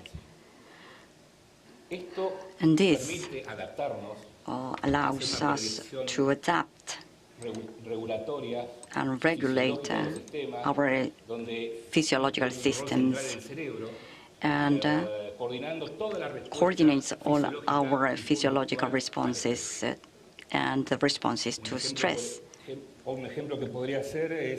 One example here is very well known. A person eats many carbohydrates, and his organism has problems with the receptors of insulin. And then there is a resistance to insulin, and this creates problems in the pancreatic system. In order to be in this stability, is what we call allostatic load, which is the biological cause accumulated over time by the chronic use of allostatic adaptations. For example, the diminishing capacity of the receptors of insulin. In this chart, you can view the integration of allostatic systems and its damaging consequences to our health. The psychological stress, the psychological, social resources, and aging,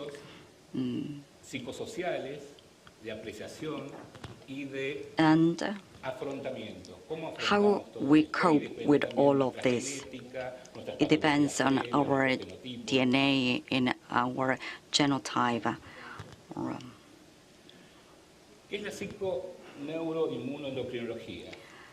And this focus on the psychoneuroimmunoendocrinology and how it regulates these systems, the psychological, neurological, immunological, and endocrinological systems.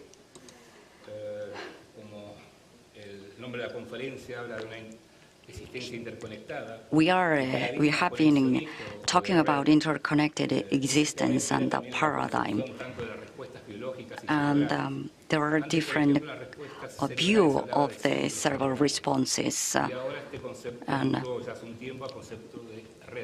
we are now talking about some kind of network, brain networks, that it's known some parts of our brain response, but the brain as a whole system.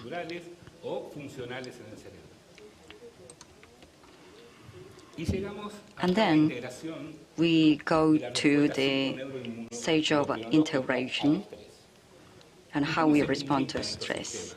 How do they communicate? We have the psychological aspect, and we have the words. In face of an event, I define how to define the situation, if it is a threat or not. In our practice of Gwan, of introspection, before a conflict, so Master Daehaeng says that we must take it as our tool to practice. And then we realize this is a manifestation of our essence or the fundamental mind. And with all the resources we have in our essence, the situation can be changed into something positive and valuable to our life. In the neurological system, we have neurotransmitters, and they are not confined to the nervous system. And then we have the lymphocytes, which have receptors to neurotransmitters, and the endocrinological system. And then we have the immune system, which communicate with cytokines, which can be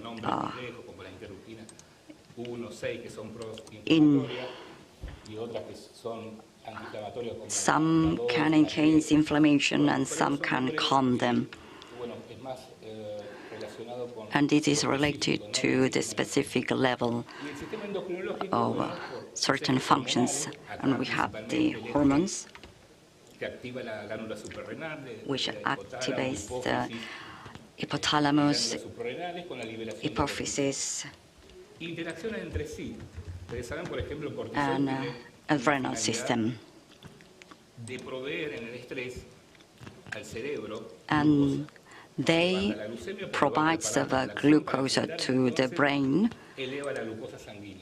and this raises the level of glucose on. And that there are a complex system which intermodulates each one another.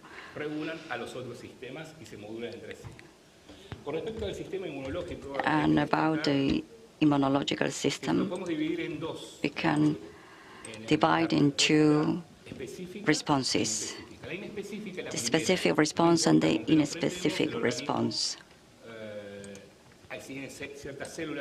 There are certain cells in our body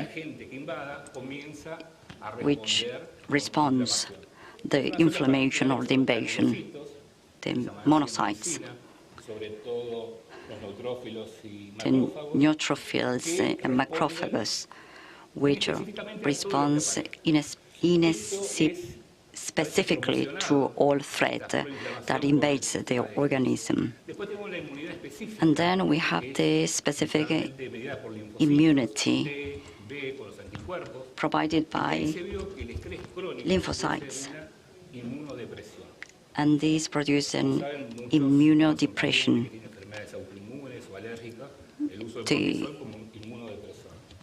The use of cortisol is used as an immunosuppressor. Vamos a entrar a ver el tema de las distintas prácticas meditativas. And we are going to discuss about different types of meditations in the cognitive level. This is a classification where we have different types of meditations. Attentional family is the first group, constructive family the second, and deconstructive group the third. In attentional family, we have two groups: the focused attention and open monitoring. And two elements are very important: attention, the consciousness of realizing what is being perceived by the individual. And this is a very important meta-conscious element, as I discussed with Professor Che. This is the way that the person can detach from emotional conflicts and observe what happens with calm and without attachments. In the constructive family, we observe and create a certain kind of thought. It's a re-evaluation or reassessment of the situation. We change our point of view and modify our schema. And this changes our relationship with other people. It and produces changes in our values, or it is oriented to our self-perception. And the deconstructive family is about self-inquiry to gain insight into the nature and dynamic of conscious experience. It's aimed to undo maladaptive cognitive patterns by exploring the dynamics of perception. And we have the non-dual practices, which aims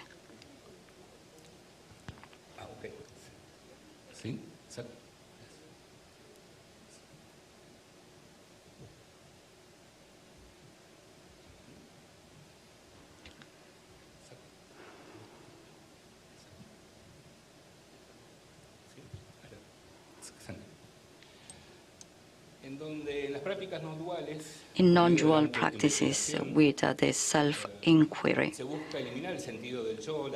we go beyond the self.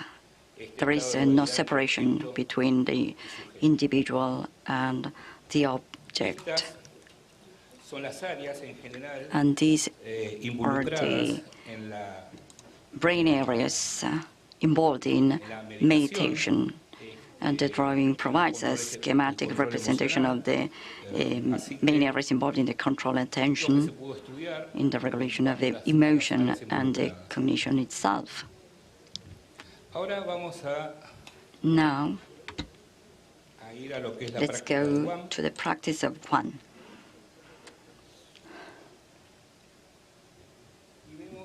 We can observe that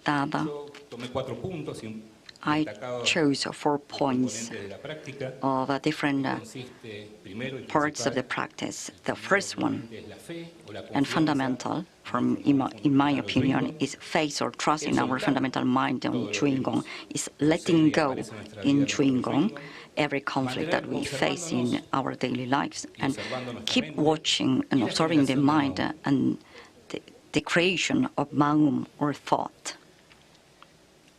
The Korean word Gwan means to look, observe, be aware, or mindful.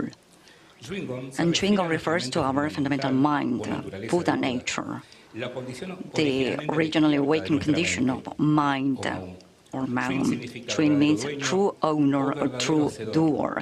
And Gong, empty, emptiness, not because it is nothing, but because it manifests and changes continuously from moment to moment without ever being fixed. And the foundation of this practice is to create a total faith, unconditional faith in our fundamental mind or Juingong. The essence of this faith is faith in our own essence, which is based on the Maum principles, which is the total conviction and certainty that our Maum is intrinsically Buddha, that we are Buddha, and there is nothing that does not have this nature, that every phenomenon is constantly arising from there and returning there, therefore has full capacity to respond to everything that arises. This faith in our fundamental mind naturally comes and clears the vision, perception, because it dissolves all ignorance, all attachment, and any idea that there is fixed self or something fixed, any idea of duality, allows us to see things as they are without any prejudice.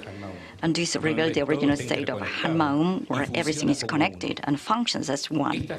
And this faith in Maum is a natural function of our fundamental mind, or Hanmaeum. The key to the practice is trust, faith in our Juingong. Because without it, we cannot let go, we cannot open our inner eye of the Maum, and we cannot return to our Hanmaeum, which is our essence. And what does this faith consist? It's a total certainty that originally I am Buddha, and that all living beings share the same Buddha nature.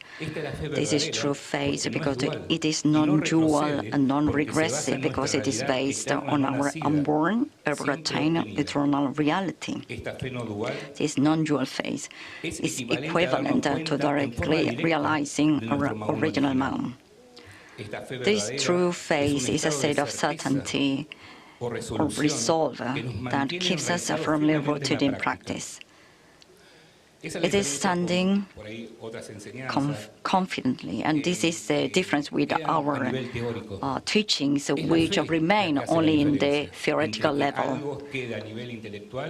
The faith, which flows with the practice, and is to have a conviction, a state of clarity, serenity, non-duality and freedom. And this true faith is a natural and inherent condition of our essence. It's not the result of the thought of the discriminating mind. It originates from our original Maung, which is prior to the rising of thought. A quality that pervades the entire Maung and manifests itself in everything in our daily lives. This is why this is said that there are no reasons to let go. That is, letting go without conditions. If there were certain conditions or reason to let go, it would not be spontaneous letting go, or something that arises from faith. It will be false, artificial, arising from beliefs based on greed or fear. And the mind that expects something in return is a mind that discriminates, which is an illusory duality onto the unique reality that is non-dual, and which is suchness, that identifies with a false self and limits itself by saying it is an unenlightened being. And this is what not allows the manifestation of our true self. This is a very important point because many people discuss about faith. How can I have faith? I'm from Argentina. When I viewed or watched the Dharma Talks, I could see how many people questioned her about faith, but it doesn't come from outside. It's something within us. As she said, we are already Buddha.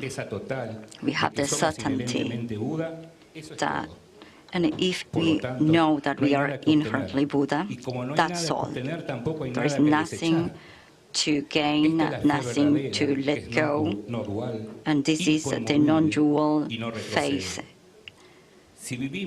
If we live our daily life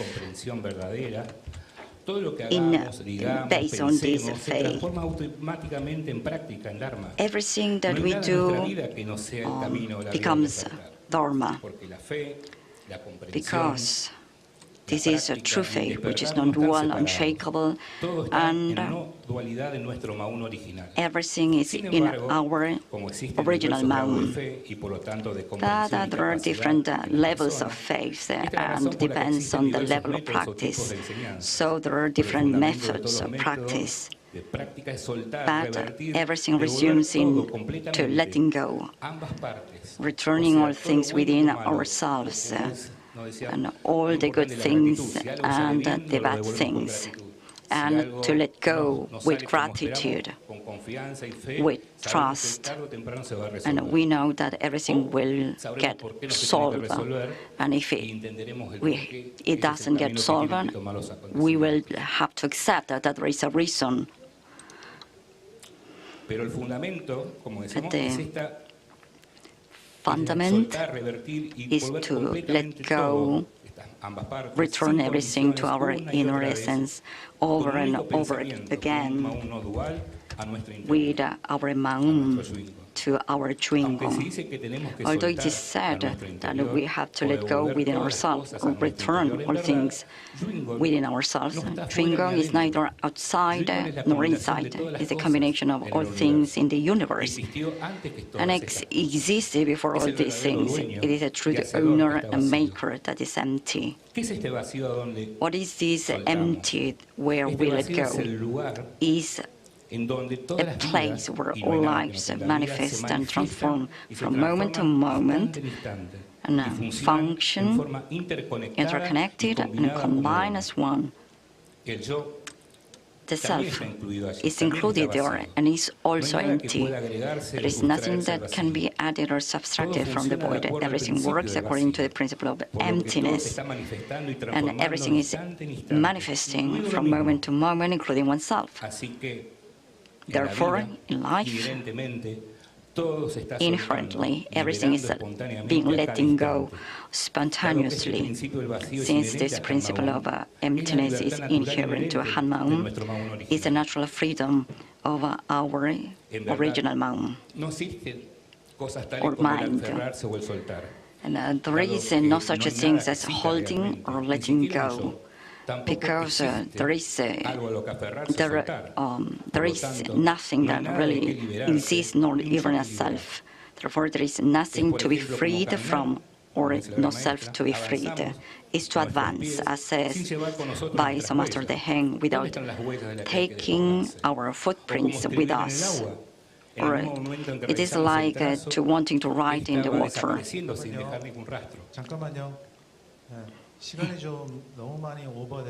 Estamos pasando del tiempo. Si puede. Estamos pasando del tiempo. Estamos pasando del tiempo, así que se puede resumir y concluir, por favor. Yeah.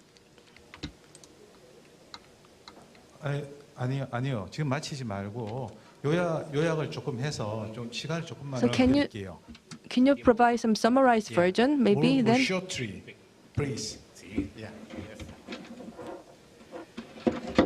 Entonces la vida sería imposible sin este soltar en el vacío.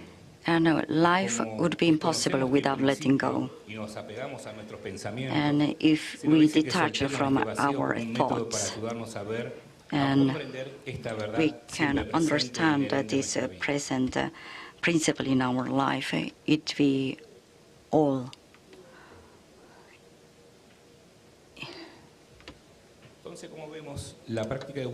So the practice of Gwan is present in the three meditative families, in the attentional, the constructive, and the constructive, producing psychobiological changes. And the Gwan regulates the attention, the creativity, and regulates and relax the release oxytocin and vasopressin, and decreases cambios en las ondas cerebrales se han estudiado también, que han mejorado y han aparecido la relación onda zeta alfa disminuido y en forma inmediata. The psychological effects of Gwan practice have cognitive effects and emotional effects, and the neurogenesis, the capacity to create new neurons. And in this picture, you can be the neurogenesis regions of the brain. And this is connected with the re-recording of Gwan practice. And in the endocrine effects of Gwan practice, we have it regulates the stress circuit, regulating the CRH-ACTH adrenal axis, regulates the release of oxytocin and vasopressin, decreases hyperinsulinemia caused by increased blood glucose due to high cortisol, and increase the telomere length, and slow down the epigenetic clock of our organism.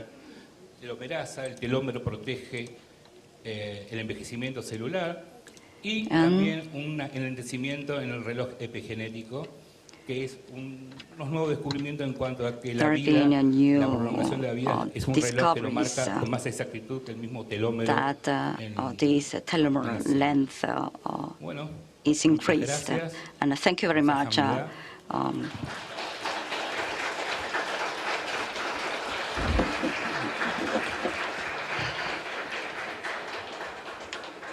Thank you for your excellent presentation.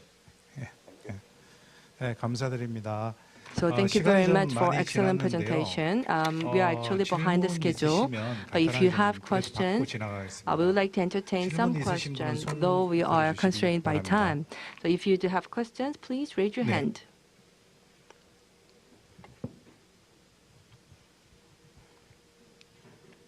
네, 안녕하세요. So good afternoon. I am the member of the Hanmaeum Science Center. My name is Lee Jun-yeop. 아까 관수행 You talked about the Gwan practice and how it affects the brain and induces brain changes. And in our medical team, we also checked the brain wave. So we did the brain wave scan. So in terms of the changes in brain and brain wave, if you can elaborate on that, we will highly appreciate that. And also in our medical team, because we belong to the Hanmaeum Science Center, and we have conducted the various researches. So if you're interested, then maybe we can have some partnership and have joint research activities. Dentro de las conclusiones, la gran maestra siempre habló So Master Daehaeng always said that when we let go, we record this information. And with the latest discoveries about the neuronal plasticity or neurogenesis, we have new neurons of stem cells in the region of hippocampus, which are related to memory and emotions. And this is a proof of the biological proof of this re-recording process. In the favored conditions, we have this neurogenesis occurring in our brains and to traumatic memories or are modified by new neurons. So we can prove that the process of re-recording taught by Master Daehaeng is true and is occurring in our biological organism.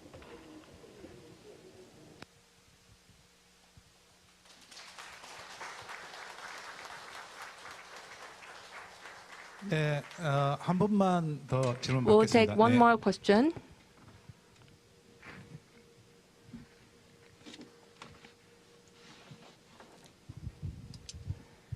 Thank you for your good presentation for about psychoneuroimmune endocrinology change and effect. But I want to know, it's a simple question. If those who have suffering come to you, what kind of words would you give them at first among words of Daehaeng S님?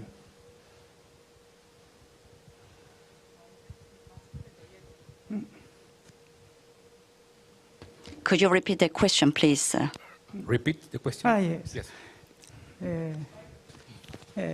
If those who have suffering come to you, what kind of words would you give them at first among words of Daehaeng S님?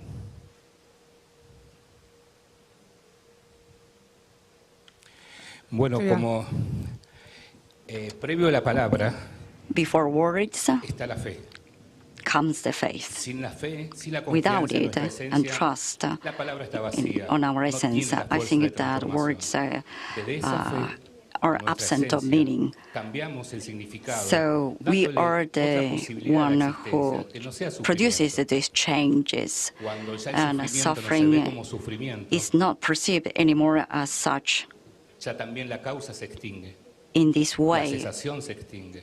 the cause of suffering is annihilated, Y surge por lo que verdaderamente es. Por eso el problema and y la we can cuestión, see the suchness of the reality. como dijo la gran maestra, acá la única transgresión es la As ignorancia. said by Master Daehaeng, the only problem we have ¿Qué es lo is que ignoramos? ignorance. And what En el do Sutra we del Corazón ignore? And está the muy claro por qué Heart sufrimos. Sutra, Porque no we sabemos have que the, somos un maún en común. the response, the answer, because we don't know that we are life in common, functioning in common, and body in common, a mom in common. Equivalente al desconocer eso So we create the figure of self, which is attacked or which sends the menace. And we are ignorant of the principle of voidness. And thanks to letting go and return everything to our essence, we can understand that everything finally flows as it is, and we can see the suchness of the reality without any suffering existing.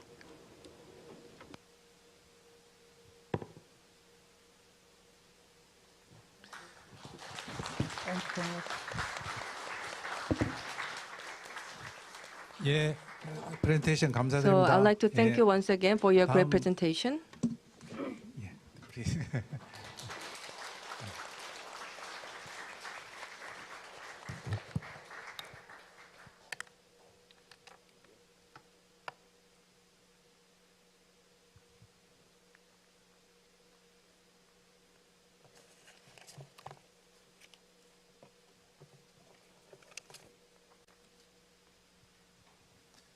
다음 연자분을 소개해 올리겠습니다. Let me invite our 장미란 next 박사님. speaker, Dr. 장미란. 장미란 박사님은 현재 Dr. Jung 연세대학교 의과대학에서 네오 안티젠 is working 예측을 통한 as a 암 researcher 백신 개발을 포함하여 working 종양 a 면역학을 research on 연구하고 있는 neoantigen. 연구원이십니다. And 2006년도에 서울여대를 she 생명공학으로 got her BA 박사학위를 in 받으셨고 bioengineering from Seoul Women's University in 2006, and she got her 활성산소가 항암제 master's 내성 degree in the 발생에 doctorate 미치는 course at 영향과 Convey University, 그 and she 기준을 conducted research to 규명하는 investigate the 연구를 effects 진행하였으며 and the mechanisms of 2012년도에 reactive oxygen 박사학위를 species 받으셨습니다. on the development of anti-cancer 2013년에서 drug resistance, 15년까지 미국 and received her 유니버시티 오브 doctorate 시카고와 in 2012 while 2016년 working 유니버시티 as a 오브 postdoctoral 서던 researcher at the University of 캘리포니아에서 Chicago from 박사후 2013 to 연구원으로 2015, 주로 and at the 종양을 University of 둘러싼 Southern California in 면역 미세 2016 in the 환경에서 US. 종양세포 She conducted 제거를 studies 위해 on the function and the 중요한 clonality of T T세포의 cells, 기능과 which play an important 효능성에 role 대한 in removal 연구를 of cancer cells 진행하였습니다. in the immune 그 경희대학교에서 microenvironment 연구 surrounding 교수로 the tumor. 재직하시면서 After that, while 활성산소 working as a 조절 research 인자를 professor 발굴하여 at Convey 항암제 University, 내성 she discovered the novel regulators of ROS and contributed to overcoming anti-cancer drug resistance and driving novel targets for new drug development. Currently, she is a member of the medical research team of Hanmaeum Science Institute and is conducting research together. She is mainly interested in molecular biology, cancer immunology, genetics, quantum mechanics, and brain science. She will deliver a presentation under the title of Mind-to-Mind Connection for Healing Cancer. 마음의 연결에 대한 그런 발표가 되겠습니다.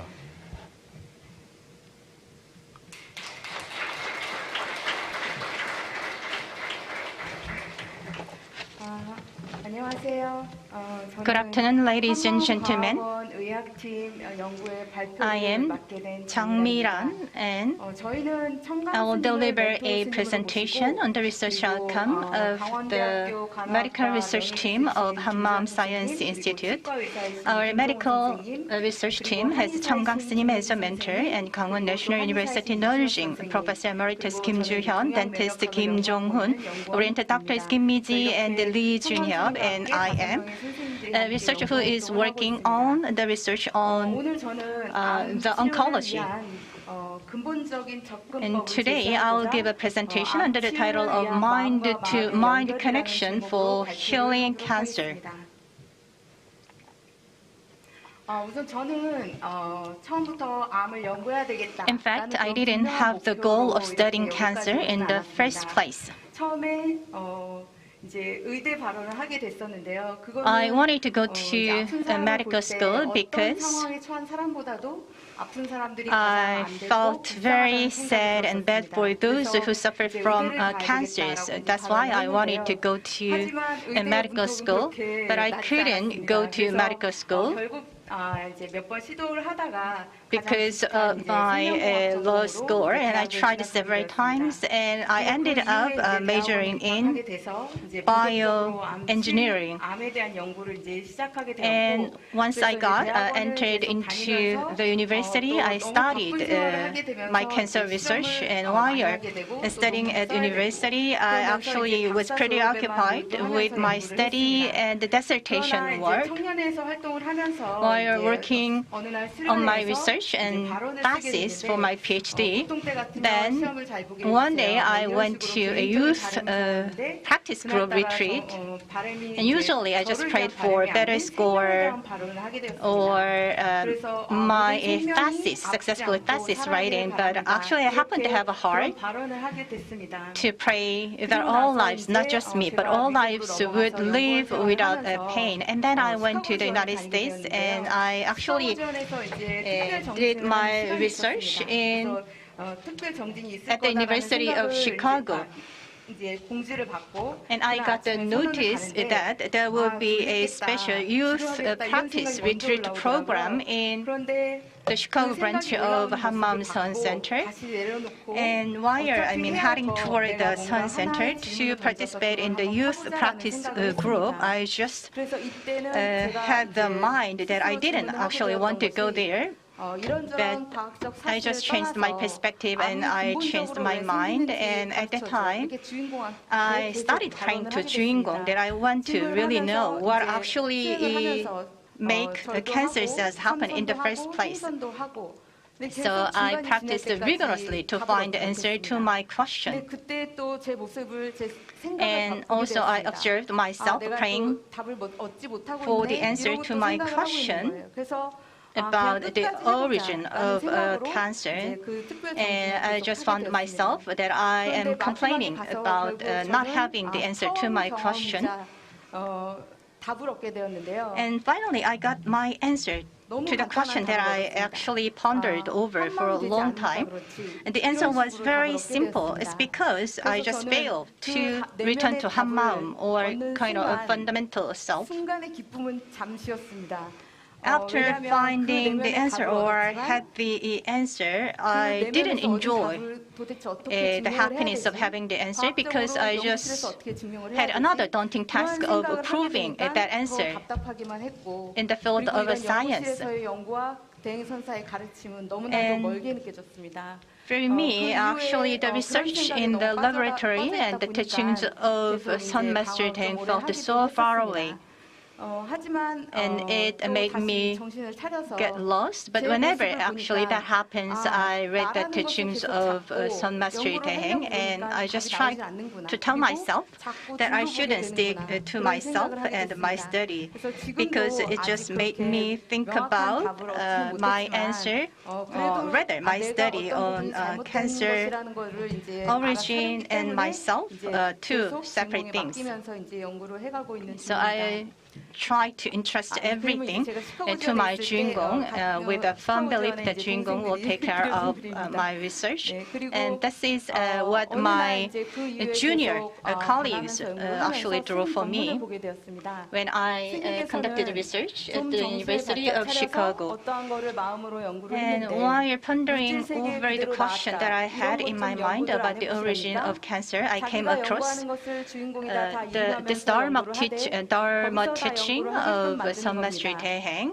She said that actually when we conduct a research, we should conduct a research to the state that we can say we studied something with all our heart, and actually the results came out exactly as I wish they should be in the material world. The main goal is to entrust all the research to Juingong and let Juingong do all the research there. And if I can return to one mind, not two, then I can communicate with everything, including cancer cells. And after that, I just started pondering over my goal of having the answer to the origin of mind as I grow tree and water leaves so it can sprout new leaves one by one. Today, I would like to talk about my thesis, the work of the medical research team of Hanmaeum Science Center in the order of understanding of cancer, connection of mind and body, one mind, mind-to-mind connection, practice of mind connection and integration of mind and materials.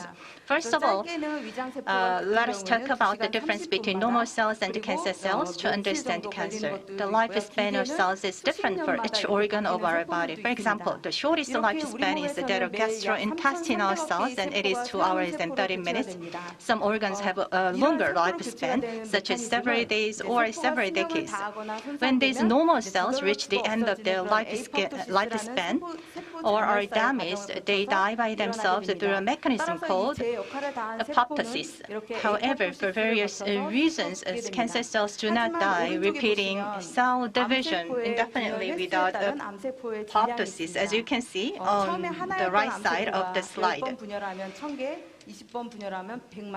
As you can see on the graph on the right, the horizontal axis represents the number of cancer cells divisions, and the vertical axis represents the mass of cancer cells. One cancer cell divides 10 times and becomes 1,000 cells, and they become 1 million cells at 20 divisions, 1 billion cells at 30 divisions, and 1 trillion cells at 40 divisions, and their mass becomes 1 kilogram.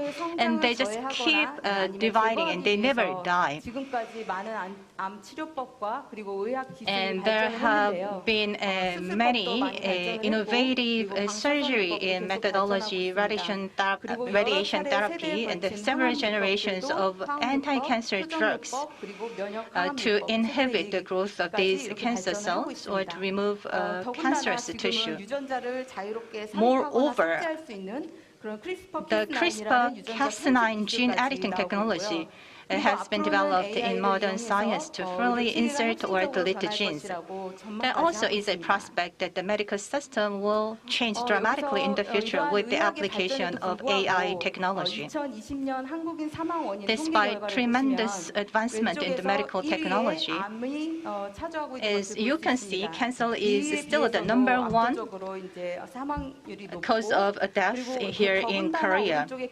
So if you take a look at the right side of this graph, you can see that the vertical axis stands for the number of deaths per 100,000 people. And since 2083, for the past 40 years up until 2020, cancer has been the #1 cause of the deaths here in Korea. And as you can see, we can find increasing number of deaths from cancer. Then we can ask ourselves why cancer is still uncured in many cases, despite the great advancement in the medical technology. We still subconsciously see everything we see and experience separate from ourselves. The same is true when we look at the cancer cells. With the thought of how we can kill cancer cells, we try chemo injections, irradiation, and cut them out with the surgery. Of course, those measures can help to some extent, but they are not fundamental solution to cancer. That is why we need a new paradigm with regard to the healing of cancer. So actually, we need to understand that mind would be the fundamental basis of our lives rather than focusing on material or the visible world. And now let us think about whether our minds are connected with our bodies.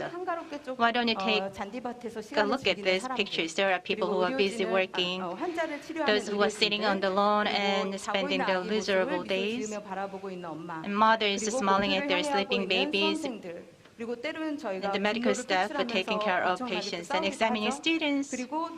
And sometimes we get pissed off and fight with other people. There is a picture like that.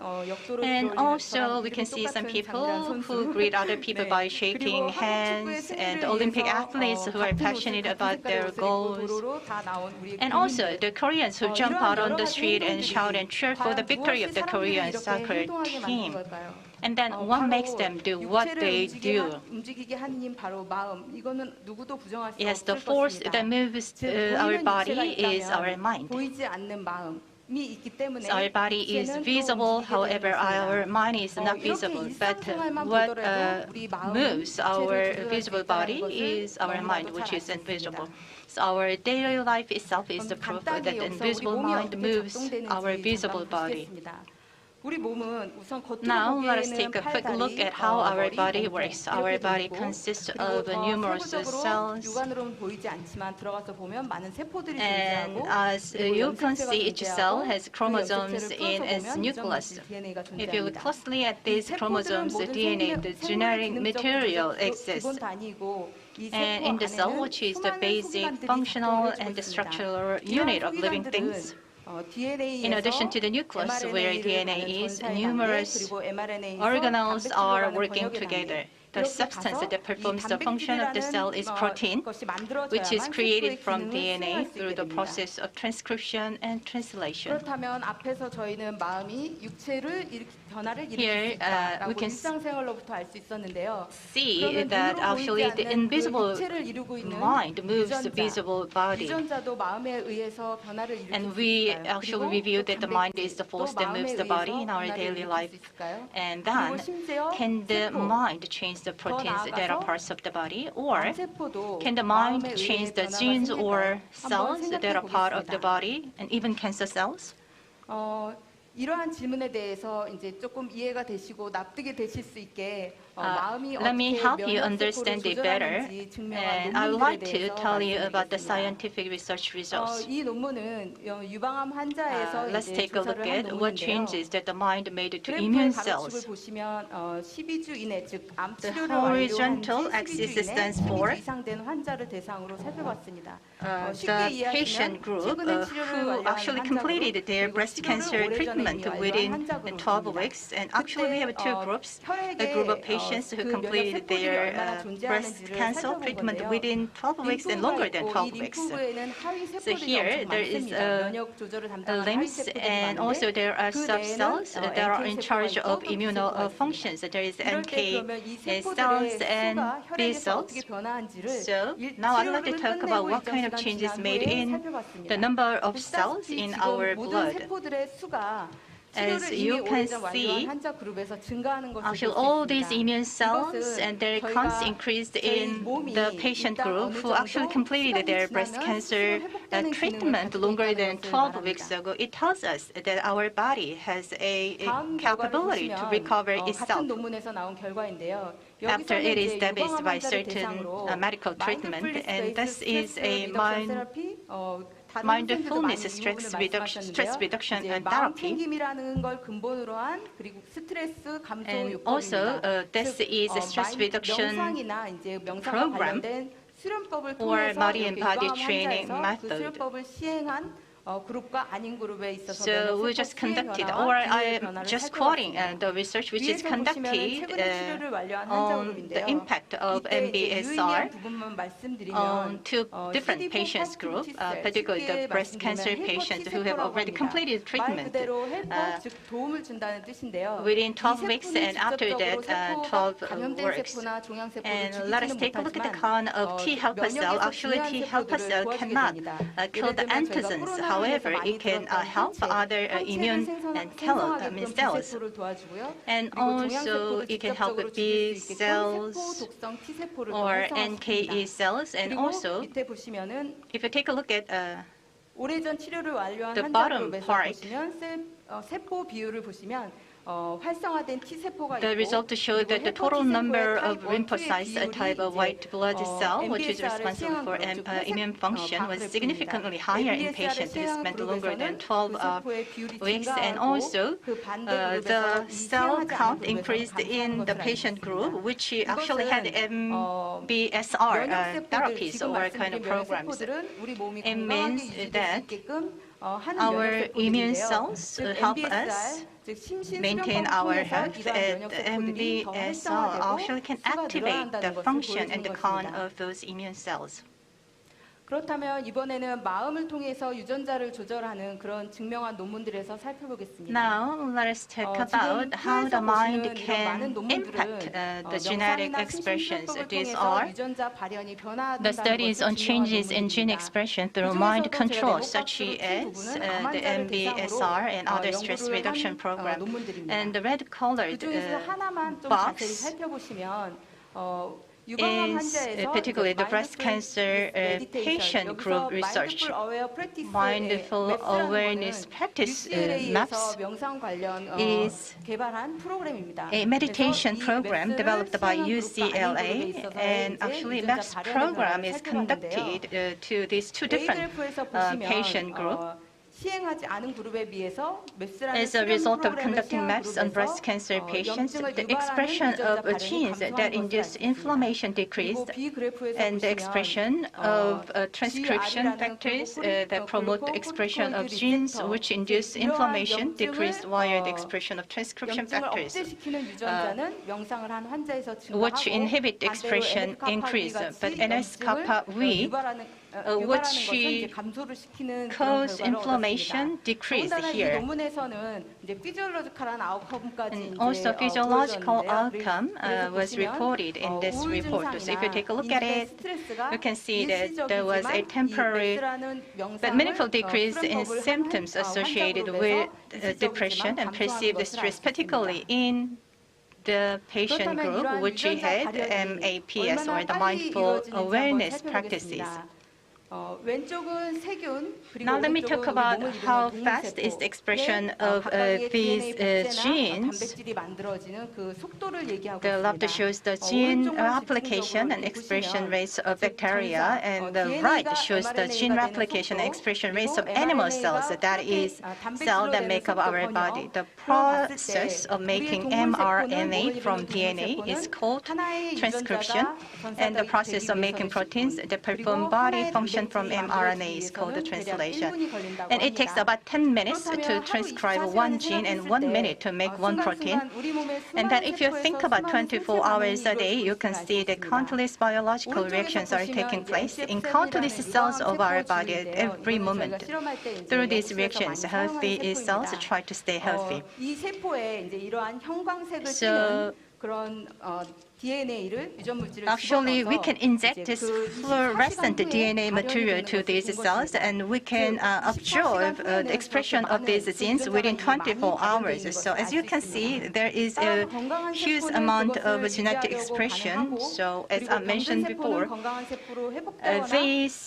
through these reactions, healthy cells try to stay healthy, while disease cells are either regenerated into healthy cells or just die off. In the beginning of my presentation, I asked whether our mind can change our body and our body cells or the cancer cells. So according to the scientific research that I shared with you, I believe that I can say yes to that question.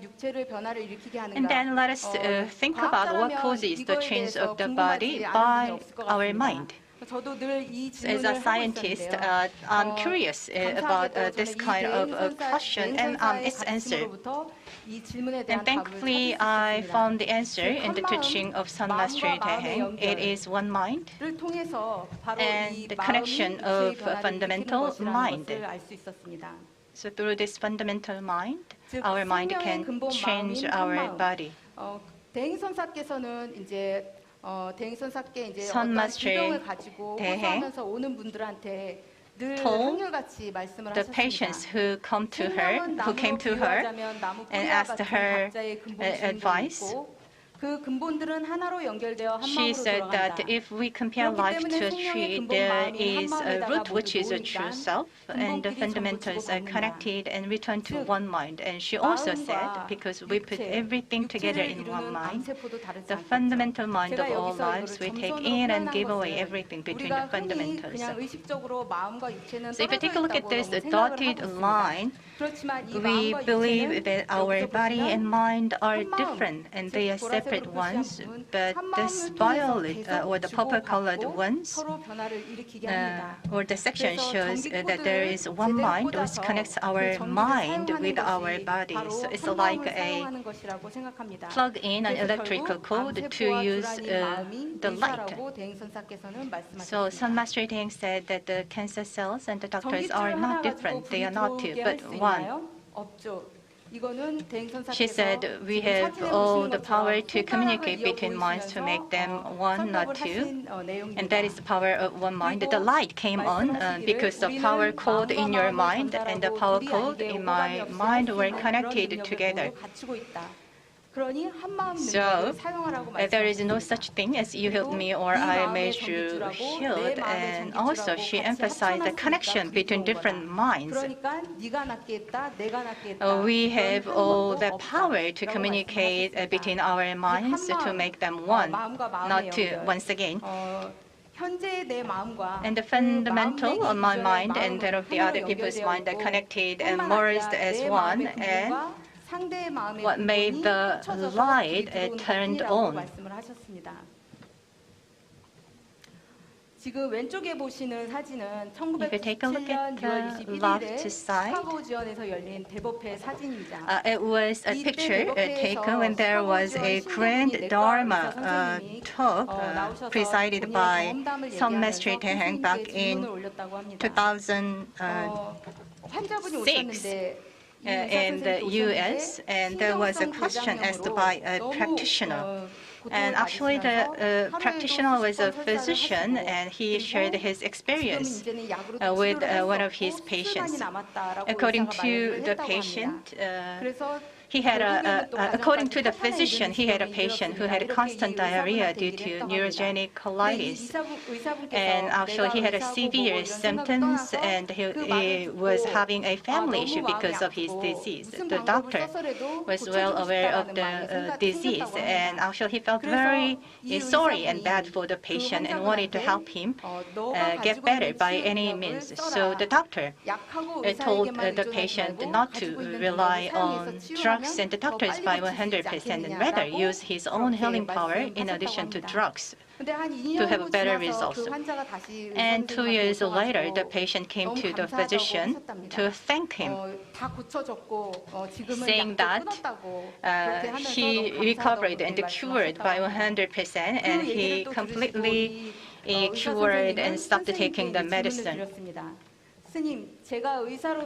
And after that incident, the doctor actually felt something, and the physician asked a question to Seon Master Daehaeng that he would like to ask as a doctor how the invisible and untouchable mind works on the physical body and cure or improve incurable disease.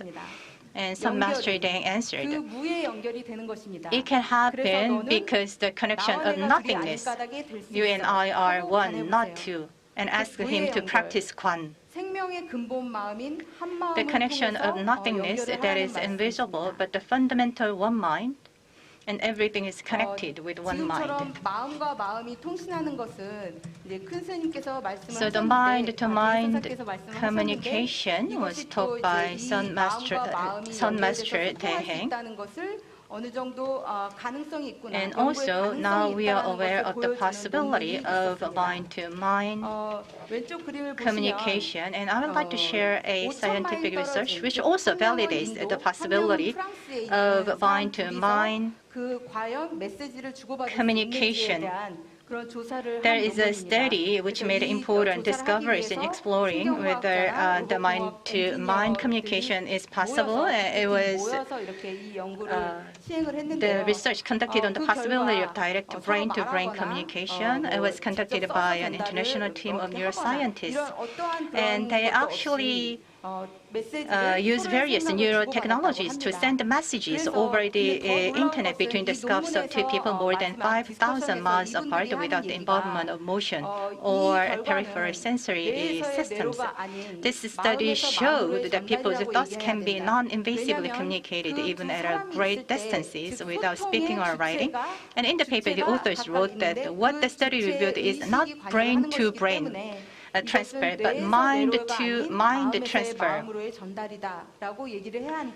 That's what the authors of the paper said about the research. So it's not brain-to-brain transfer, but mind-to-mind transfer. And after reading that paper, I just validated the possibility of mind-to-mind communication.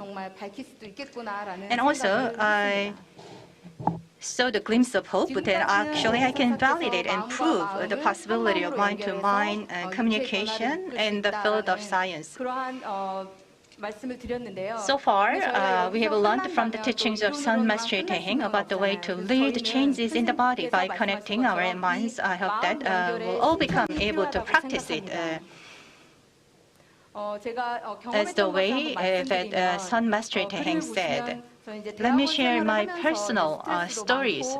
I got really stressed while I was studying at my university, and also I had a very irregular daily routine. And suddenly, I developed a skin disease, and it was very itchy, and even the slightest irritation to the skin made it swell a lot.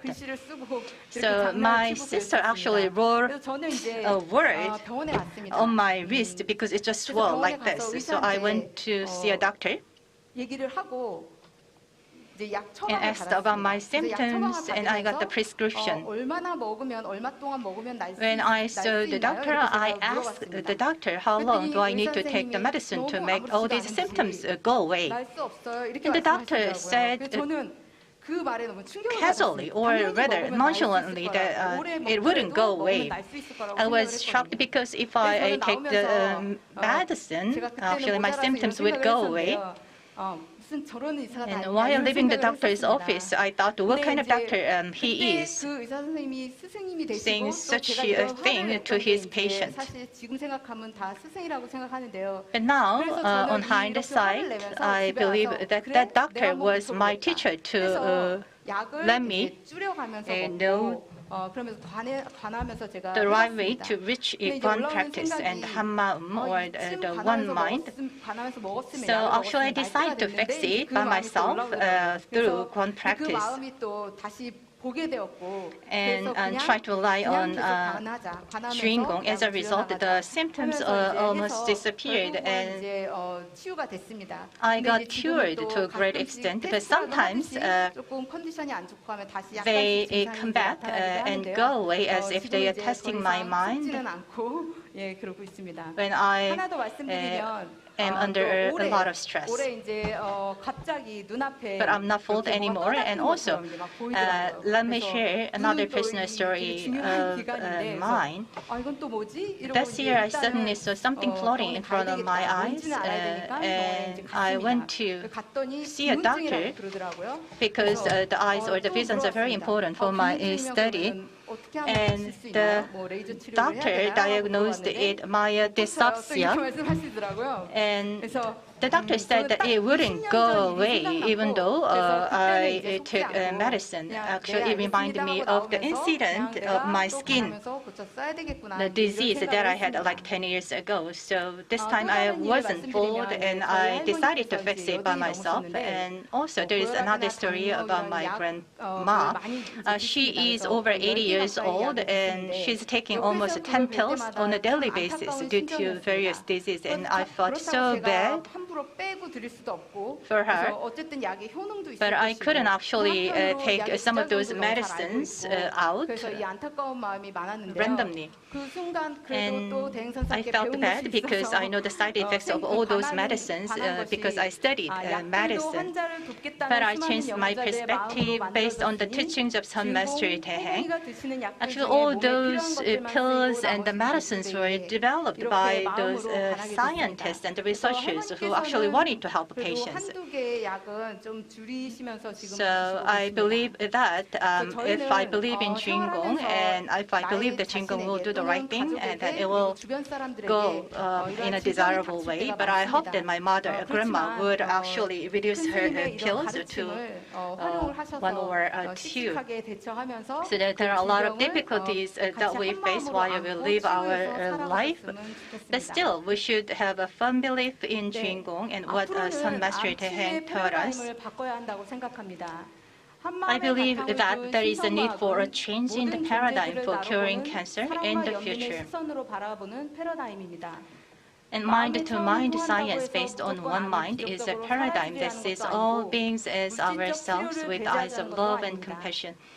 Just because it goes through the dimension of the mind, it does not mean that cancer will unconditionally disappear miraculously, nor does it mean that we should exclude medical treatment. While working on active treatment, we can practice mind-to-mind connection, seeing the whole process as one mind. In the face of cancer is fear and pain. Following economic problems and repeated treatment and recovery cycles, if we can connect our mind to one mind, the fundamental mind of life will be able to gain not only health from cancer, but also health of life and freedom itself. Some master Daehaeng said that actually we need to connect the visible with invisible, and also we should believe it rather than knowing it. So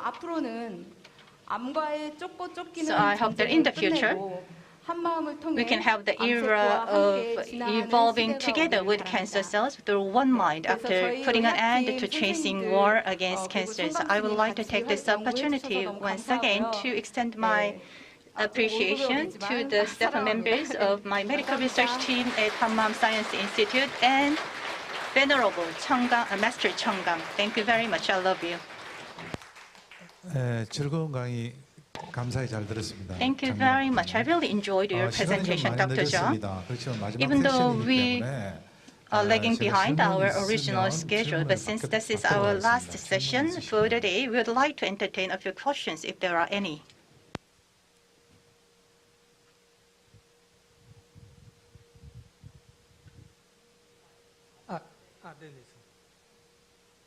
네, 선생님, 재밌는 연구 결과여서 정말 즐겁게 잘 들었습니다. 그런데 내용 자체가 기존 연구 결과의 검토인 리서치 페이퍼의 느낌이 좀 많이 들어가지고 좀 궁금한 게 있는데요. 저도 이 주제와 이 내용에 대해서는 충분히 공감하고 가능성은 분명히 있다. 우리가 그래서 스님께서도 연구를 하세요라고 말씀을 하신 거라고 저는 그렇게 알고 있습니다. 그 입장에서 보면은 And that's what Sun Master actually told us, that we need to study and research the possibility of mind-to-mind communication. So I'm just wondering whether there is any practical clinical research on this possibility of mind-to-mind communication conducted by medical research team of Hanmaeum Science Center. What do you think? Of course, we haven't conducted any clinical research on the possibility of mind-to-mind communication or any endocrinological research either. Of course, there was a research conducted on brainwave-related sector or the area, and it will have a bigger impact if we conduct some clinical research on the possibility of mind-to-mind communication. However, we haven't been able to afford to conduct such kind of clinical research or the trials. But what I can tell you is that we have reached the state where we see the possibility of any potential research on mind-to-mind communication. That's what we discussed inside of the medical research team of Hanmaeum Science Institute. And on the basis of the research or the study that I presented to you, we will conduct a follow-up research. And also next time, I believe that we'll be able to provide more practical research outcome. Next time we have this kind of forum. And I believe that the mind-to-mind and communication and the related research is feasible enough to conduct in our reality. That's why I'm asking this question or making this comment. Thank you very much, Dr. Jung. We are lagging far behind our original schedule. So if you have further questions about Dr. Jung's presentation, please use the plenary discussion session. Let me invite our last speaker. The last speaker is Professor Hansyuk Eple. 오늘 발표하실 제목은 The title of his presentation is the one place that takes in and gives out scientific and Buddhist perspectives on consciousness. 주시겠습니다. Professor Hans-Jörg Jople. 베를린 샤르테과 대학교 교수님 현직 He is the associate professor in gastroenterology in the Charité University of Berlin. He is also an associate professor of infectious disease as well. He studied medicine at the University of Heidelberg and at University of Berlin and completed his undergraduate studies in 1992. In 1993, he completed his experimental thesis at the Institute for Clinical Physiology, Free University, and in December he became a faculty member of the Department of Gastroenterology and Infectious Disease of the Free University Berlin. He received the board certificate in internal medicine in 2006, board certificate in infectious disease in 2007, and gastroenterology in 2014. In 2011, he received the postdoctoral lecturer qualification, and since 2019 he has been working as a consulting specialist for infectious disease at the Charité University of Medicine at Berlin. The focus of his experimental work is the barrier function of the intestinal mucosa in infectious diseases. So the Professor Hans-Jörg, the floor is yours.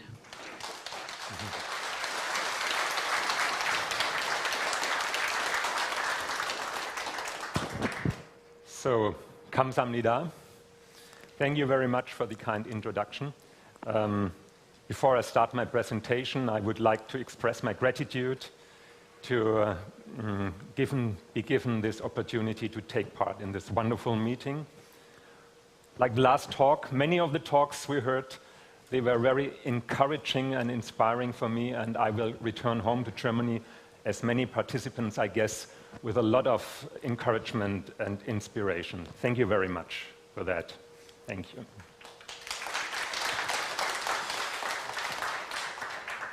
I have the last talk, so some of the aspects I will address in my presentation, they have been mentioned before in some of the talks and in the discussions. Still, I think it is worthwhile, and we have experienced this before, that some things were mentioned from different people, because everybody of us as a practitioner has a different perspective, a different angle. In my presentation, I would like to present something that is very much result of a thing I had to deal with in my life. I'm an academic physician. I'm trained as an academic, and also I'm a German. And as you may know, Germans tend to be very analytical and logical thinking people. So I had in my life the problem, how could I reconcile the academic training I received, the logical thinking, my analytical way of approaching reality with the things I learned from Daehaeng, and which were so more fulfilling for myself. But I had the feeling it cannot be that there's a contradiction. They had to be reconciled somehow. So this is a process I would like to present my thinking or my thoughts about this topic. This is how I came to choose consciousness as a topic. Also, I'm a gastroenterologist and a specialist for infectious diseases, so this is not my specialty I'm talking about. So, if you think about natural science and Buddhism, you realize that both describe reality, but in a very different way. So how can these different views on reality be reconciled? And as I told you, when I thought about this dilemma, I came to think about the subject of consciousness. And I realized that whether we prefer a Buddhist or a scientific view on reality, all our understanding of reality can only occur in our consciousness. Therefore, if I had to summarize my presentation in one little sentence, it would be to understand reality, we have to understand consciousness. Let me briefly give you an overview of my talk. In the Western tradition, the science of consciousness is closely linked to the philosophy of mind. Therefore, I will, in the first part of my talk, examine some basic thoughts on the philosophy of mind. Then I will describe the scientific approach to consciousness. And finally, I will try to compare the scientific and the Buddhist view on consciousness and reality. The history of modern consciousness studies starts with the French philosopher René Descartes. Like most people of his age, Descartes firmly believed in God. Still, he advocated rational thinking as the main principle of insight. Therefore, he is frequently referred to as the father of modern philosophy and sciences. In his seminal work, The Meditations on First Philosophy, Descartes attempts to construct a philosophical system grounded on truth only. To do so, he asked himself the fundamental question, what is the truth I can be sure about beyond any doubt? Please note that in this sentence, truth and reality are interchangeable. So the question could also be read, what is the reality I can be sure about beyond any doubt? If we think about this question, and the first thing that may come to our mind is what we receive, the information we receive by our senses. If we hear someone saying, I have seen it with my own eyes, we immediately feel the meaning of this sentence because we usually attribute a strong feeling of truth and reality to our sensual perceptions. This is where Descartes' exploration of reality begins.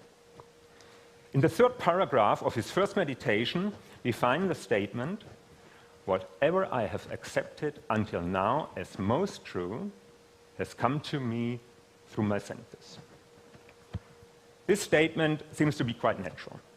However, it takes only brief consideration to acknowledge that our senses do not always provide us with valid information. Take a look at this picture. I hope it works from behind.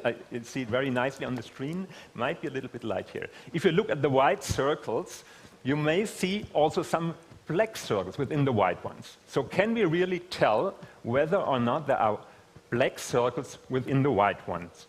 Obviously, we cannot. So it is obvious that our senses not always provide us with valid information. In a similar way, Descartes realized that from time to time, I have found that the senses deceive. This is known as the argument of sensual misperception. Descartes now reasons as follows. Okay, the senses may give me wrong information, but what about my mind? Does the content of my mind reflect reality? For example, I will give you an example to make it more tangible. At this very moment, I am trying to present some ideas of Descartes to you. I am seeing your faces. I'm struggling with English. I'm a little bit anxious whether I can make myself clear, and all this is happening in my mind. I am experiencing all this so vividly in this moment in my mind. But how can I be sure that what I experience in this moment is reality and not just a dream? Maybe I wake up in a second and I'm at home in Berlin and everything has been a dream. That's a problem.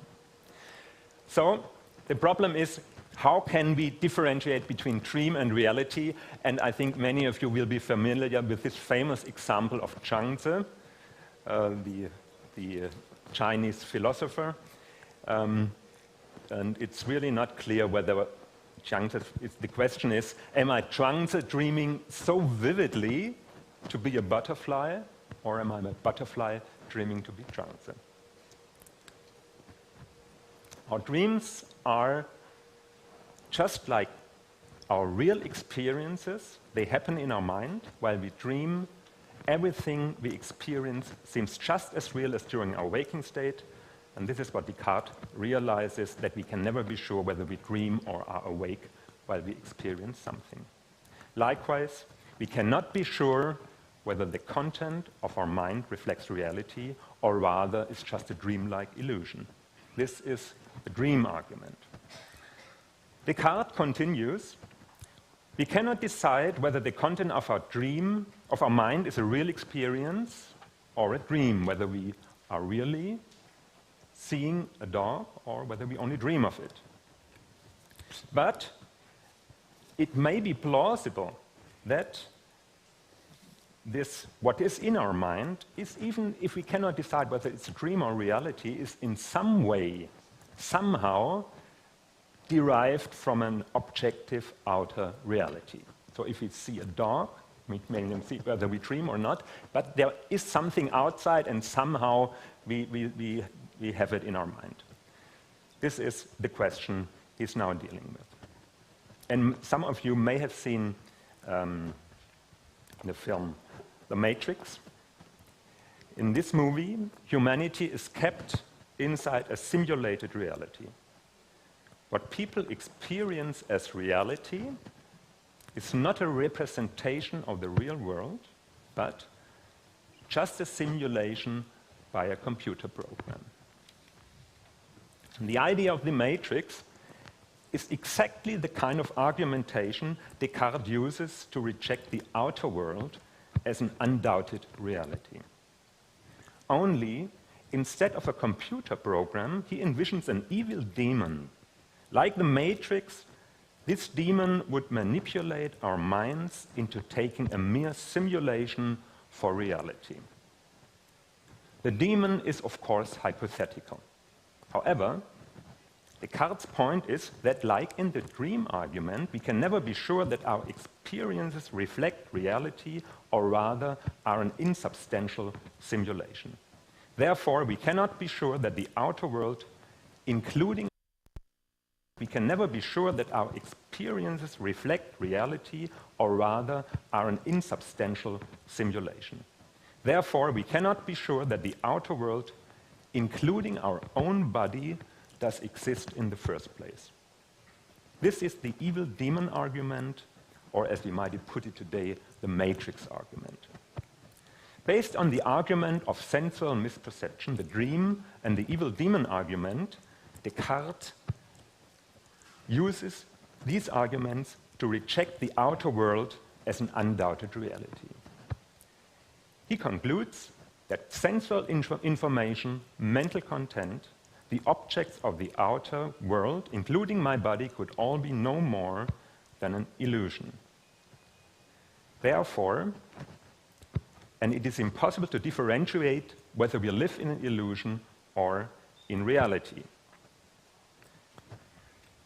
So the question remains, what then is left that is sure beyond any doubt? Is there something we can be sure beyond any doubt? And Descartes comes up with a very interesting and with a remarkable answer to this question. He reasons, if I correctly realize something, I obviously exist. But even if I'm deceived and cannot correctly realize anything, there is someone who is deceived, therefore I exist. I must finally conclude that this proposition, I am, I exist, is necessarily true. Descartes points out the one thing that, without any doubt, can be taken for true is the undeniable fact that there is someone who experiences something. In other words, someone who is conscious. While René Descartes' skepticism is based on an impressively stringent and straightforward argumentation, his subsequent reasoning gave rise to difficult problems. He discovered that without any doubt there is someone who is conscious and something that can be called the mental. He also acknowledges that there is a body and other things made of matter. The question now arises how the mental and matter relate to each other.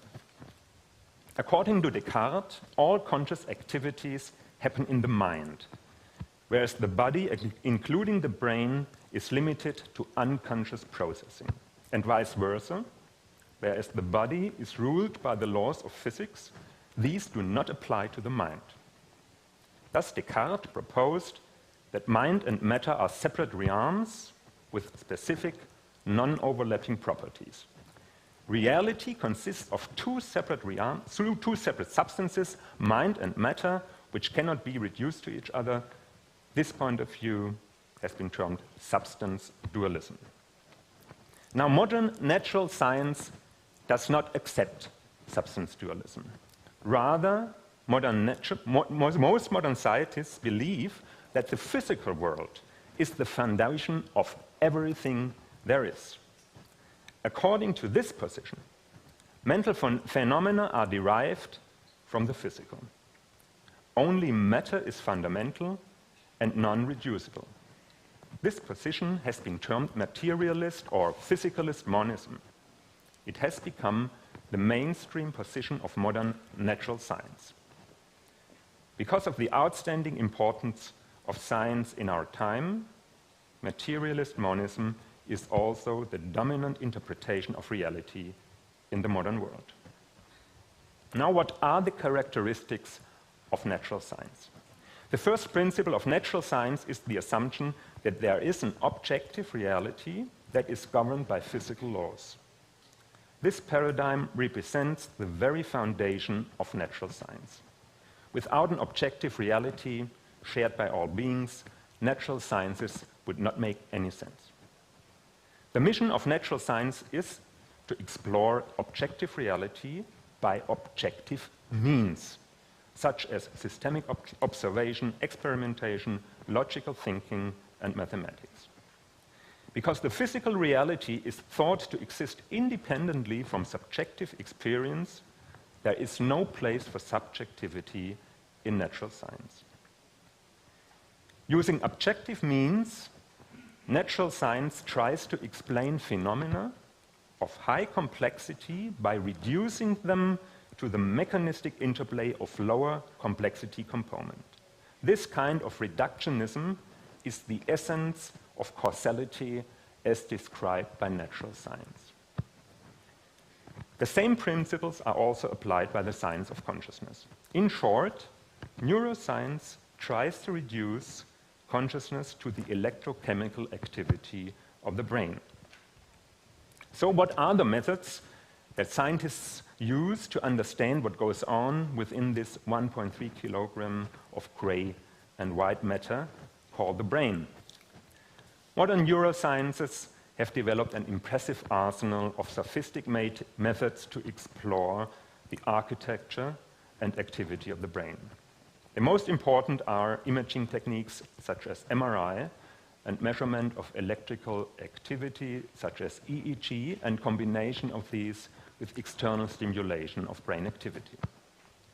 With these techniques, the architecture and the electrical, this is the architecture, the electrical, and also the biochemical activity of the brain can be detected in almost real time, and these data can then be used can be fed to computer systems. So in the end, we have a computational model of consciousness derived on all this data obtained by these different methods. So the modern scientific approach to consciousness resorts to a computational theory of mind. Most research in this respect has been done on the visual system of the brain. While a person looks at something, for instance, a brain, we can use these methods to detect the electrical activity here is with functional MRI. You see the colors. These show the brain areas that are active during while the person looks at the face, and also EEG. And then we can see which brain areas respond or are active while a person looks at a brain. It was shown with these methods that if we look at something, for instance, as a brain, the visual input through the retina is first propagated to the occipital lobe, where the visual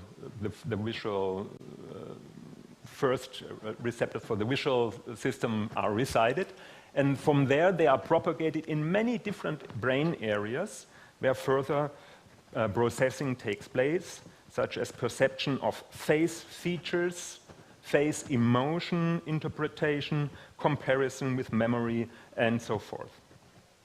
The complex concerted processing in different brain areas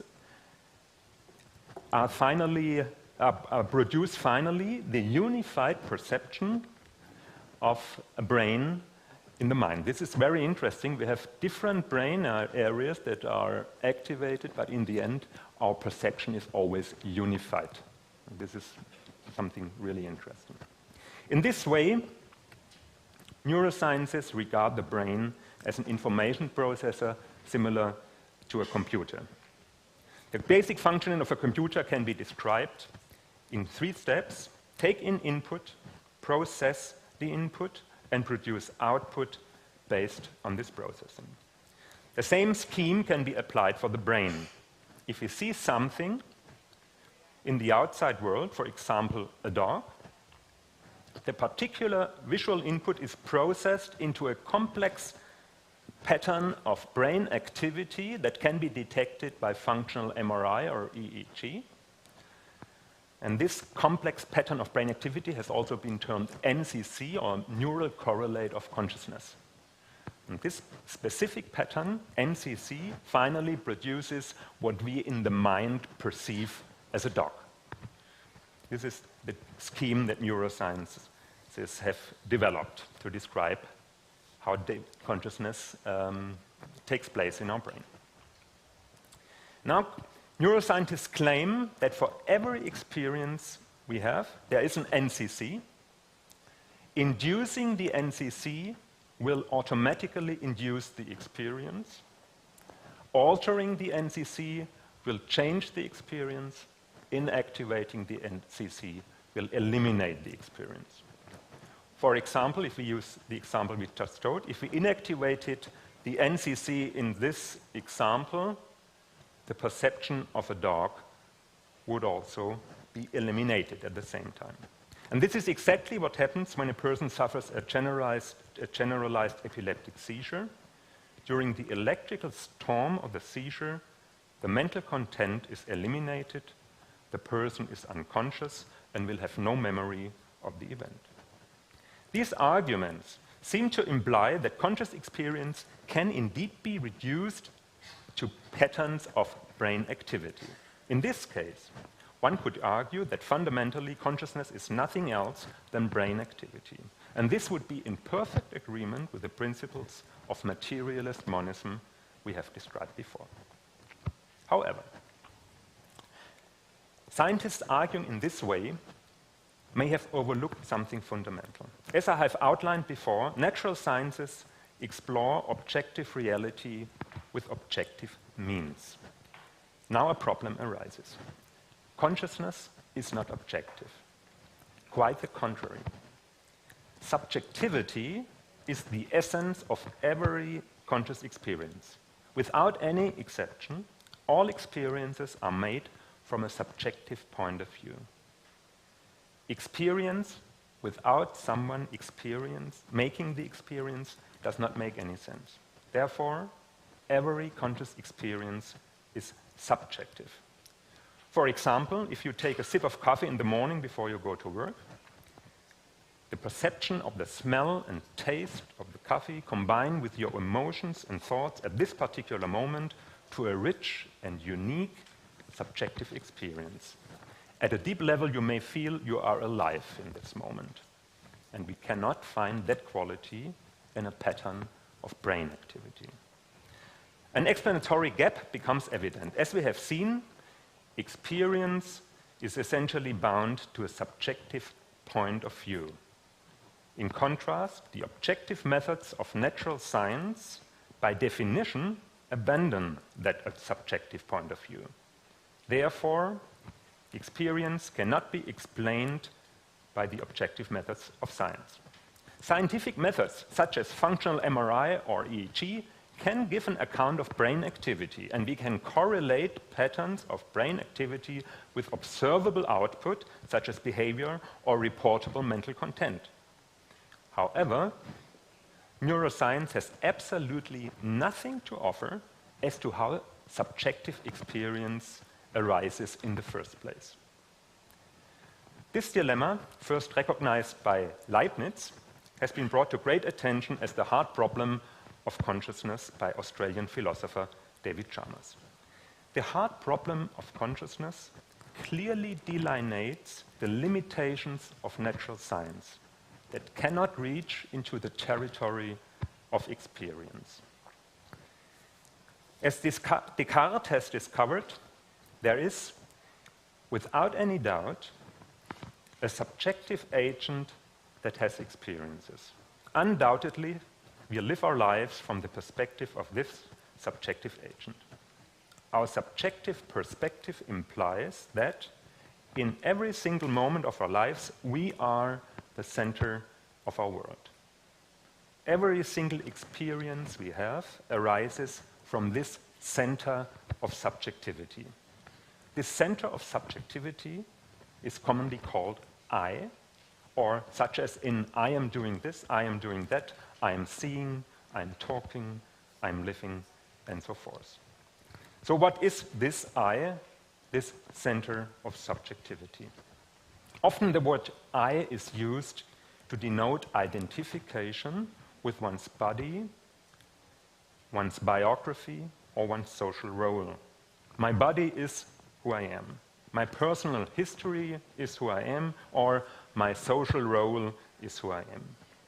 This identity-driven kind of I is defined by specific content.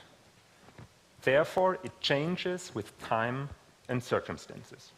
When I was 20 years old, my body was different from my present body, as were my social roles.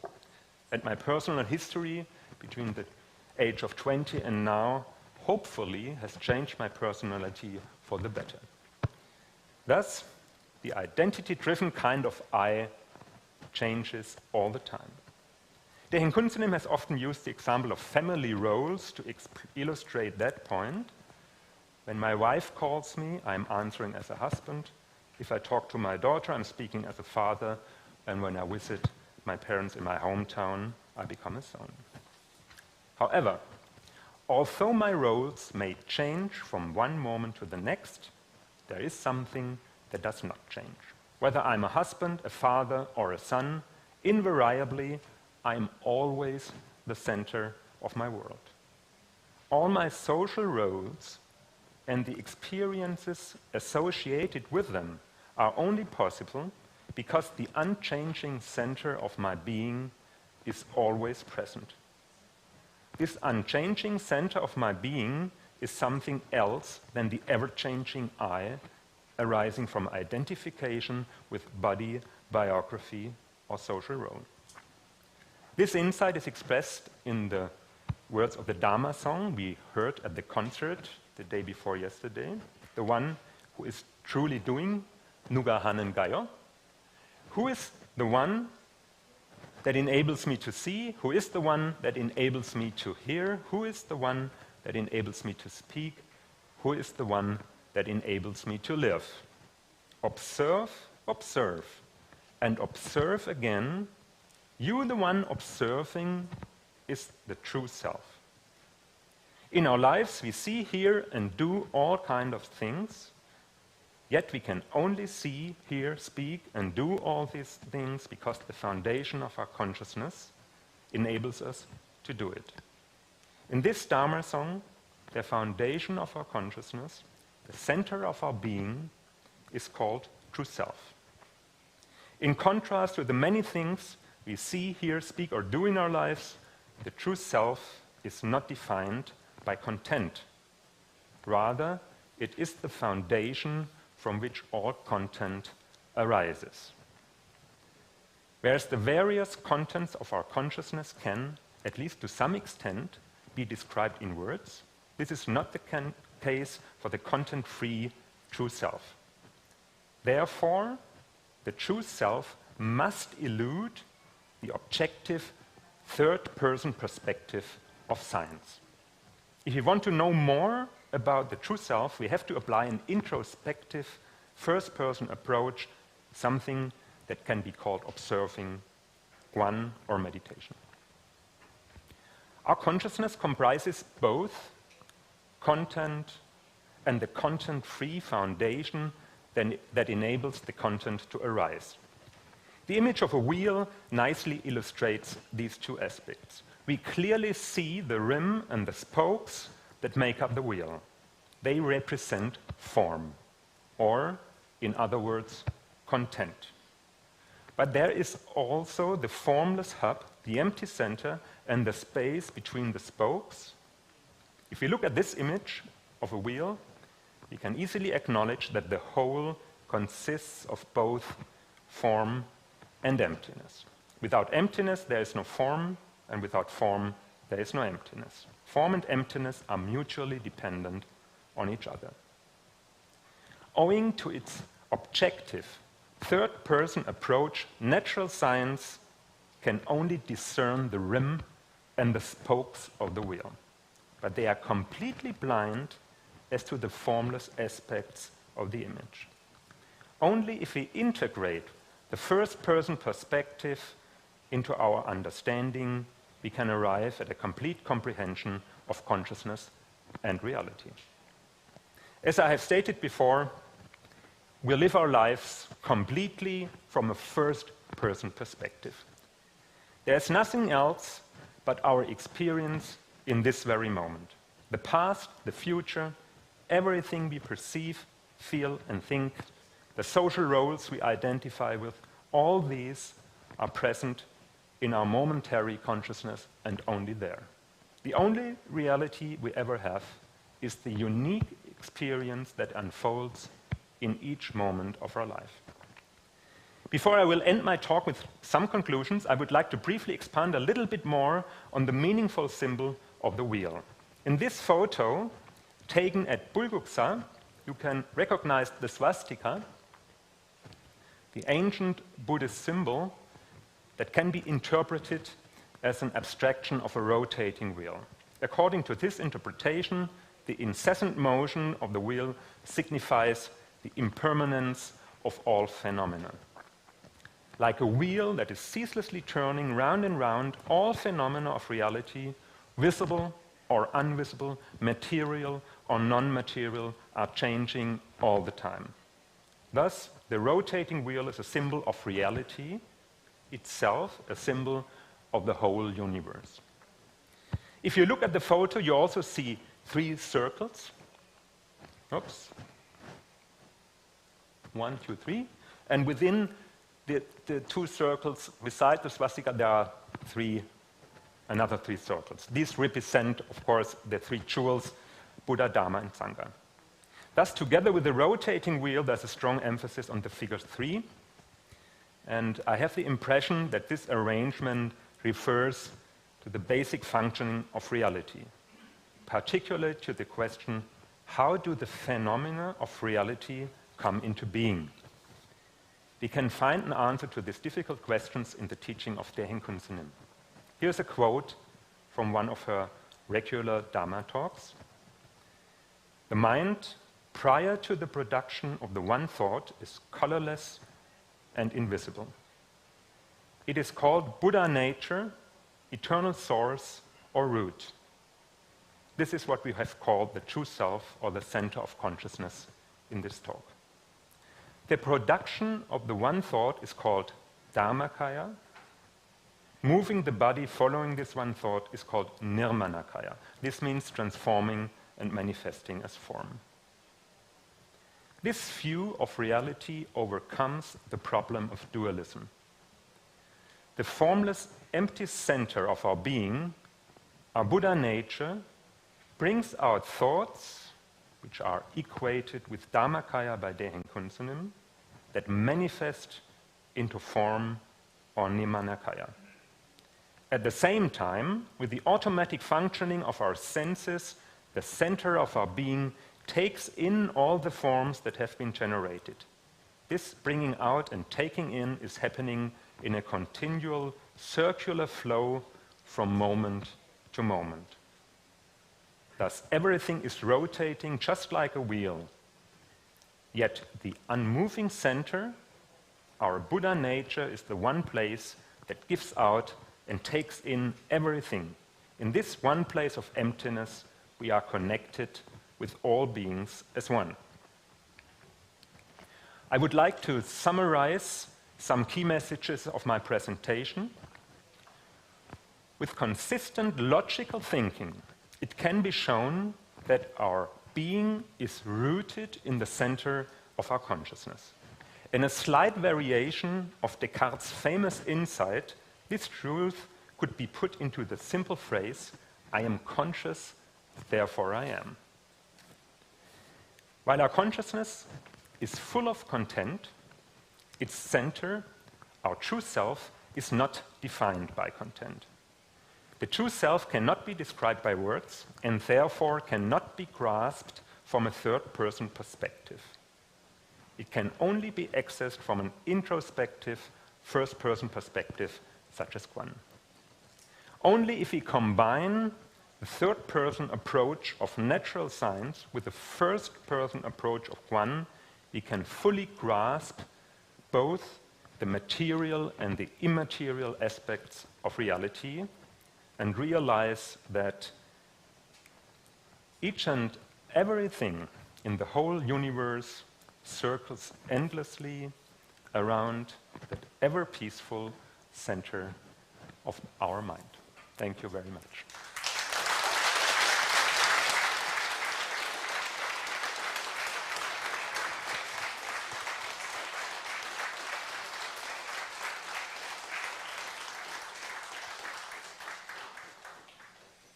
자, 한수영 교수님 장시간 동안 Thank you very 좋은 강의 much, Professor 감사드립니다. Han-Seok. Thank you for 시간이 your 조금 great insightful 많이 오버가 presentation. 됐는데요. We're actually 그래도 behind the schedule, but we would like to take some 하시고 time 싶은 분 to 손 드시고 have Q&A 질문하시기 session. 바랍니다. So if you have questions, please raise your hand.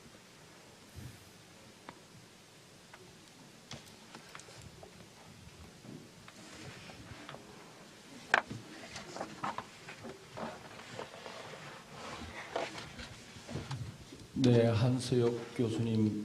Professor Han-Seok, thank you very much for your great presentation. 그 평생의 그 고민, 독일 So your 사람. lifetime challenge, you said that you are German and you're very logical and analytical as a German, and also you studied the medical science.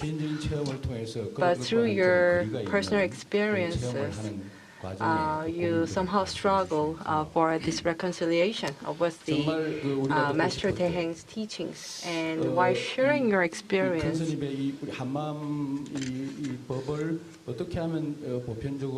you talked about how to promote the Master's teachings. And in fact, one of the barrier behind the spread of the teaching, her teaching, is, I think, science. Could be science. That's why the Hanmaeum Science Center has been established to resolve this issue. And you today talked about and explained us about the modern Western philosophy and its tradition, and it really made me very clear, especially when you talked about the Descartes and his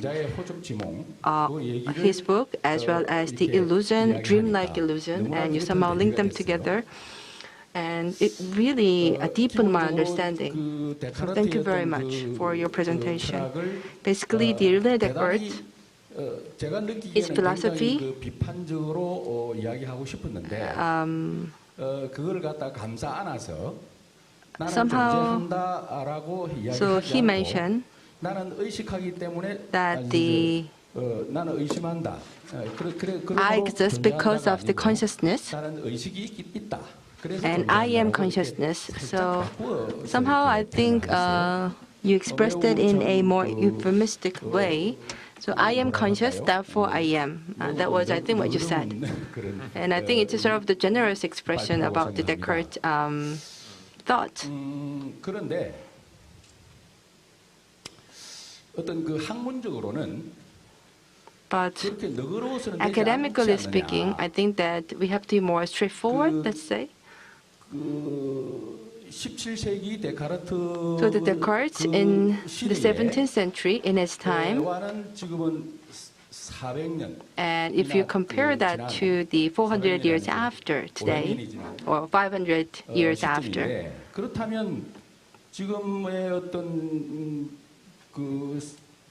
이 이 접근법은 많이 달라졌습니다. And I think that the modern approach has changed a lot. 뇌를 정보로 이렇게 해서 So 이 접근할 정도니까요. we can even understand how the brain works with all kinds of technologies. 또는 뇌를 정보로 치환해서 연구를 하겠다는 것은 I think that the approach of the modern medicine, yes, its methodology is very convenient, but basically I think it's wrong. Because you cannot really treat brain as a system of information. And you cannot really come to the truth in this way, as you mentioned. 그래서 그렇다고 한다면은 소위 측정할 수 없는 것. For things that are not measurable, even like Master Daehaeng's teaching, like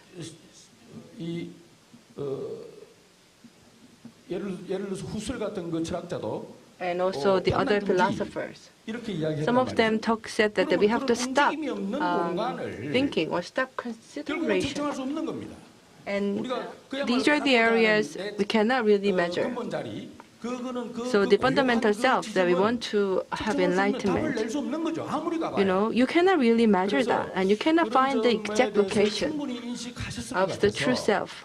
And in that sense,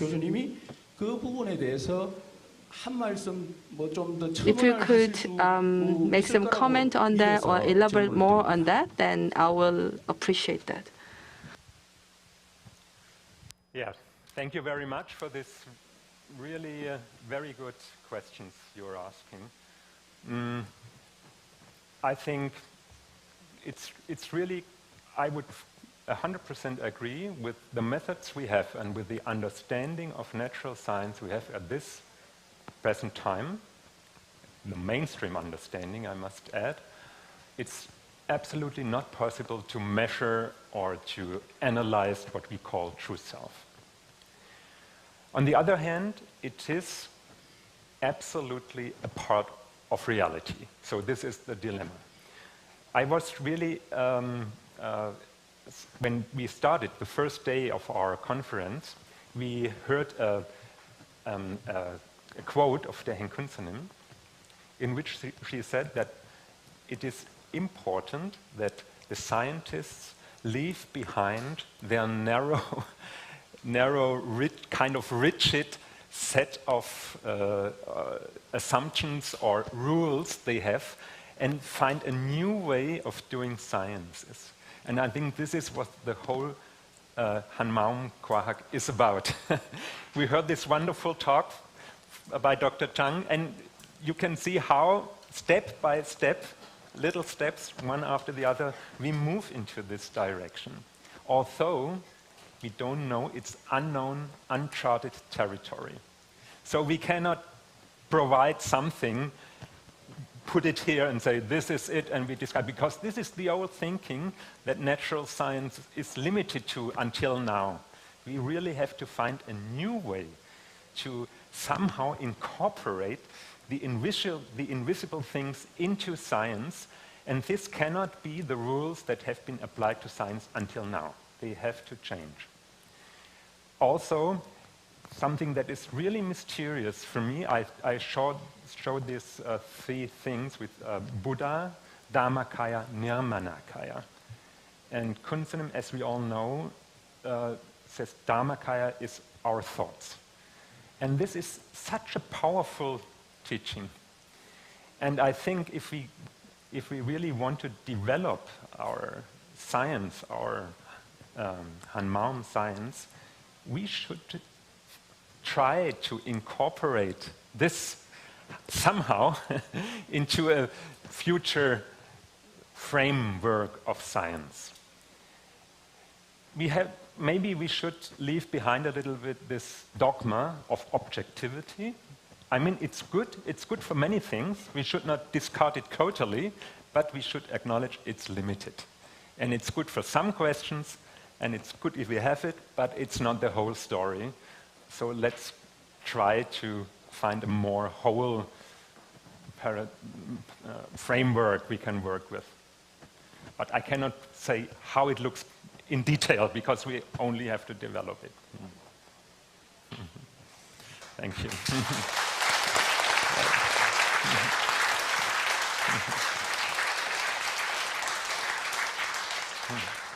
네, 또 질문하실 분 손 들어 주십시오. I believe that we can entertain some more questions, if there are any. 오늘 그 해주신 강연 Thank you very much for your today's presentation. It was very impressive and insightful presentation. My question here is, 궁금증을 가진 분들은 we have a lot of questions about our consciousness. 말씀해 주신 것에 그런 And 의미를 가졌을 텐데 as you've mentioned, there are a lot of new things being found, and there is a term such as a lucid dream.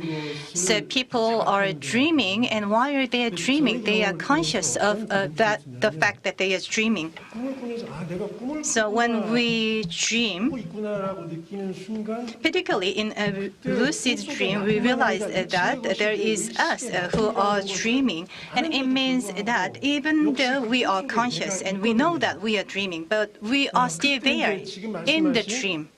그 언제나 1인칭으로서 So you just mentioned something about first-person perspective and how it is required for us to have a full understanding of the fundamental self.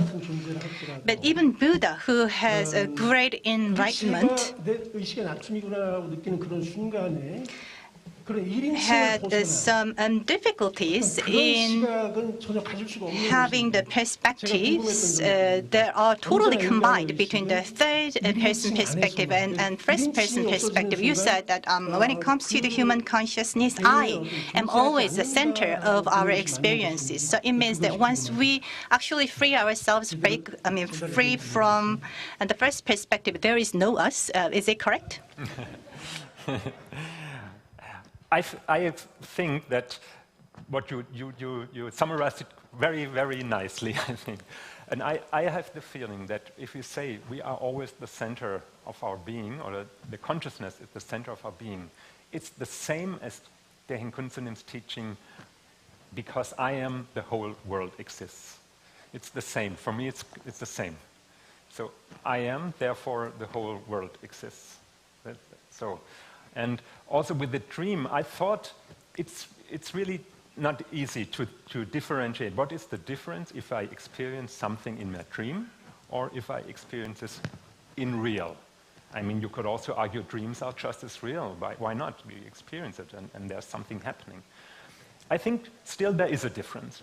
And this is something I have not really figured out yet, but I think if we make an experience not in the dream, but in the real world, whatever that is, it has consequences.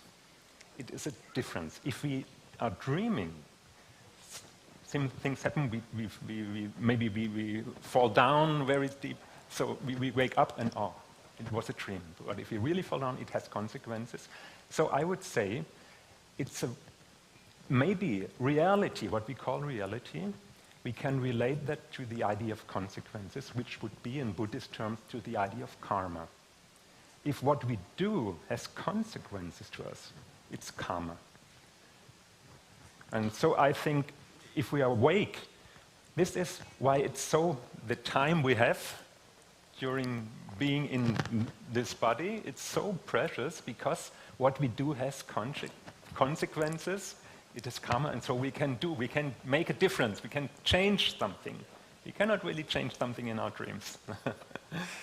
So this is just my thoughts about the differences between dream and waking state, reality.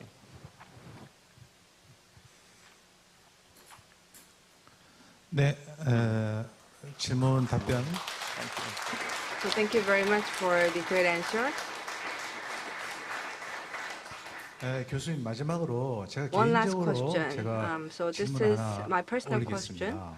저도 이제 의사고요. I'm a physician as 교수님도 well, 의사신데, and also Professor Hans-Hyuk is a doctor. 독일 분이시니까 굉장히 And because you're 분석적으로 a German, 데카르트부터 you 시작해서 actually gave us a very detailed 분석적으로 잘 analysis on 많이들 Descartes and very logical 실제 presentation. 생활하실 때 But in your day-to-day 우리가 life, 수행하는 사람은 you know, 아니거든요. we are not really a practitioner. We are not a monk.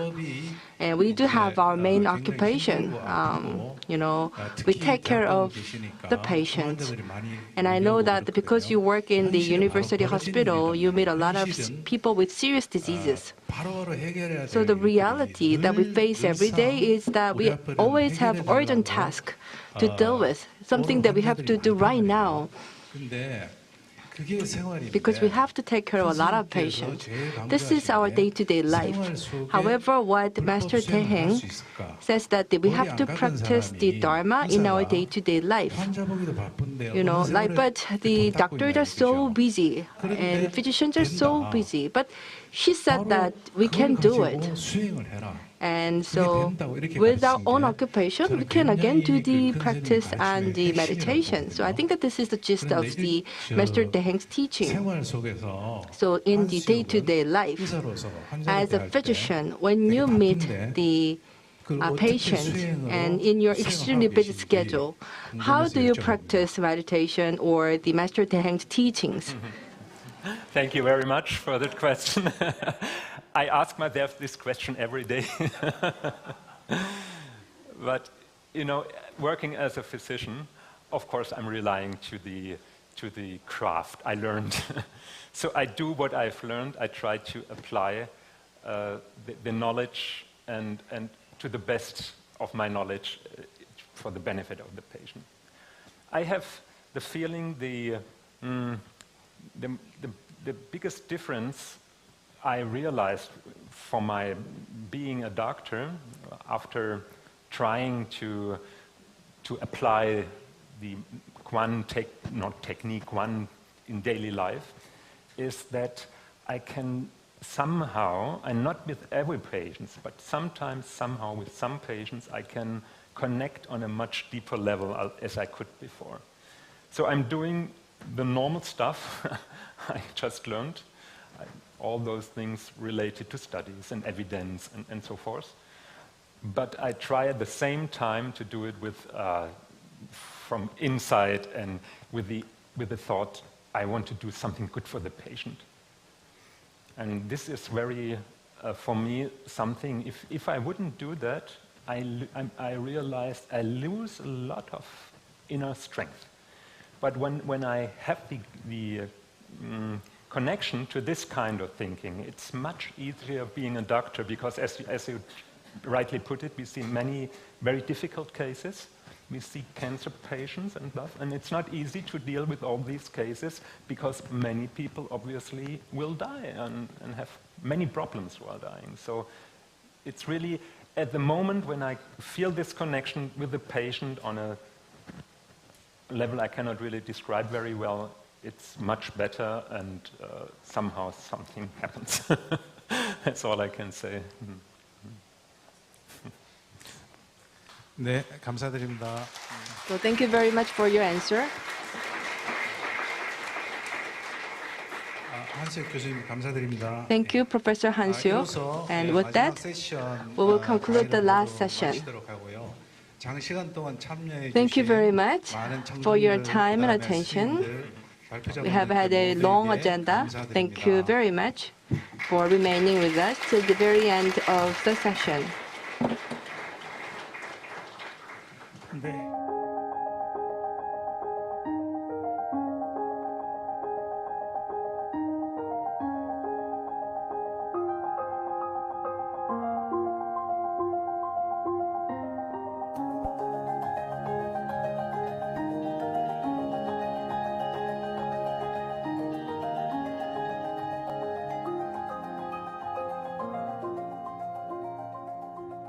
저희 의학팀은 모든 생명이 아프지 않기를 발언하며 의학과 관련된 대행 선사의 가르침을 토대로 각자의 전공 분야에 적용하고자 노력하고 있으며 또한 한마음법을 실제 의학과 연계하여 연구 주제를 도출함으로써 심성의학의 출발이 될 수 있는 시도를 하고 있습니다.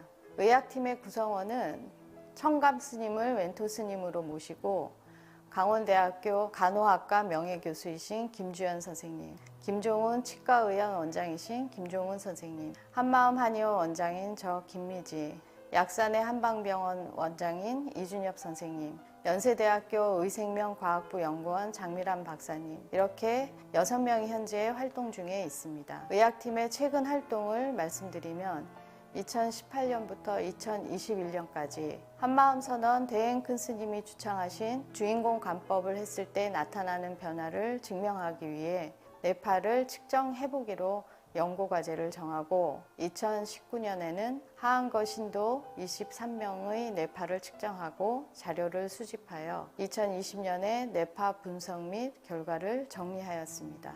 이 결과를 가지고 2021년에 여러 국제학술지의 논문을 투고하였고 수차례의 심사 과정을 거쳐 2022년 2월 2일에 국제환경보건저널인 환경연구 및 공중보건에 주인공 관법이 측두 두정엽과 전두엽 뇌파의 세타파, 알파파 비율에 미치는 영향이라는 제목으로 논문을 게재하였습니다. 이는 윗바사나나 마음 챙김 등의 일반적인 명상을 할 때 나타나는 효과에 대한 연구들은 많이 있었지만 주인공에 관하는 방법이 과연 어떤 효과가 있는지에 대한 연구가 없었기에 그 의미가 크다고 하겠습니다. 현재 진행 중인 연구과제는 환자용 치유 프로그램 요구사항 분석을 위한 질적 연구입니다. 이 연구는 한마음 선언에서 주인공에 관하면서 각자 공부들을 잘 하고 계시지만 질병을 앓으면서 혼자 감당하기 어려운 경우나 어떻게 마음을 내야 할지 모를 때 환자들을 위한 프로그램이 제공된다면 어떤 것들을 필요로 하는지 환자의 입장에서 요구되는 것들을 파악하여 프로그램을 개발해보고자 하는 사전 연구입니다. 2021년 연구 계획을 세웠고 사전 준비로 생명윤리위원회에 승인 신청을 하여 2021년 9월에 승인을 완료하였습니다. 2022년 올해에는 한마음 선언 신도 중 만성질환자, 특히 고혈압과 당뇨를 앓고 계신 분들을 모집하여 심층 면담 및 자료를 수집하고 분석하여 2023년도에 그 결과를 정리하여 발표할 예정입니다. 이상으로 의학팀의 소개를 마치며 의학과 관련된 다양한 분야의 인재분들의 참여와 관심을 부탁드립니다. 감사합니다.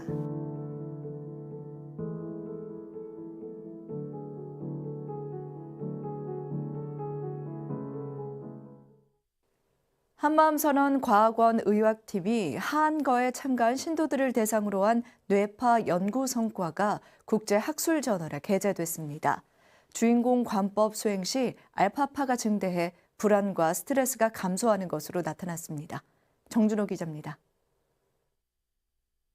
카이스트 명상과학연구소와 대한명상의학회 등 국내 다양한 단체들이 뇌과학을 다양한 연구 분야와 융합해 연구하고 있습니다.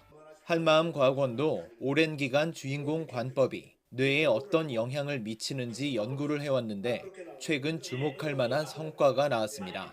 한거에 참여한 신도 23명을 대상으로 뇌파 연구를 진행한 결과 주인공 관법이 측두 두정엽과 전두엽 뇌파의 세타파와 알파파 비율에 미치는 영향을 밝혀냈습니다. 주인공 관법이 뇌파에 어떤 영향을 미칠까, 또 그것이 다른 기존의 연구들과 어떤 차별성이 있는지를 확인하기에 굉장히 좋은 연구 분야라고 생각해서 시도를 하게 되었습니다.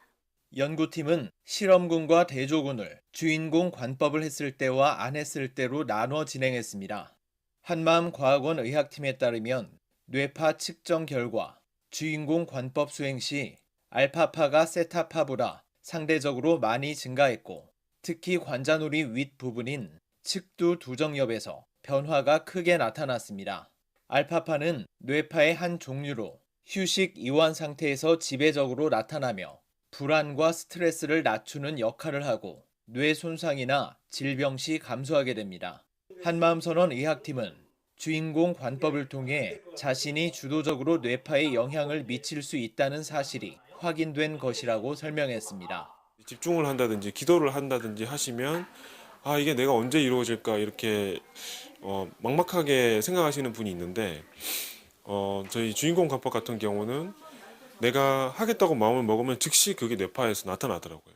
연구팀은 수행을 시작한 연도와 법회 참석, 안거 참석 여부 등의 조건도 함께 조사했는데 수행 기간이 길수록 알파파 증가 효과는 더 큰 것으로 드러났습니다. 한마음 과학원 지도법사 해찬 스님은 연구 결과가 국제적으로 알려져 있는 SCI급 학술 저널 IJE RPH에 게재된 것을 축하하며 격려했습니다. 제 신심이 나지 않을까 이런 생각을 해요. 이제 심부름 할 때가 됐나 봐요. 또 큰 스님 10주년 기점으로 해서 우리 의학팀이 첫 스타트 문을 활짝 열었습니다. 불교의 보편적인 지혜를 수행과 뇌의 영향에 접목해 연구하고 있는 불자들의 노력이 세계적인 석학들의 이목을 집중시키고 있습니다. BTN 뉴스 정준호입니다.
A round of applause, please.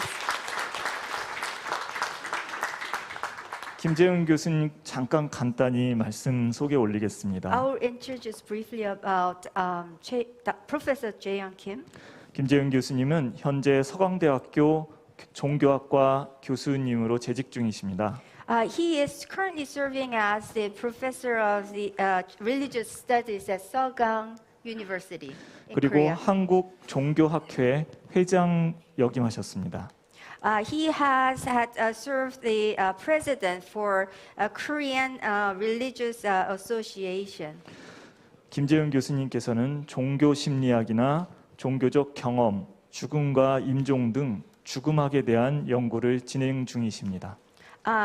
Professor Daehaeng Kim is in the course of conducting research about death and religious psychology. 네, 그럼 지금부터 김재영 좌장님의 사회로 종합 토론을 시작하도록 하겠습니다. 모든 분들께 큰 박수 부탁드립니다. Big round of applause to all the members of our panel for this forum, and we will now begin our wrap-up discussion. 감사합니다. 또 이렇게 소개를 따뜻하게 해주셔서 우리 박 선생님 감사를 드리고 다시 한번 이렇게 아름다운 자리에 또 마지막을 함께 여러분들하고 할 수 있게 돼서 굉장히 큰 영광으로 생각을 하고 우리 이사장 스님 또 우리 주지 스님이 지금 몸이 조금 편찮으셔서 감기를 기침을 많이 하신다고 그러십니다. 그래서 굉장히 죄송하다고 여러분들께 말씀을 전해달라는 그런 부탁을 받았습니다. Thank you for your warm welcome and introduction, and I feel very honored and privileged to serve as the moderator for this wrap-up discussion on the closing last day of our conference. And I thank everyone, including especially our foundation president of Hanmaeum Sun Center, Venerable Hes Su, and I heard that the abbot of Hanmaeum Sun Center, Venerable Hes So, is not in good health.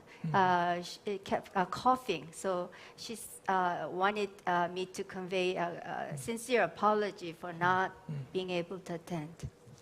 자, 우리가 이번에 지금 전체적인 주제가 어떻게 함께 더불어 살아야 될 건가, 특별히 새로운 우리가 경험을 하고 있는 이 시대에 어떻게 더불어 함께 공존하고 살 건가, 인간의 세계를 넘어서서 모든 생명체 내지는 무생명체도 함께 어떻게 더불어 살 건가 하는 게 이제 큰 화두입니다. 그래서 그 화두 안에 큰 내용이 하나의 마음에 대한 문제, 또 하나는 현대의 이제 큰 문법이라고 하는 과학의 문제, 그리고 또 하나는 근원적인 어떤 삶의 문법이라고 하는 어떤 종교의 문제, 이 세 가지가 키워드로 지금까지 저희들이 함께 하고 있는 겁니다. 그래서 예, 간단하게 아마 통역은 하셔도 될 겁니다. 예, 계속 하시겠어요? So I understand the subject and title of this conference is how are we supposed to live together as interconnected existence in this special era and time, all living and non-living beings in the universe. And to recap, there are three key elements. One is mind, and second is modern contemporary science and scientific perspective, and number three is religion. 그래서 오늘 하루 종일 아침부터 지금과 같이 했던 화두는 이 문제인 것 같습니다. 전체적으로 보면 하나는 커뮤니케이션에 대한 문제, 어떻게 우리의 고백을, 우리의 진실을 밖하고 바깥하고 소통할 수 있을까 하는 문제가 오전에 많이 논의가 된 것 같습니다. 그래서 관법과 그것이 어떻게 소통을 할 건가, 이 뉴노멀 에이지에 그런 주제를 하나가 발표가 됐고요. 그 다음에 또 하나의 문제는 이거를 사회적인 이런 공간, 소위 불자들만이 사는 공간이 아닌 다종교적인 어떤 이런 상황 안에서 어떻게 또 종교가 없는 사람들에게도 소위 설득력 있게 얘기할 수 있을지 사회적인 실천에 대한 문제입니다. 그 다음에 마지막 하나는 이 의료적인 어떤 세팅 안에서 소위 의학적인 그 맥락 안에서 어떻게 소위 이 한마음에 대한 화두를 함께 연구를 하고 또 나눌 수 있을까 하는 게 크게 보면 이 세 가지가 큰 화두입니다. The three tasks, the key elements for us to really contemplate and strive towards solving, I put under three categories. One of which is communication, how we can put the truth that we strive to discover and communicate with the outer world and outer realm. And we heard and talked about some Master Daehaeng's method of Kwan practice as a means of communication in this new normal age and time. And second element is that how we can practice and put this into a social arena and a space so that not only the Buddhist practitioners but everyone else that have different religions and including those who do not have religion and convey our one mind, a fundamental mind principle in a convincing way to all of us and everybody around the world. And three is how we can conduct research within the medical setting and system. In that context, how we can realize and practice our one-mindedness in the context of our medical system. 예. 제가 우리 발표자 분들에게 질문을 지금부터 이제 좀 드릴 텐데요. 그 센텐스가 한 문장이 넘어가시면 안 됩니다. 그러니까 한 단어라든가 또는 한 문장 안에서 여러분들이 좀 얘기를 해주시면 좋겠습니다. From now on, I will ask questions to you, the members of the panel today for this forum, and I would respectfully ask you to restrict your answers in simple terms, simple word or simple sentence, please. Just one sentence or one word that is 아니죠. 그러니까 그렇게 하시면 됩니다. Just one sentence or one word would be appreciated. Thank you. 오케이. 우리가 잠깐만 그 대행 선사께서 72년도에 한마음 선언을 개창하실 때 한국이라는 현실하고 지금 뉴노멀 시대의 이 현실하고는 여러 가지로 굉장히 가깝습니다. 그런 이 시대에 한마음 선사의 많은 이야기 중에서 한 단어로 여러분들이 좀 커뮤니케이션을 한다는 측면에서 아니면 소위 사회적인 실천의 측면에서 아니면 메디컬한 그런 세팅 측면에서 한 단어로 만약에 여러분들이 좀 서제션을 이미지로 제공을 해줄 수 있으면 무슨 단어를 좀 얘기를 해줄 수 있는지 말씀을 해주시면 감사하겠습니다. My question is this: Our Son Master Daehaeng established his Hanmaeum Sanwan Center in 1972, and the reality that as existed back then versus the reality that we face now in this new normal age.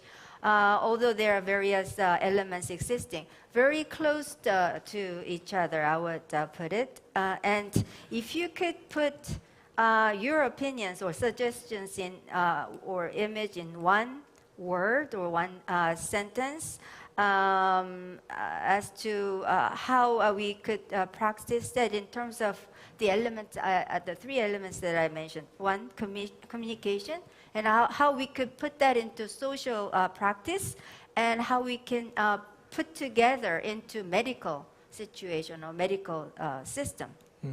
That is my question. 예, 제가 저기 끝에 앉아 계신 우리 김영래 박사님 부터 시작을 좀 해주시면 We will 감사하겠습니다. start with the very end, Dr. Youngrae Kim. 예, 제가 질문의 내용을 제대로 이해를 좀 잘 못한 것 같은데요. 하라고 하시니까. I don't think I fully understood the question itself, but. 예, 저는 뭐 당연히 공생의 실천이라고 말씀을 드리고 싶은데요. 이때 공생은 우리가 이제 내면에 서로 깊은 내면에 한 마음이 있다 이렇게 가르쳐 주셨고 거기에서 우리가 다 연결이 돼 있다. 그렇기 때문에 당연히 우리는 공생이다. 그것을 실제 삶 속에서 열심히 실천을 하라 이런 말씀을 드리고 싶습니다. 네, 감사합니다. I would like to say that the teaching imparted by some Master Daehaeng is life is oneness, and we need to put that into practice, of course. In other words, we need to take what is in the deepest level of our mind, which is one fundamental mind, where everything and everyone is interconnected inherently. So we need to, we have a task of putting that into practice. 우리 고여림 통역사님. And next is our interpreter, Hyo Lim Ko. 전 우리 모두 다 같이 한 마음으로 갑시다. 아니면 그게 맞습니다. My answer is let's march together, all of us together in one mind. 감사합니다. 리카르도 의사 Thank you very 선생님. much. And next, Dr. Ricardo. Fight, fe en nuestra esencia, y fe otra vez en nuestra esencia, y fe otra vez en nuestra esencia. 제가 여기 있어요. 네, 우리 근본을 믿고 다시 한번 우리 근본을 믿고 또 다시 한번 우리 근본을 믿고 나가자. 네, Let's go forward. Let us trust our foundation, fundamental mind, and yet again, trust again our fundamental mind when we live our lives. 브레스 샤프 교수님. Brett Schaff, professor. Human dignity. 인간의 존엄성. I'm sorry, 2 words. 한 단어가 아니고 2 단어라서 죄송합니다. And may I add 1 sentence of clarification? 제가 부연 설명으로 문장을 하나 더 덧붙이자면요. I've been very impressed with the discussion of Hanmaeum, of one mind. 제가 한마음이라는 그러한 우리가 토론의 그 과정을 거쳐서 굉장히 감명 깊었습니다. And we need terminology that can help translate these important concepts to worldviews, ways of thinking that are quite different. 자, 지금 이렇게 우리가 얘기하는 논의된 이러한 용어들을, 이 중요한 개념들을 세상에 사는 그 모든 사람들의 시각과 그 사고에 맞게 그것을 바꾸고 전환해서 설득해서 이해를 시켜야 될 것 같습니다. And for me, human dignity is one of the ways that we can perhaps build bridges between Hanmaeum thinking and standard human rights thinking, for example. 자, 그래서 인간 존엄성이야말로 이제 인간의 존엄성 그리고 인권, 인간의 권리의 차원의 그 사고를 바탕으로 해서 서로 간의 가교를 구축할 수 있는 그러한 주축돌이 될 수 있는 것이 인간의 존엄성이라고 말씀드리고 싶습니다. Human dignity was the foundational principle for human rights, but human rights are interpreted in ways that are very individualistic and can often pit us one against another.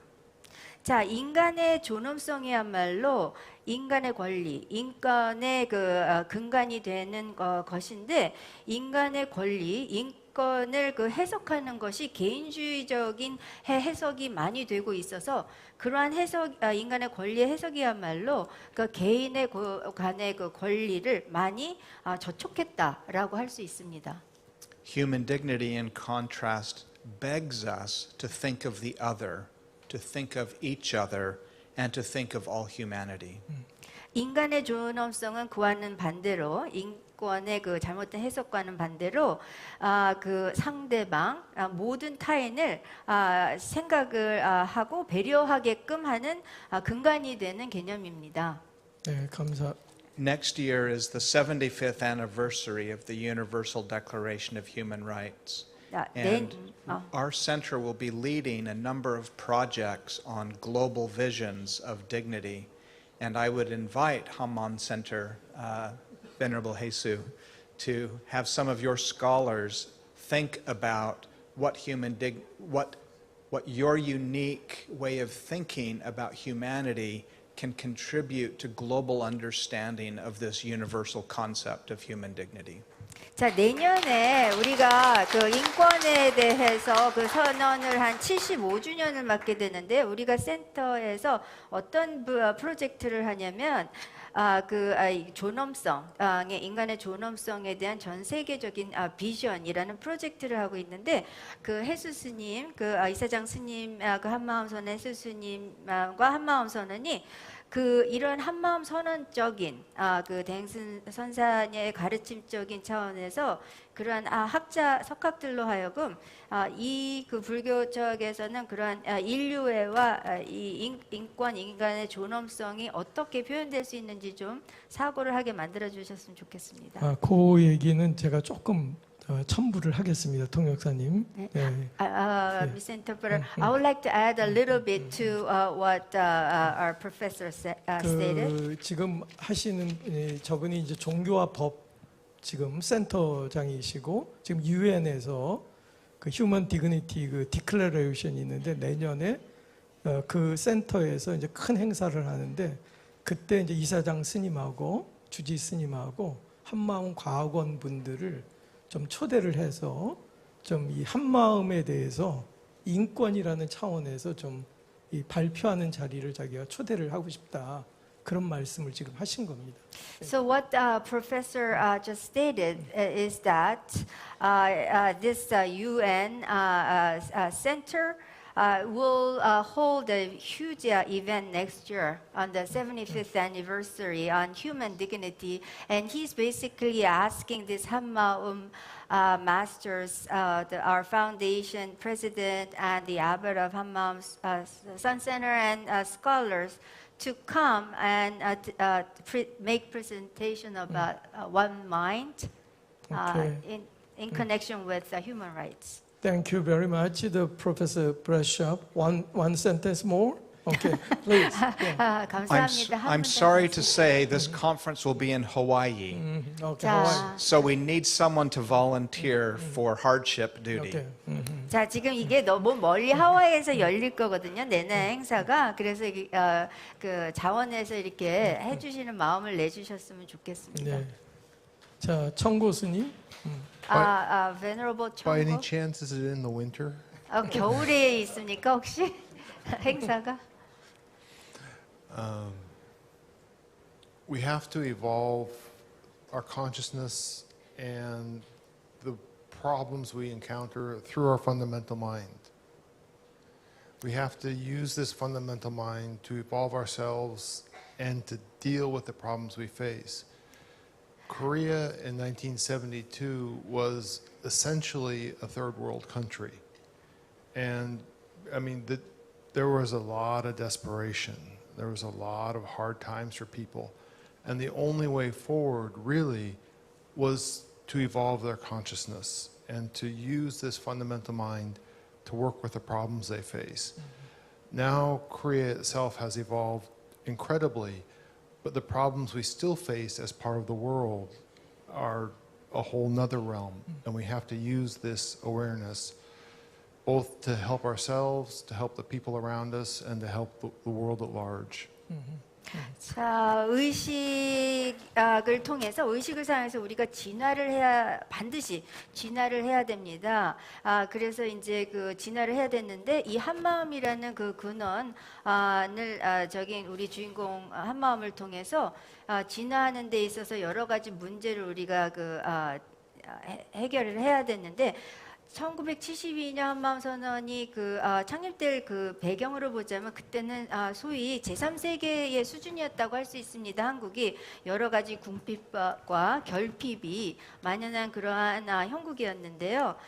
이런 의식의 진화가 필요할 수밖에 없었습니다. 그래서 우리는 이런 한마음의 근원적인 그 주처를 이용해서 그런 문제를 해결할 수밖에 없었고 지금은 많이 진화를 한 한국이 이제 많이 달라졌죠. 그렇지만 세계적으로 우리가 직면한 문제는 더 한 바퀴 돌아서 이제 다른 또 문제에 직면했는데 또한 우리가 그러한 의식과 깨어 있음을 그러한 한마음을 통해서 이러한 문제를 해결하도록 해야 되겠습니다. 감사합니다. Thank you very much.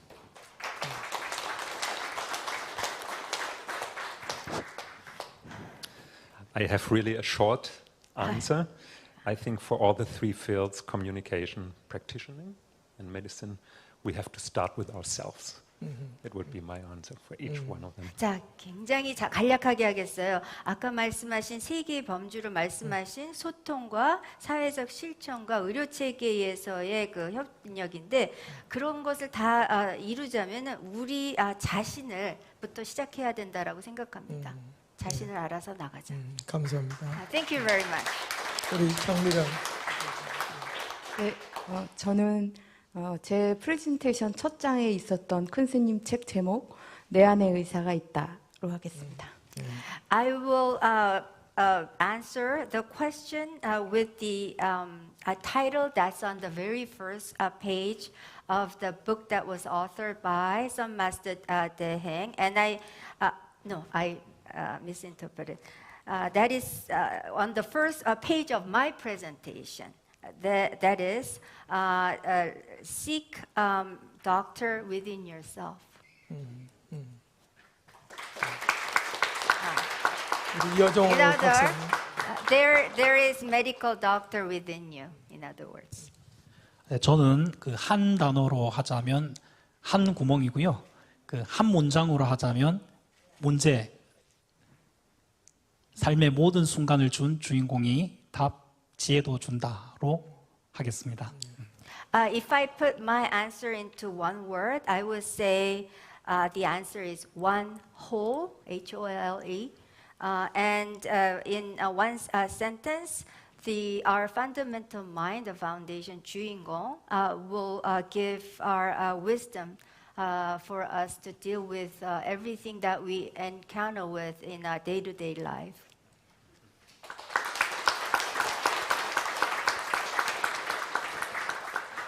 네, 감사합니다.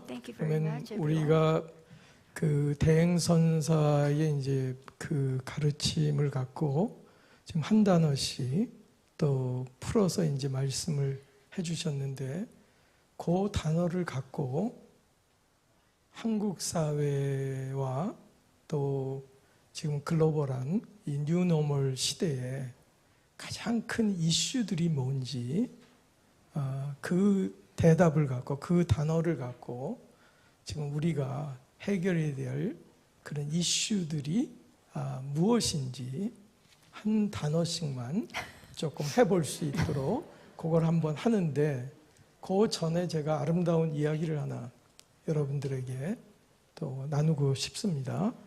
오늘 아침에 그 두 번째 이제 세션이 끝나고 우리 던스탄 수사님께서 이제 가톨릭 수사님이시여서 늘 평생 해오셨던 그러니까 예배를 드리는 미사를 드리는 자리를 제가 이제 모시고 갔습니다.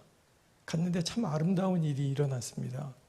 그때 그 드라이버 이제 기사님이 누구냐면 오진 그 선생님이신 것 같습니다. 그분이 그 운전을 해주시고, 그러니까 저는 이제 옆에 앉아 있고, 저는 개인적으로 또 개신교인이고, 또 저분은 또 가톨릭 신자고 또 그분은 불자시고 한마음 선언에 오고 가면서 하는 얘기에 대행 선사가 얼마나 이렇게 깊게 타치가 됐으면 아직까지 그 냄새가 그 바깥에 있는 사람한테도 그 냄새가 날까 맡을 수 있을까. 그래서 굉장히 저 개인적으로는 아주 아름다운 기억으로 남을 것 같습니다. 네. Yeah, I think everybody will get bored if I don't interrupt. 제가 저 중간에 통역을 안 하면 저게 무슨 말일까 하실 것 같아서 제가 좀 통역을 하도록 하겠습니다. 그러니까 우리가 대행 선사님의 가르침을 갖고 각각 한 단어로 I'm so sorry. I got lost.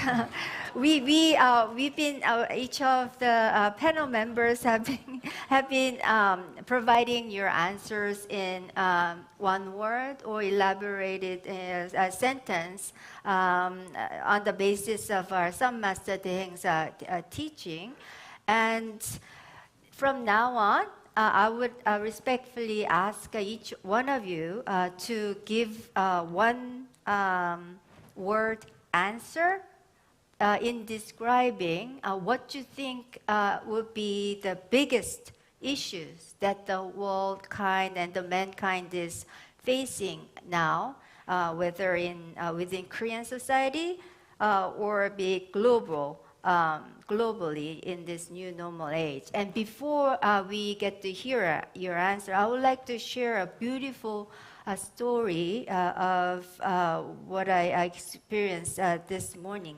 After the second session discussion of the conference was over with our brother Dunskin, I accompanied him or led him to a Catholic mass, and I myself is a Christian, and the chauffeur who drove us was Hanmaeum Sun Center member, and our brother is Catholic, of course. All these three individuals of different religions were having a discussion, and I remember it was being talked about the fact that some Master Daehaeng's teachings are still deeply touching everyone. For us to talk about and discuss it all the way even now at this present time, and the fragrance of her loving teaching and the wisdom could be felt by everyone around the world. So I have that beautiful memory that I wanted to share you, and we will wait for your answers. 우리 이번에는 우리 한시욕 교수님부터 시작을 해볼까요? We will start with Professor Hyo Lim Ko. I think if I put it in one word, that was the question, I would say it's not only one word. The failure to realize that we are all one. 자, 한 단어로 하고 싶은데 한 단어가 안 되네요. 그 답을 하자면 우리가 근원적으로는 하나라는 것을 알아차리지 못하는 것이 이슈라고, 가장 큰 그 이슈가 뭐냐 그런데 저는 그렇게 답하겠습니다. 우리가 하나라는 것을 자각하지 못하는 것. 네. 우리 청고 스님 그다음에 말씀을 좀 해주시겠어요? Next is Venerable Chong-go, please.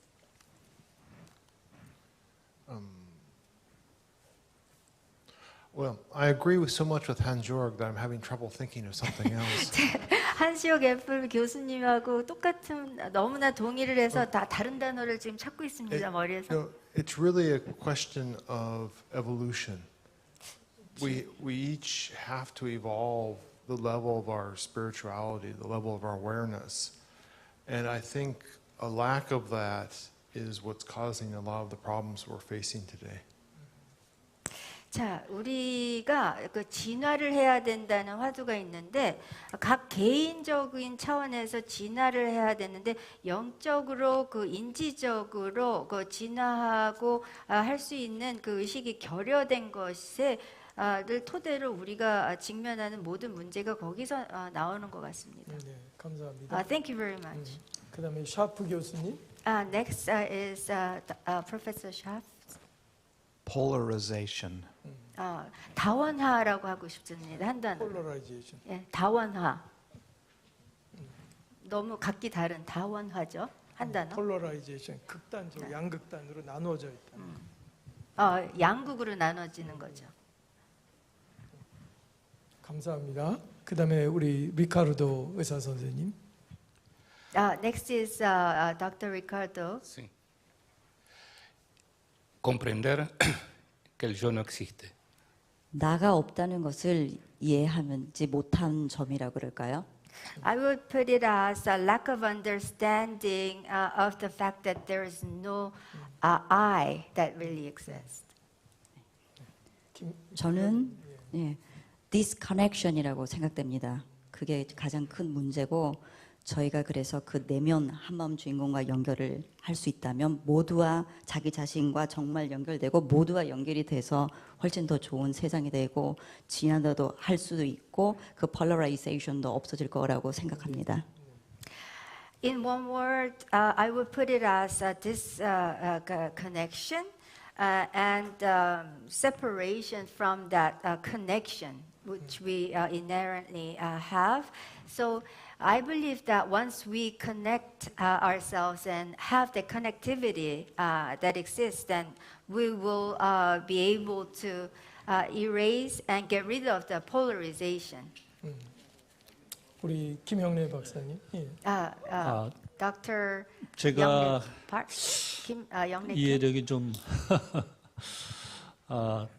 떨어지는 게 아닌가 생각이 드는 것이 저는 이제 처음에 이제 그 키워드를 말씀드리고 그걸 가지고 그러면 사회적으로 어떻게 이게 사회 문제를 해결할 수 있는가 그거를 얘기를 해보라 이렇게 제가 들었는데 맞습니까? I would like to clarify. I don't know if I fully understood the question. My understanding was that with the keyword that each of us came up with, now we are supposed to give another answer on how to use that towards resolving social issues, right?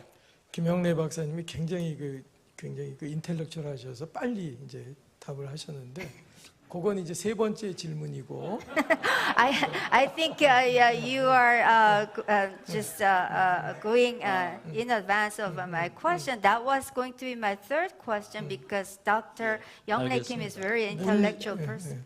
가장 얼전트한 한국의 문제 내지는 전 세계 이슈가 뭔지 그거를 알겠습니다. The question is, what do you think to be the most urgent issue in Korea and globally? 예, 이게 공세계 관점에서 보면 당연히 이제 분리, 배제, 차별이라고 생각을 합니다. 러시아 우크라이나 전쟁이라든지 빈부 격차라든지 인종차별이라든지 성차별이라든지 여러 가지 문제를 이제 공생으로 이제 해결을 해야 된다 이렇게 생각합니다.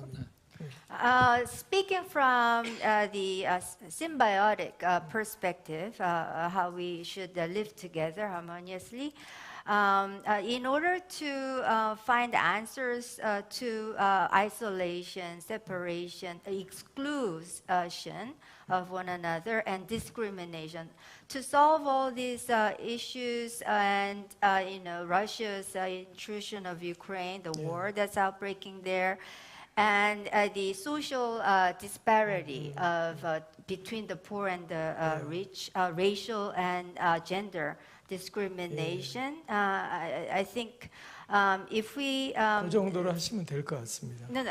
Think of the interconnectivity will answer those questions. 그다음 우리 장미란 교수님. And Dr. Jang next. 둘러보는 것. 네. I think duality, the concept of duality is the issue. 그다음 우리 박사님. 네. And, 한 구멍임을 믿지 못하는 것. 네? 한 구멍임을 믿지 못하는 것으로 하겠습니다. I think lack of understanding that we are connected by one whole. 예, 이제 여러분들한테도 지루하지 않게 질문을 드리겠습니다.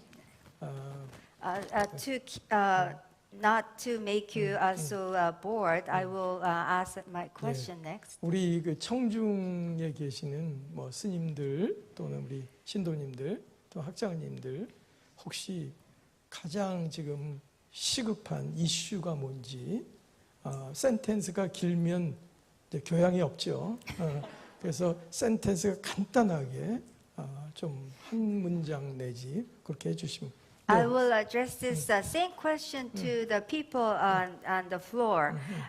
Everybody, the audience, including Snim and the members of Hanmaeum Center and presidents and all the others. What do you think is the most urgent issue that we are facing today? If your answer is lengthy, then you will be considered as ill-mannered. 한마음과학원 김민선입니다.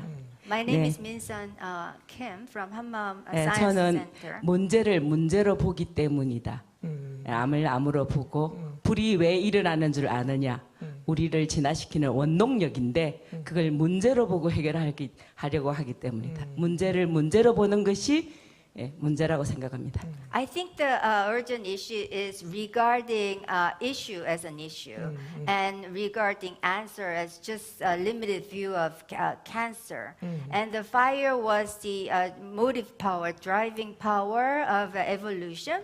But when we think of fire, we just restrict our understanding to issue or problem. I think that is the very issue. 제가 그 후터 교수님 혹시 one sentence 한번 가장 얼전한 이슈가 무엇인지. Professor Hutter, what do you think in one sentence is the most urgent issue? Oh, I need more sentence. I went down in the coffee break by chance and saw a short glimpse on the video from a Dharma talk. I think it is an old Dharma talk by Daehaeng, and she told the story when she was young and the center was not well established. She went to the market to buy something, and then she told the story once she saw an old lady, poor lady with a baby on her back, and she bought some lettuce and vegetables of poor quality. Coming back to the center, the other Sunims asked her, why have you done? What have you brought to us? Did you bargain with the lady? And Sunim said, no. Because when she is a poor lady, I don't have to bargain. And I think that is an important thing, especially now with the COVID crisis, with the loss of income and all the problems of financial, the loss of material basic, or the rich ones, I include myself on the rich one side, and the poor ones, this gap is getting bigger and bigger. And this is, I think, the big challenge. And any religion is on the chance to work against this. Thank you. 종교를 초월해서 부익부 빈익빈이 굉장히 문제인 것 같습니다. 옛날에 대행 선사가 여기 설립 당시에 그 시장에 갔는데 굉장히 그 할머니가 아기를 데리고 배추나 이런 싼 가격이 저렴한 이런 야채도 사지 못하는 것을 발견하고 이렇게 측은지심이 들었다. 그 다음에 제가 이해를 못했는데 어쨌든 이 사회가 점점 그 부익부 빈익빈으로 그 사회적인 그 부의 격차가 심해지는 것이 지금 우리가 문제가 아닌가라고 생각합니다. 감사합니다. Thank you very much. 자, 우리 박 선생님. Mr. Park. 네, 지금 후터 교수님 말씀에 대한 답변을 드리겠습니다. 저는 서울대학교 경제연구소의 개건연구원으로 있는 박지영입니다. I'm a visiting researcher, a researching engineer at Seoul National University's economics department. And I would like to provide my answer to what Professor Hutter just said. 네, 말씀하신 대로 부익부 빈익빈 문제가 정말 중요하고요. I think I agree with what the professor said, that there is the gap is getting bigger between the rich and the poor. So social disparity is a problem. 작년에 우리 한마음과학원 학술대회에서 거기에 대한 연구가 발표됐습니다. There was a research conducted and the outcome of the research was reported by Hanmaeum Science Institute last year. 현상적으로는 화폐의 무분별한 남용이 현상적인 물질적인 모습이고 In the speaking in terms of what we see as a phenomenon in the outside world is misuse of financial means. squandering, kind of quantitative easing. 그리고 한 가지 진짜 근본적인 것은 뭐냐면 바로 생명을 존중하는 화폐가 필요하다. 그래서 작년에 공생 화폐라는 개념이 연구가 시작되었습니다. And one fundamental thing is needed, that is, we should respect living creatures together, and there needs to be a forum, conference in the subject of interconnected existence. 네, 그래서 한마음과학원에서 연구가 진행 중이라는 사실 말씀드립니다. I would like to share with you such a research of one mind science is being underway. 감사합니다. 또 Thank you very 질문을 much. 하실 수 있는 기회를 한 번 더 드리겠습니다. I will give you one more opportunity. 우리가 지금 두 라운드를 지금 왔다 갔다 했는데요. 한 번은 대행선사의 가장 마음속 깊이 남아있는 한 단어가 뭔지, 그리고 그 프레임으로 우리가 살고 있는 세상이 뭐가 문제로 다가오는지 그 질문을 우리가 서로 주고받았습니다. 그러면 이제 다음에는 어떻게 할 건지에 대한 이슈인데, 저는 그 대행선사의 이제 많은 이야기들 오늘도 지금 해주셨지만 한마음 선언에서 가지고 갈 수 있는 가장 큰 문제 중에 하나가 고독을 연구하셔야 됩니다. 저는 개인적으로 지금 이 한국 사회뿐만 아니라 전 사회가 갖고 있는 가장 큰 문제가 고독이 아닌가 하는 생각인데, 이 대행선사가 어느 누구보다도 거기에 대한 어마어마한 깊은 그 내용도 갖고 있고 이제 그런 생각을 좀 해봤습니다. 그런데 어떻게 우리가 갖고 있는 이런 문제들, 전 세계에서 일어나고 있는 이런 문제들을 어떻게 이게 극복을 할 건가? 대행선사의 프레임으로. We have now completed two rounds of Q&A sessions where I asked you to limit your responses in simple terms. First was for you to come up with an answer with simple terms of what it is that you can reduce in one word of Master Daehaeng's teachings from deepest of your mind. And the second is how we should put that into our daily life practice. And now is the third phase and stage, how we should utilize that or apply that within the frame of some Master Daehaeng's teachings of wisdom. 자, 그러면 마지막으로 한 번 더 라운드를 가도록 하겠습니다. 우리 그 발표자 분들께서 지금 세상의 이슈, 아주 얼전한 이슈를 나름대로 대행선사의 프레임으로 지금 말씀을 해주셨습니다. 그러면 한 두 센텐스 정도로 어떻게 이 문제를 풀어나갈 건가? How to solve these urgent issues within the framework of the Sun Master Daehaeng. We don't have to repeat her words, but the real point is how to resolve the issues. Okay, that is the last questions in each panelist. Professor Kim has made my job easy. He interpreted. So we are going to do our final round of Q&A session. What we talked about, how we should, what would be the most urgent issue within the frame of some Master Daehaeng, and the third round is how we should solve that problem. 그 얘기는 우리 그 리카르도 의사 선생님부터 한번 좀 시작을 해주셨으면 We will now 감사하겠습니다. begin with Dr. Ricardo. Hay un problema que es muy importante en el mundo que es el problema de la violencia. 지금 폭행에 대한 문제가 대단한 이슈가 되고 있는데요. Para poder resolverlo en verdad, primero tenemos que aprender a observar y fundir nuestra propia violencia. 그것을 해결하려면 저희 마음을 먼저 지켜보고 저희 마음 안에 있는 폭행을 먼저 녹여야 되지 않을까 생각합니다.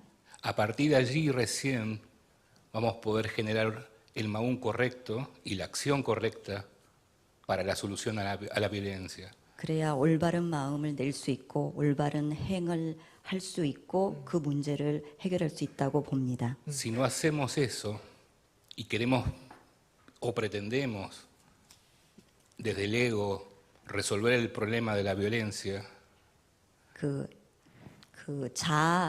자리로부터 그것을 해결하려고 한다면 lo único que vamos a lograr es generar más violencia. 더 많은 폭행을 저지르게 될 것이라고 생각합니다. Por eso, primero, se comienza por uno mismo. 그래서 자기 자신 그 자리로부터 시작하지 않은가 싶습니다. Y con esa visión clara que se produce después de haber soltado, 그렇게 놓고 난 후에 그 확심으로 la solución pertinente 그 해결책이 적당한 해결책이 surgirá de nuestro Hanmaeum. 한마음으로부터 나올 것이라고 믿습니다. 감사합니다. I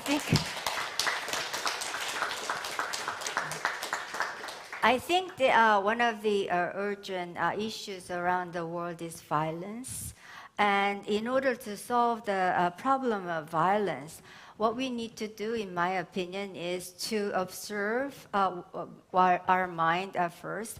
And if we do that by way of introspection and inward observation, we will be able to melt down the actual physical violence as a consequence. So in other words, if we raise the right mind, that could lead to carrying out the right action, which will ultimately solve the problem. So it starts from our mind that will go to physical phenomena manifestation. So if we try to solve that problem from our ego perspective, that will only create more violence as a result. So I think letting go from our mind, and we should begin from our fundamental mind, and that will be the solution. 그러면 다음에는 우리 정오 박사님께서 모델을 보여주실 겁니다. 두 센텐스로 하는 모델을. I think Dr. Jung O Ryu will be our model, a case of answering this question in two sentences. 한 구멍임을 믿고 맡기는 것입니다. My answer is trust that everything is comes and goes through that one whole and entrusting things to it. 감사합니다. Thank you very much. 우리 고요림 통역사님. Interpreter Hyo Lim Ko, please. 자기가 있는 자리에서 한마음 주인공을 믿고 나간다. Trusting your Juingong fundamental mind from where you are right now, here and now, in your day-to-day life. 우리 김영래 박사님 좀. And Dr. Youngrae Kim, please. 이번 국제학술대가 이제 그 출발점이 되기를 저는 바라는데요.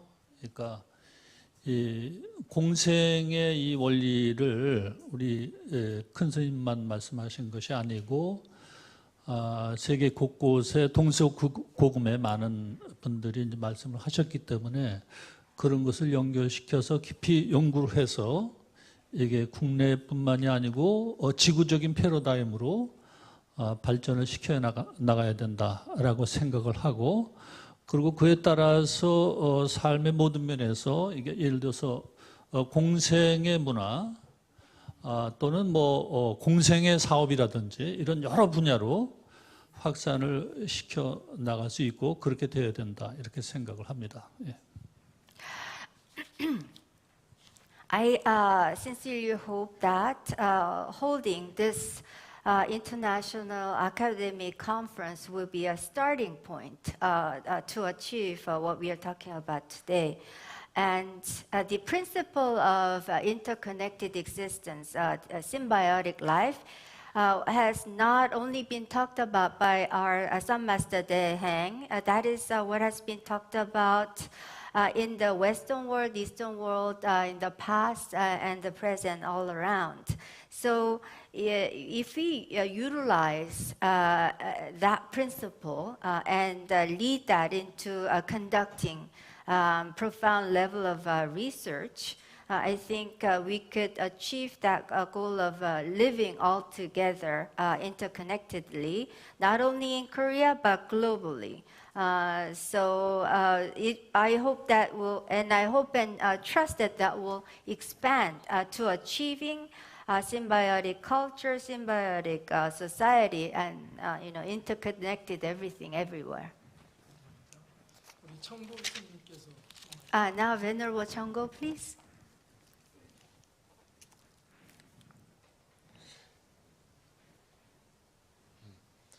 If we practice very diligently and experience and get in touch with this foundation and truly understand that we are connected to everything else, that life is my life, that shape is my shape, that mind is my mind, then the energy, and work at applying this, then the energy of that, the energy that arises from that is very, very real. It's not an intellectual exercise. The energy from that permeates everything, and it changes everything, and it moves people, and it affects them, and everything begins to shift in that direction. 자, 우리가 열심히 수행하고 정진을 해서 그것을 통해서 우리가 그 근본 주처가 있고 그 근본이 모든 것과 모든 사물과 모두와 연결돼 있다는 것을 경험을 하면은 모든 우리가 색과 형과 모든 식이 내 마음에서 비롯된다는 것을 알 뿐만 아니라 이것을 진짜 이게 현실이 됩니다. 레알로 됩니다. 한국말로 하면. 그래서 여기서부터 굉장한 에너지가 발생돼서 이것은 어떠한 지적인 경험에 머무르지 않습니다. 그래서 이것이 발견되고 발현되면 모든 게 전환되고 바뀌기 시작하고 사람들의 마음을 움직이기 시작하는 큰 힘을 발휘하게 된다고 생각합니다. Thank you very much.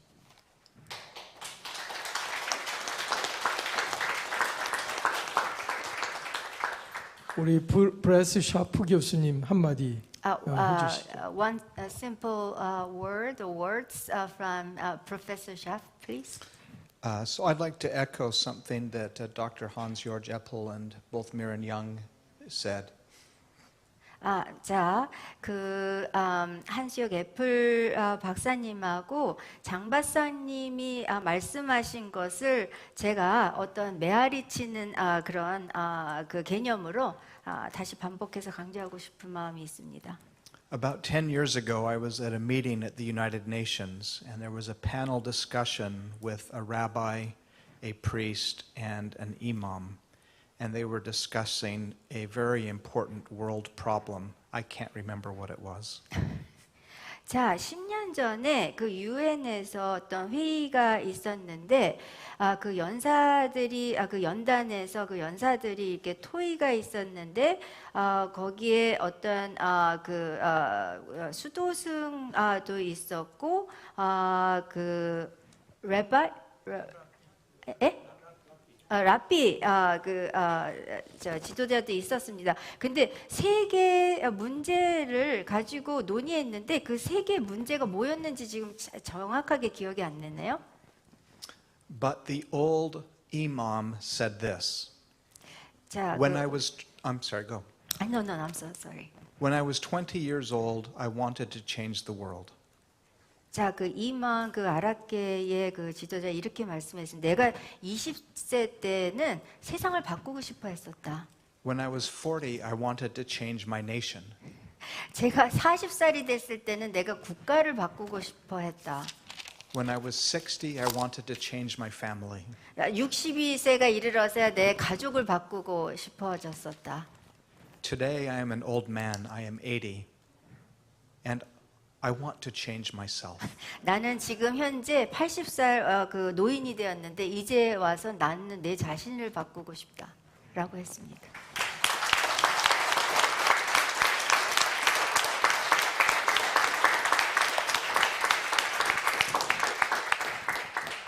아주 감사합니다. Thank you very much for your 우리 answer. 한시옥 교수님. Again, Professor Hyo Lim Ko, please. Two sentences. First, 두 문장 먼저 할게요. entrust everything to my true self. 자, 모든 것을 내 본성에 믿고 맡기라.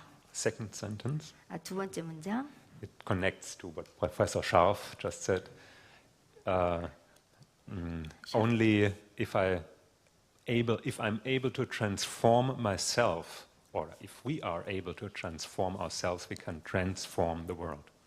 자, 샤프트 교수님이 말씀하신 거에 연결점이 되겠는데요. 내 자신을 변화시킬 수 있으면 세상을 변화시킬 수가 있다. 내 자신을 바꿔야만이 가능한 것이다. 그래요?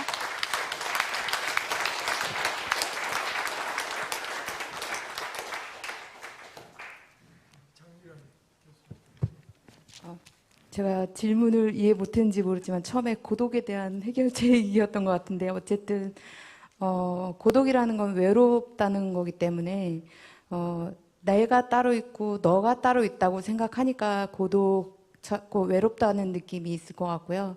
그렇다면 결국 진짜 나가 무엇인지를 같이 알면 고독을 좀 방지할 수 있지 않을까 그런 생각이 듭니다.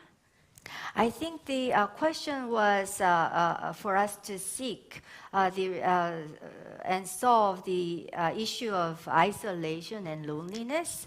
I think people are feeling lonely and feel isolated because they think that I separately exist from all others, and you, my counterpart, exists separately from myself, and that's by way of that thoughts. You get to feel lonely and feel isolated. And by only gaining understanding that we are all together inherently, by way of that understanding, we can prevent the feeling of loneliness and separation.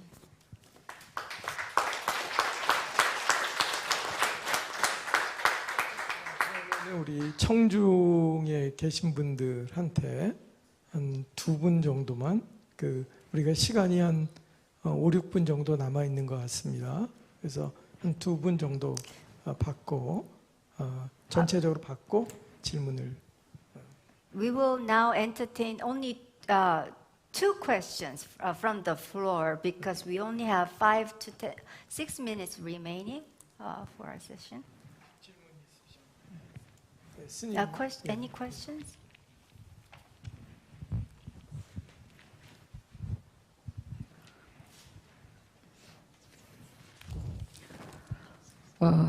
토론 시간이 참 감사하고 그런데 모두 나 자신으로부터 이야기를 하셨는데 특히 한수혁 교수님 오늘 제가 발표를 아주 감명 깊게 들었습니다. 그런데 지금 제가 들으면서 생각나는 게 우리는 모두 어찌 보면은 수박을 들고 설명을 하고 있는 그런 꼴이 아닌가.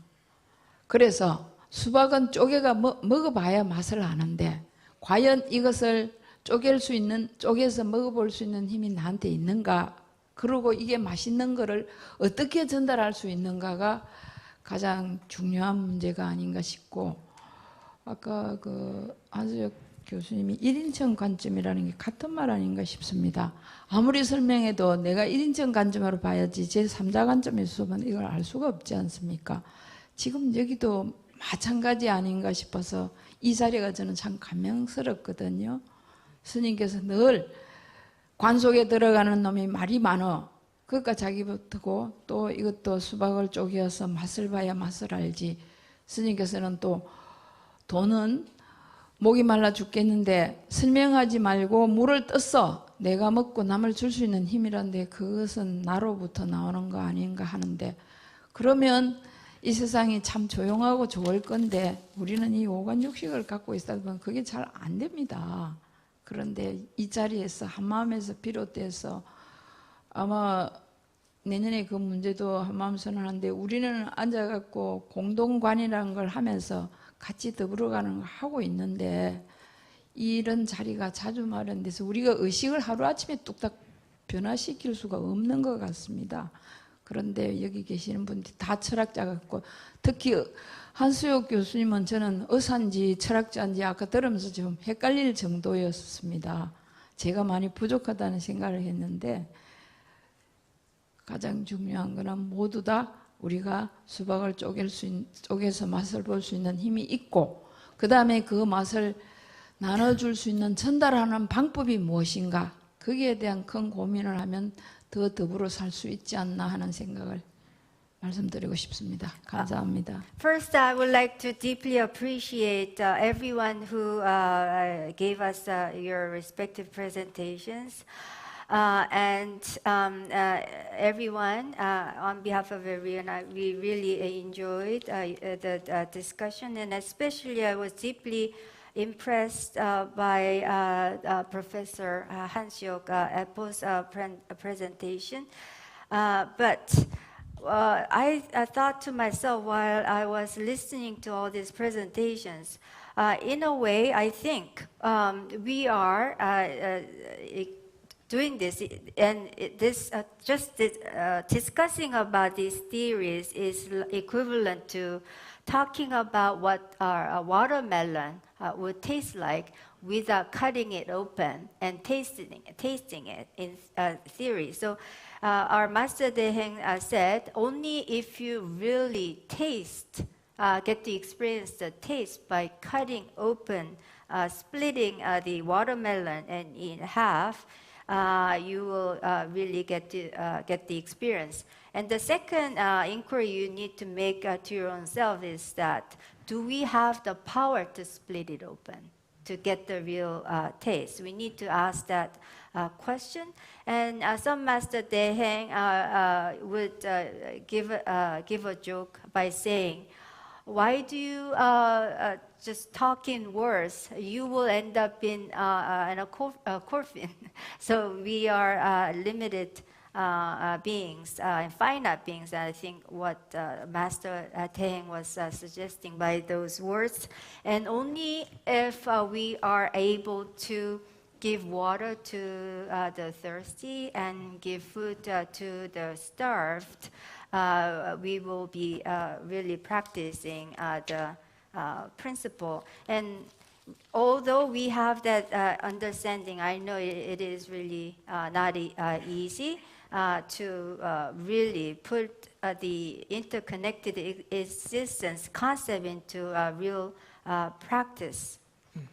마지막으로 우리 던스탄 수사님께 한번 던스탄 수사님께 한번 그 질문을 한번 드려보고 싶습니다. 우리 이 세상의 이 문제들을, 얼전탄 문제들을 한 two sentence로 어떻게 how to resolve? Final question for Brother Dunstan. How do you think we should solve these urgent problems and issues that we are interface with. You ask about how we should establish the issues. I just want to clarify the question. How we should solve. How to solve. Solve the issues. 잘못 들으셔서 지금 확인하시는 거예요. 어떻게 그 문제를 관철시키냐라고 그러셨냐 그래서 어떻게 이러한 문제를 해결하는지를 여쭤봤다고. I could kill Cha Young for posing the question. 자, 김재영 교수님을 저 농담으로 이런 질문에서 죽일 수도 있다. Please forgive. 죄송합니다. 저 농담입니다. Well, I totally agree with the Imam at the UN. 자, 임만 that we have to somehow change ourselves. 자, 유엔에서 엠맘 그 지도자가 말씀하셨다는데 제가 동의하는데 저도 우리 자신을 변화시키고 바꿔야 된다고 생각을 합니다. You know, when I Only two sentences. 자, 지금 마지막 Okay, 문장으로. we try to change ourselves. We have to grow in faith and love and understanding. So the solution is not totally simple. It can begin in a simple way, our point of departure being changing ourselves. But the enormity of the task requires the use of many different sources. And it grows and spreads out. And maybe in the end we pray for the grace of humility. Thank you. 자, 우리가 우리 자신을 바꿔야 된다라 그러는데 그러게 하기 위해서는 우리가 신념, 신앙과 사랑과 상호 간의 이해의 폭을 증폭시켜서 우리가 자라야 됩니다. 그렇게 성숙함으로써 해결해야 돼. 해결책 자체가 단순하진 않지만 한 걸음, 첫 걸음은 단순하게 시작할 수는 있겠습니다. 그래서 그것을 출발점으로 해서 우리가 궁극적으로 변화하게 되는데 그러게 하기 위해서 숙제가 굉장히 커다란 숙제가 있는데 여러 가지 자원을 사용해서 그러한 우리가 성숙을 성취해야 되는데 성숙하고 진화해서 그 다음에는 humanity, 우리가 인류에 대한 사랑에 대한 기도를 해서 하나가 되어야 되겠다는 답을 드리겠습니다. 네, 감사합니다. Thank you very much.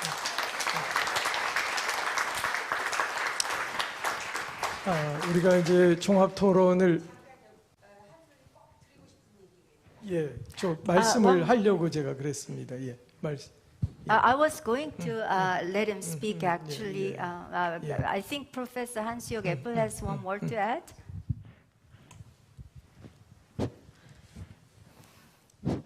I would like to add something, not to the discussion right now. 뭐 하나 좀 추가하고 싶습니다. These 3 days, they have been very intense days, and I think I can speak for all the speakers, all the guests coming. I want to say thank you from my deepest heart for the hospitality, for everything we could see, not only the conference, but also the way we were treated as guests, every little detail. I could feel so much effort and so much maum that was put in there. And this maum carried us through the whole 3 days of this wonderful conference. And I think this is really putting into practice, as Sinim rightly told. And they gave us a very good example. So even if the people all in the background, I know there are many, many people working here. Please tell them that we are here. I think I can speak for us all. We are really deeply grateful, and we want to really say thank you for this wonderful day and for all your efforts you put here. I really wanted to say that. Thank you very much.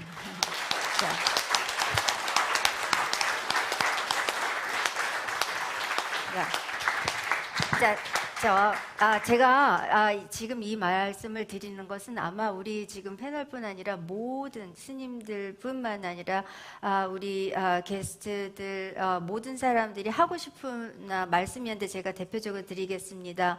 3일 동안 심도 있는 대화를 하고 여기에 참가하신 모든 연사를 포함해서 모든 분들한테 대단히 감사하다는 말을 드릴 뿐만 아니라 배경에 있는 모든 분들이 정말 마음 깊이 느끼지 않을 수 없을 만큼의 정도의 친절함과 모든 분야에서 정말 많은 노력과 마음, 한국말로 말씀하셨는데요. 이러한 지금 한 마음으로 움직이는 것을 느끼지 않을 수가 없었습니다. 3일 내내 훌륭한 학술대회가 이렇게 해서 탄생했구나를 절절히 느꼈습니다. 그래서 대행 스님이 말씀하신 그 한마음 근본 자리에서 자각해서 실천하라고 가르쳐 주셨는데 그 배경에서 그 노고를 아끼지 않은 모든 분들과 이 훌륭한 대회를 이루도록 애쓰셨던 분이 스님이 가르침을 실천하지 않았나, 그 실천하는 예를 보여줬다고 말씀드리고 싶고 우리 모두를 대표해서 깊은 마음속 깊이에 감사를 드리고 싶습니다. 감사합니다.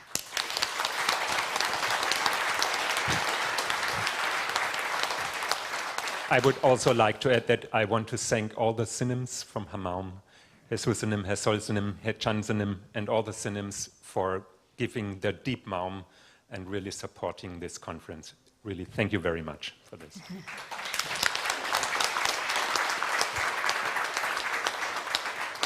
자, 이사장 해수 스님, 그 주지 스님, 해솔 스님, 해찬 스님 다 열거할 수 없는 모든 스님들한테 깊이 마음 내주셔서 그리고 지원 응원해 주셔서 심심한 감사의 말씀을 올리고 싶습니다. 감사합니다, 스님들.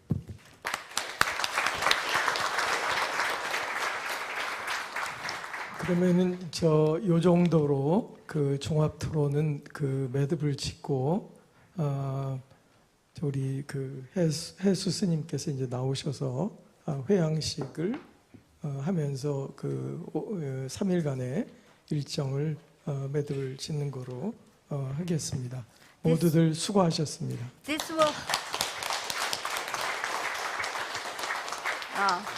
This will conclude our wrap-up discussion for the day and for the entire academic conference. And next in order will be closing remarks by Foundation President Venerable Hesu. So big round of applause, please.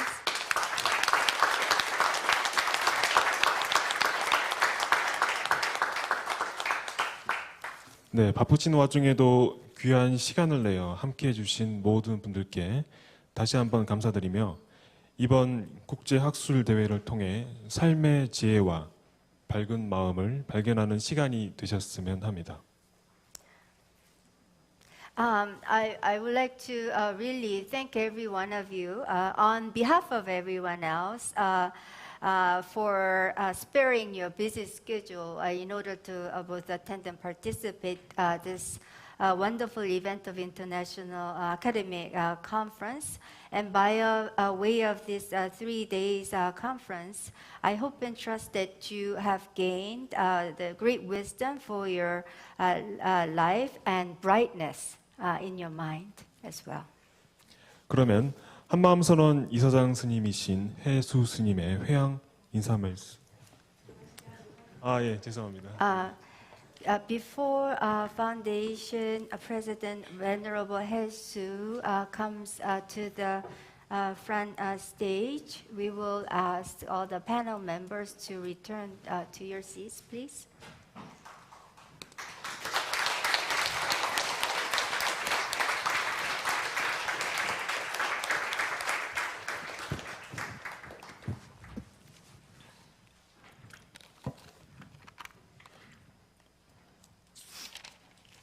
네, 한마음 선원 이사장 스님이신 해수 스님의 회양 인사 말씀이 있겠습니다. Now, Venerable Hesu, President of Hanmaeum Sun Center Foundation, will now give a closing address. 이사장 스님께 앉은 채로 목탁 소리에 맞춰 1배 올리겠습니다. We will give one bow from our seated position according to the sound of gong to our Venerable Hesu, please.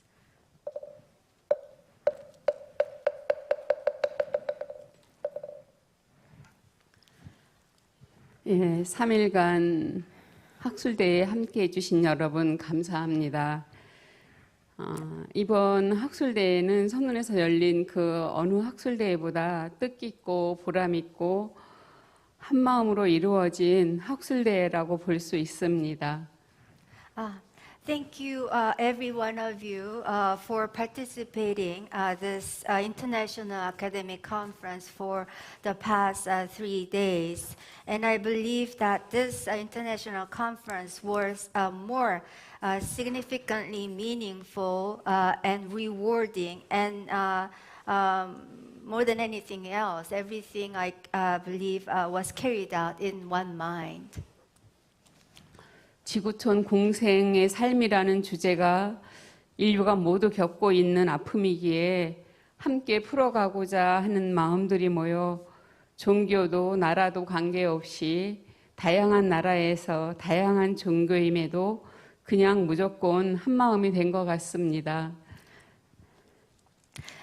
The title of this conference, as you know, is Interconnected Existence in this new normal age. And I think this titled conference was brought about by all collected minds, irrespective of their religion, race, or nationality, that seek great humanity and wish to live symbiotically together. 지구촌 공생의 삶이라는 주제가 무거울 수도 있는 주제인데 우리 참석하신 모든 학자분들이 그리고 우리 한마음선언 사부 대중이 정성으로 지극한 마음으로 이 마련한 자리이기에 이 자리가 너무도 장엄하고 편안하고 특별한 학술대회가 된 것 같습니다.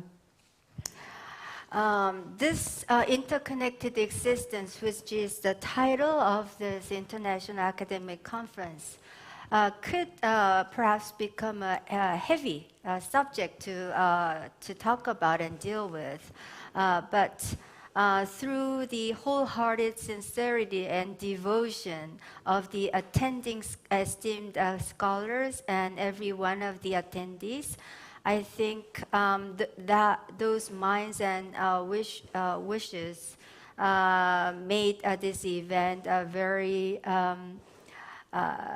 great, comfortable, and unique and special.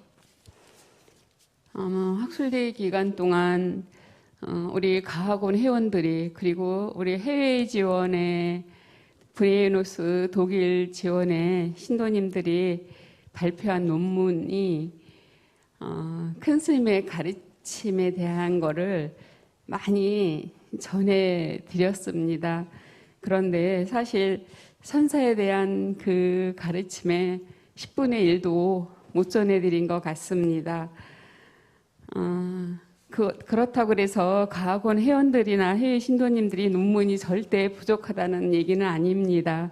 오히려 눈물겨울만큼 열심히 노력하고 많은 시간 공들여서 귀한 마음으로 전해줬습니다. I know that throughout this, the entire duration of this international academic conference, we have listened to the dissertations presented by both Hanmaeum Science Institute members and scholars from Buenos Aires, Germany, and other countries, which all talked about the great wisdom and teachings of our Sun Master Daehaeng. And nonetheless, I don't think it incorporates even 1/10 of the entirety of what our some Master Daehaeng wanted to teach us. This is not to say that any of the dissertation or presentation was less than perfect. I could nonetheless feel and sense that every one of you have put in a greatest effort and time into those dissertations and presentations. So thank you very much. 그만큼 선사의 가르침이 광대무변하기 때문입니다. 그래도 여러분들이 열린 마음으로 듣고 받아들였으리라 믿습니다. 그래서 우리가 전한 선사의 메시지가 여러분 마음에 전해져 오래 남고 여러분 또 저희와 함께 한 마음으로 관이 되어지기를 바랍니다. The reason is because the teachings imparted by some Master Daehaeng is vast, boundless, and without limits. But nonetheless, I do trust that every one of you listen to those presentations that incorporated some Master Daehaeng's teachings with an open mind. So I sincerely hope and trust that the messages some Master Daehaeng wanted to give to you will be far-reaching and everlasting in your heart, and you could spread the one mind fundamental principle to everyone else. 우리 한마음 대중에게는 주인공 한마음 관하라, 주인공에 맡겨라라는 모든 언어가 굉장히 익숙하고 일상 용어이지만 이 자리에 참석하신 몇 분의 학자분께는 처음에는 굉장히 낯설으셨을 겁니다. 근데 3일간 주인공 한마음 관하고 주인공에 맡기고 이런 얘기를 수십 번을 들으셔서 아마 그분들 마음속에 입력이 됐을 겁니다.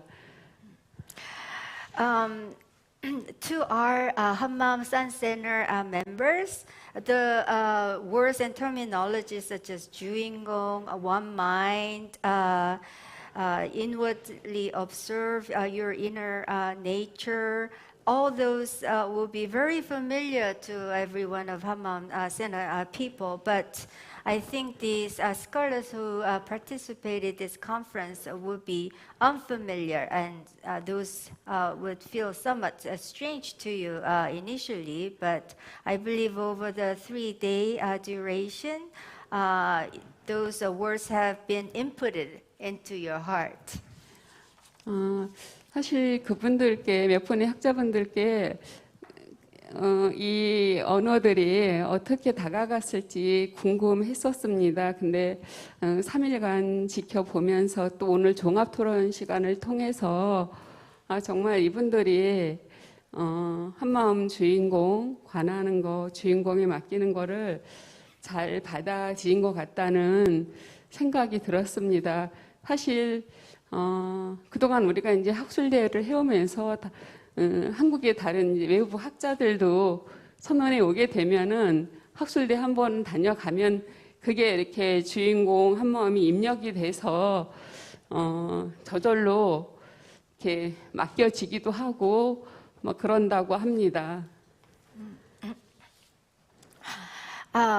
Quite frankly, I was personally curious as to whether these new, unfamiliar, strange languages of Juingong, fundamental one mind, would be well accepted and received by our esteemed scholars. And I was wondering how they would accept and view these concepts. But over the 3-day duration of the conference, I have observed and listened to their presentation, especially through this wrap-up discussions both yesterday and today. I could see and realize that those words were well accepted and received by every one of you. And I have had the same experience in the past academic conference where foreign scholars would be participating even for one session. And I would hear from them that even by way of the short duration, the Juingong and one-mindedness were readily accepted and inputted into their mind and head.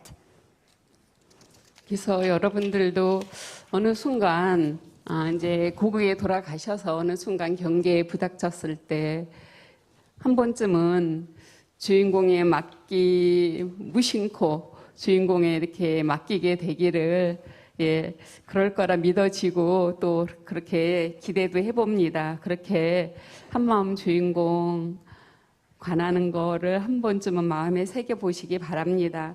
저희들도 여러분들이 전한 메시지를 마음에 새기면서 오랫동안 여러분들을 기억하겠습니다.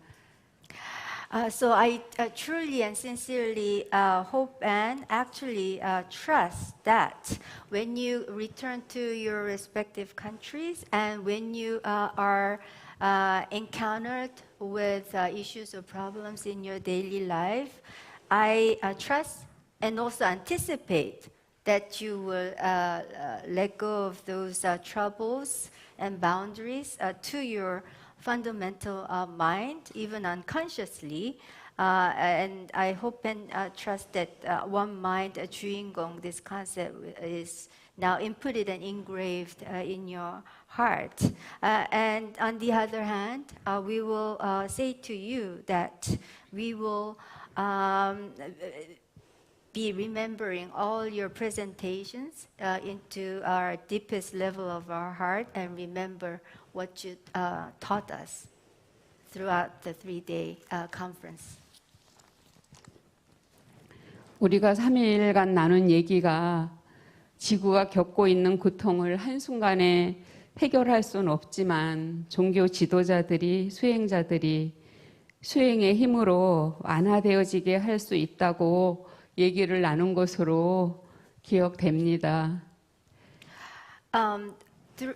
By way of 3-day discussion, I don't think that these presentations and discussion would solve and alleviate the pains that the whole planet Earth and everybody living in it will be solved right away. But I do believe that it will help towards alleviating a lot of problems and pain. 그리고 무엇보다 중요한 거는 앞으로 우리가 이러한 고통을 겪지 않기 위해서는 더 이상 환경 오염을 시키지 않고 환경을 보호하고 지구를 지켜나가는 데 노력을 해야 할 겁니다. 그래야 이 시대를 살아가는 일체 생명들을 지키고 후손을 지켜줄 겁니다. And the most important thing of all, in my belief, is that in order to alleviate and ultimately solve the pain and suffering that the entire mankind on the planet Earth is experiencing at the present time, will be achieved by our own efforts to avoid the environmental contamination and pollution, and we should strive towards protecting our environment and to make our planet Earth sustainable Earth by way of such efforts. In that way, we could salvage and save all the living beings on Earth, as well as our next generations that we love and care. 한마음 선언에서는 사부대중이 매일 사시예불 축원에 물과 불, 바람, 원만 순환하여 공용으로 물이 불어나지 않고 공채로서 지진 나지 않고 모든 생명 살림살이 사고 나지 않고 가난하지 않으며라는 축원을 지극정성으로 하고 있습니다. At our Hanmaeum Sun Center, we offer our sincere one-minded prayer at 10 a.m. Prayer session that all the earth's water, fire, and wind will be flown and carried out in a harmonious way, so that the water on the planet Earth does not get overly expanded, overly flown to harm the living creatures living on the Earth, and so that the earthquake does not occur. And by way of our one-minded prayer, there will be no accidents harming people and poverty from happening. 오래전부터 대행 선사께서 그리하라고 그렇게 자연으로부터 피해 입지 않고 피해 주지 않도록 미리미리 관하라고 하셨고 실천하라고 하셨습니다. 한마음 대중은 그런 마음으로 그런 실천으로 살아가고 있습니다. From a long time ago and at all times, our Sun Master Daehaeng has taught us and asked us to inwardly observe to our fundamental mind in one mind, so that we do not harm our nature, and to have a fundamental mind be at the root towards making that be achieved, and throughout our cultivation of mind and through our practice. 늘 학술대회를 할 때마다 아쉬움이 남는 거는 모든 발표하시는 분들이 오랜 시간 준비해 왔는데 이 자리에 와서는 20여 분의 짧은 시간에 전하기에는 그 마음을 다 전하지 못해서 아쉬워하는 모습 보면서 저희도 늘 안타까운 마음이 들었습니다. 그래도 그 속에 들은 전하고자 하는 진술을 들을 수 있는 귀로 마음으로 듣고 마음에 새기셨을 거라 믿습니다. 그래서 이번 학술대회가 여러분에게 귀하고 소중한 시간이 되었길 바랍니다. After each academic conference is over, I cannot but feel that there is a lingering feeling that we want to hear more, and some regrets remain. And I thought about the reason for that is because although the esteemed scholars have consumed and invested a lot of time and energy into putting together their presentation, they're only confined to give their presentation in a short period, 20 plus minutes. So that's why there are such remaining lingering feeling and regrets. But even though the short presentation was exercised, I believe the mind that they wanted to communicate and convey is deeply engraved in our mind and heart. So I hope that esteemed scholars have spent valuable and precious time here by attending this conference. 네, 이렇게 이번 학술대회를 위해서 해외에서 논문 준비를 해서 와서 발표해 주시고 또 우리 과학원 회원들 또 이렇게 논문 발표해 주시고 그리고 부에노스 지원하고 독일 지원해서 이렇게 발표해 주신 신도님들께 너무 감사합니다. 특히 부에노스 지원하고 독일 지원에 그 신도님들이 한마음 주인공 큰 스님 가르침을 전하는 그 논문을 들을 때는 정말 두 배로 더 감사하고 마음에 전율이 느껴집니다.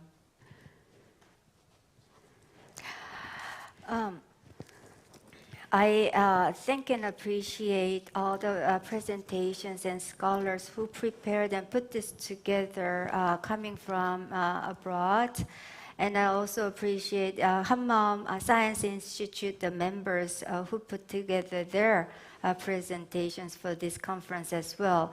And especially the members of our Hanmaeum branch, Sun Center in Buenos Aires and in Germany, especially when those Sun Center members from Buenos Aires and Germany made their presentations.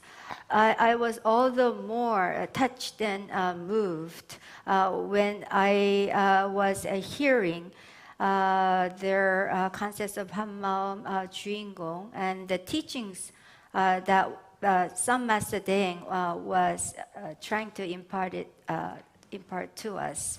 And I could feel the repercussion of the touching and moving impression and feeling from their presentations. So thank you very much. 그리고 고효림 통역사를 통해서 큰 스님의 그 가르침을 번역하는데 얼마나 어려움을 겪고 있는지 새삼 더 느낄 수 있었고 독일이나 부에노스나 모두 그렇게 이분들이 이렇게 통역할 수 있고 번역할 수 있고 이렇게 와서 논문 발표할 수 있게 이끌어준 해동 스님과 혜진 스님께 이 자리를 빌어서 감사의 마음을 전합니다. And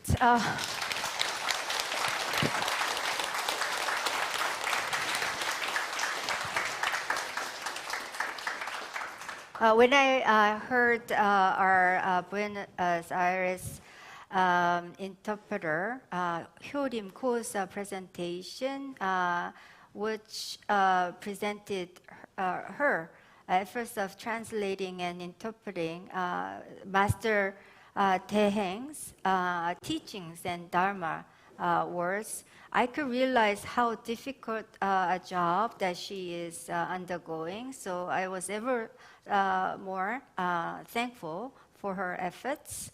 And I would like to extend my special thanks to Venerable Haedong and Venerable Haejin for making all that possible. So thank you very much again.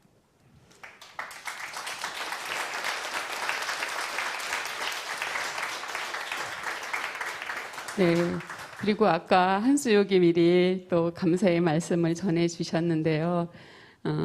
이 학술대회가 이렇게 경이롭고 감동적으로 3일간 이루어질 수 있게 함께 해주신 모든 발표자분들, 좌장 사회 맡아주신 분들, 또 이곳에서 계속 뒤에서도 방송하고 촬영해 주신 분들, 그리고 도량 곳곳에서 아름다운 마음으로 안내해 주시고 이렇게 도량 아름답게 꾸며주신 분들, 또 아주 정성스럽게 맛있는 공양 잘 지어서 우리 자리에 참석하신 분들 다 만나게 건강하게 드시게 해주신 모든 신도님들 네, 감사드립니다. 그리고 또 네, 그리고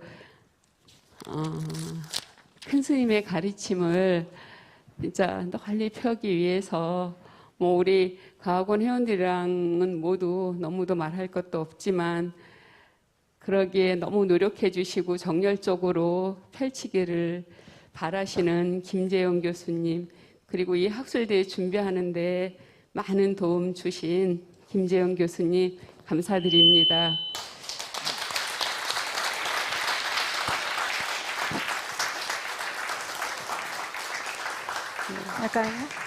I would like to also expend my special thanks to all the moderators and presenters and the background, the people who worked so hard behind the scenes, and including the people who escorted guests to various places and who made healthy food by offering wonderful food items for our guests and Sun Center members.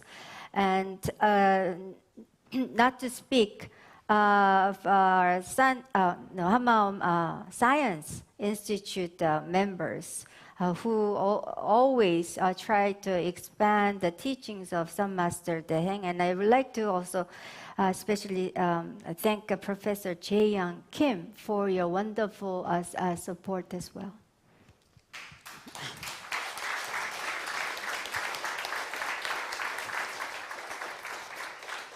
예, 그리고 마지막으로 과학원의 모든 분들이 애쓰셨지만 이 학술대회를 열기 위해서 총괄하시면서 너무너무 애써주신 이양희 부원장님께 마지막으로 인사 한 말씀 부탁드리겠습니다. 감사합니다.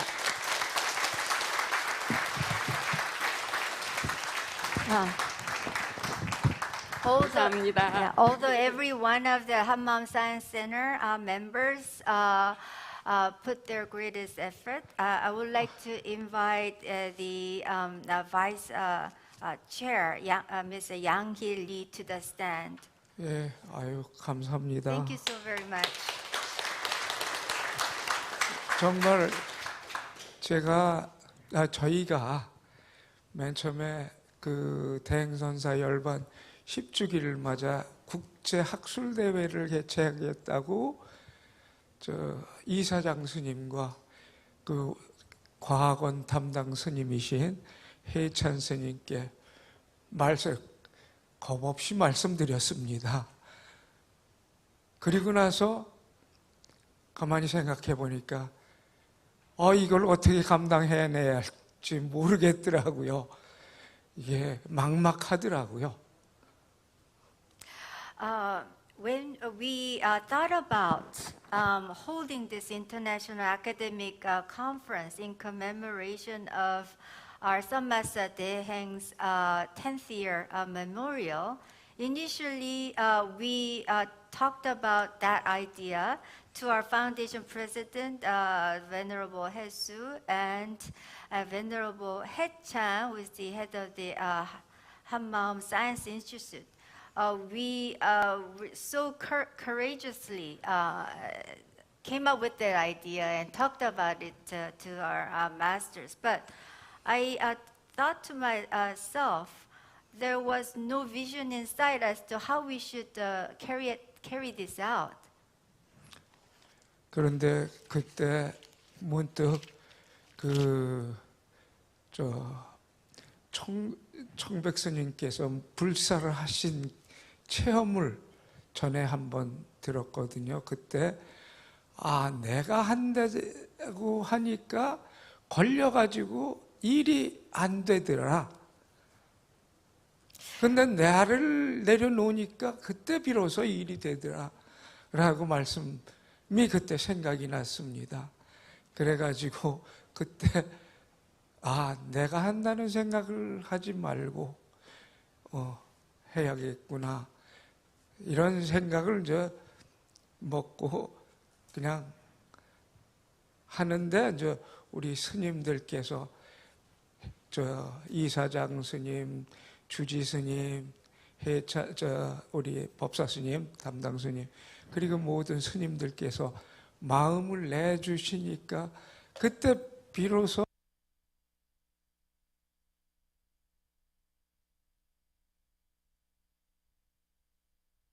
뭔가 큰 스님 가르치면서 마음을 내면은 그때 뭔가 열린다, 방법이 생긴다 라는 거를 그때 느꼈습니다. 그리고 내가 한다라는 거를 내려놓았을 때 비로소 그때 뭔가 방법이 생기고 그런다라는 겁니다. 그래서 저는 이 학술대회를 하면서 조그마한 체험을 하게 됐습니다. 그리고 신경 안 해요? 죄송합니다. When I was contemplating as to how we should put this together, I suddenly realized that I had once heard about the Venerable Changbaek's experience of new construction of Buddhist temple. And the teaching conveyed by Venerable Changbaek is that the thought of your physical self, ego, is doing something that serves as an impediment of making things work. If you let go of the ego entity, that is the point where everything opens up and make things go. So from that teaching, I realized that I should let go of the very thought of my physical self entity doing everything. And that is when things began to open up and everything's followed in due course. And that is when all of a sudden Professor Daehaeng Kim emerged. And he served as the consultant for academic conference, and that served us as a great help indeed. So thank you very much.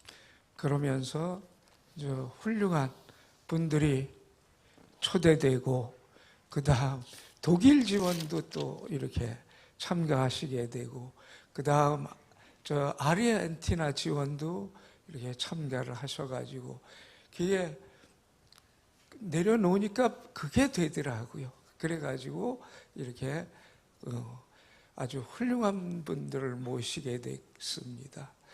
그리고 또 훌륭한 분들이 정성을 다해서 또 그 논문을 써주시고 그리고 So when I let go of everything and let go of my self entity doing everything, everything opened up, and that is when our excellent esteemed scholars were invited, and people from Hanmaeum Sun Center branch in Germany and Argentina got to participate. When I let go, everything seemed to work from then. And that's when all these scholars said that they would prepare their presentations as well.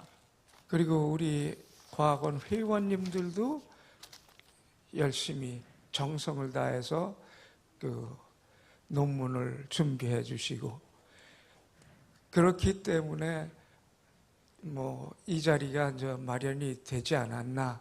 그리고 또 스님들께서 그 정성스럽게 마음을 내주시고 여기 모든 분들이 또 정성스럽게 들어주시고 또 우리 독일 청년들이 또 정성을 다해서 또 도와주시고 청년회에서도 또 정성을 다해서 도와주시고 그다음 2층에 가보셨으면 아시겠지만 그 정성을 다해서 우리 신도님들이 그렇게 준비를 해주셨습니다.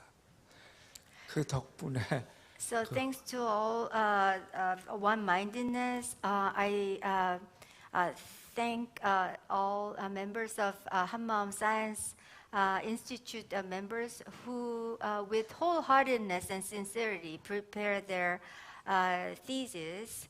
And thanks to all of these efforts and one-minded support, this International Academic Conference was prepared, and it was made to be a real happening.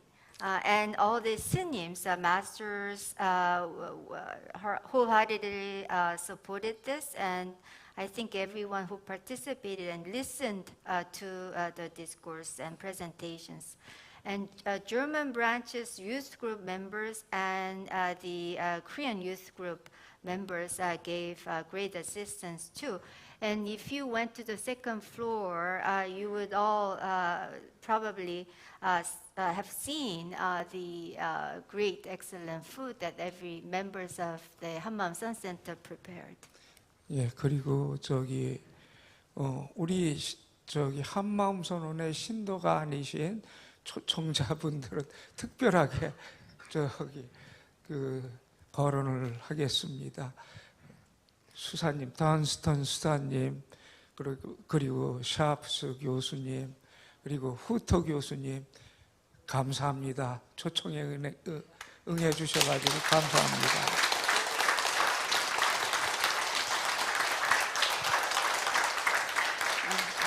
그리고 참 이번에 I would like to also extend my special thanks to non-Hanmaeum Center members, especially Brother Dunstan and Professor Shafts and Professor Herder. So my sincere appreciation goes to special guests. So thank you very much.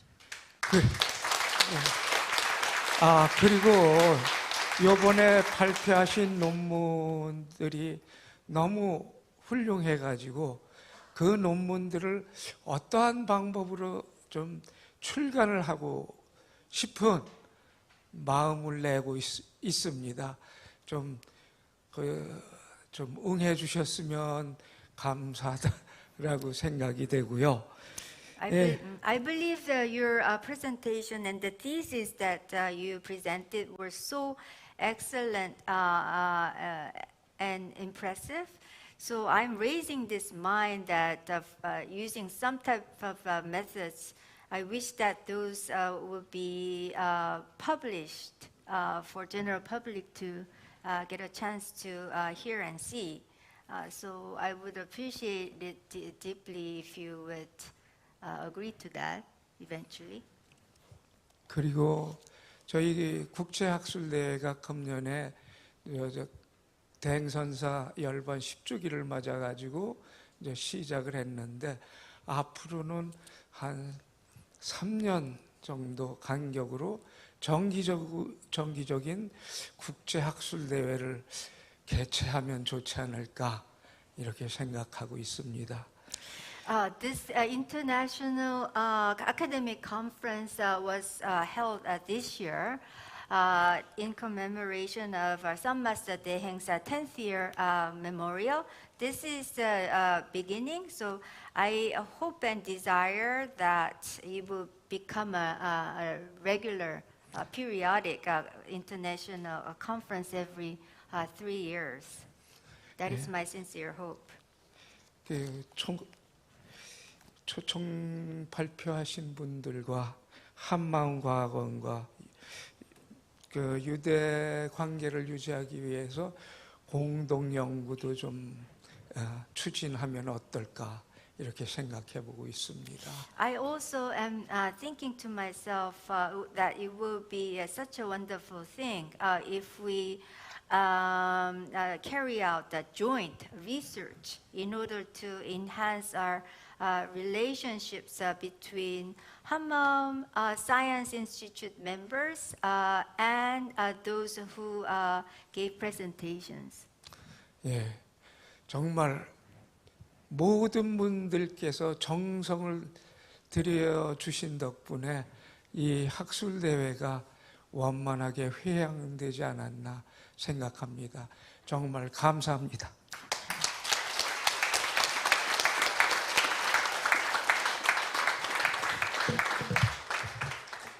I would like to convey to you my deepest appreciation for your sincere efforts put together in presenting your theses and presentations, and only because of that, and thanks to your efforts, this has become a successful and wonderful conference. So thank you, everyone.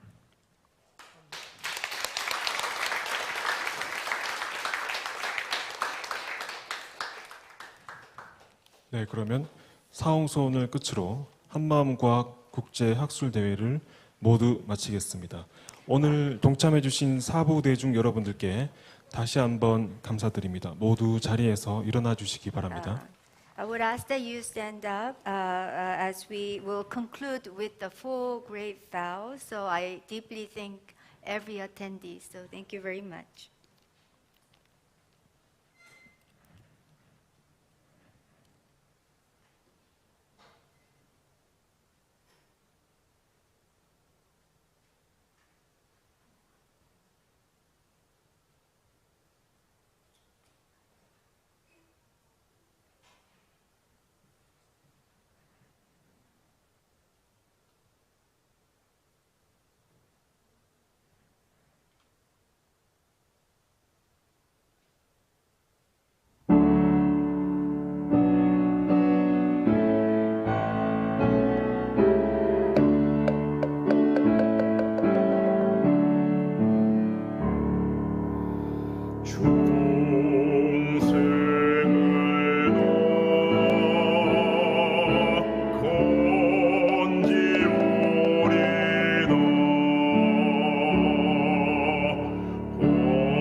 네, 그럼 모두 잠깐 자리에 앉아 주시죠. 마지막 안내 말씀드리겠습니다. Please sit down just a moment.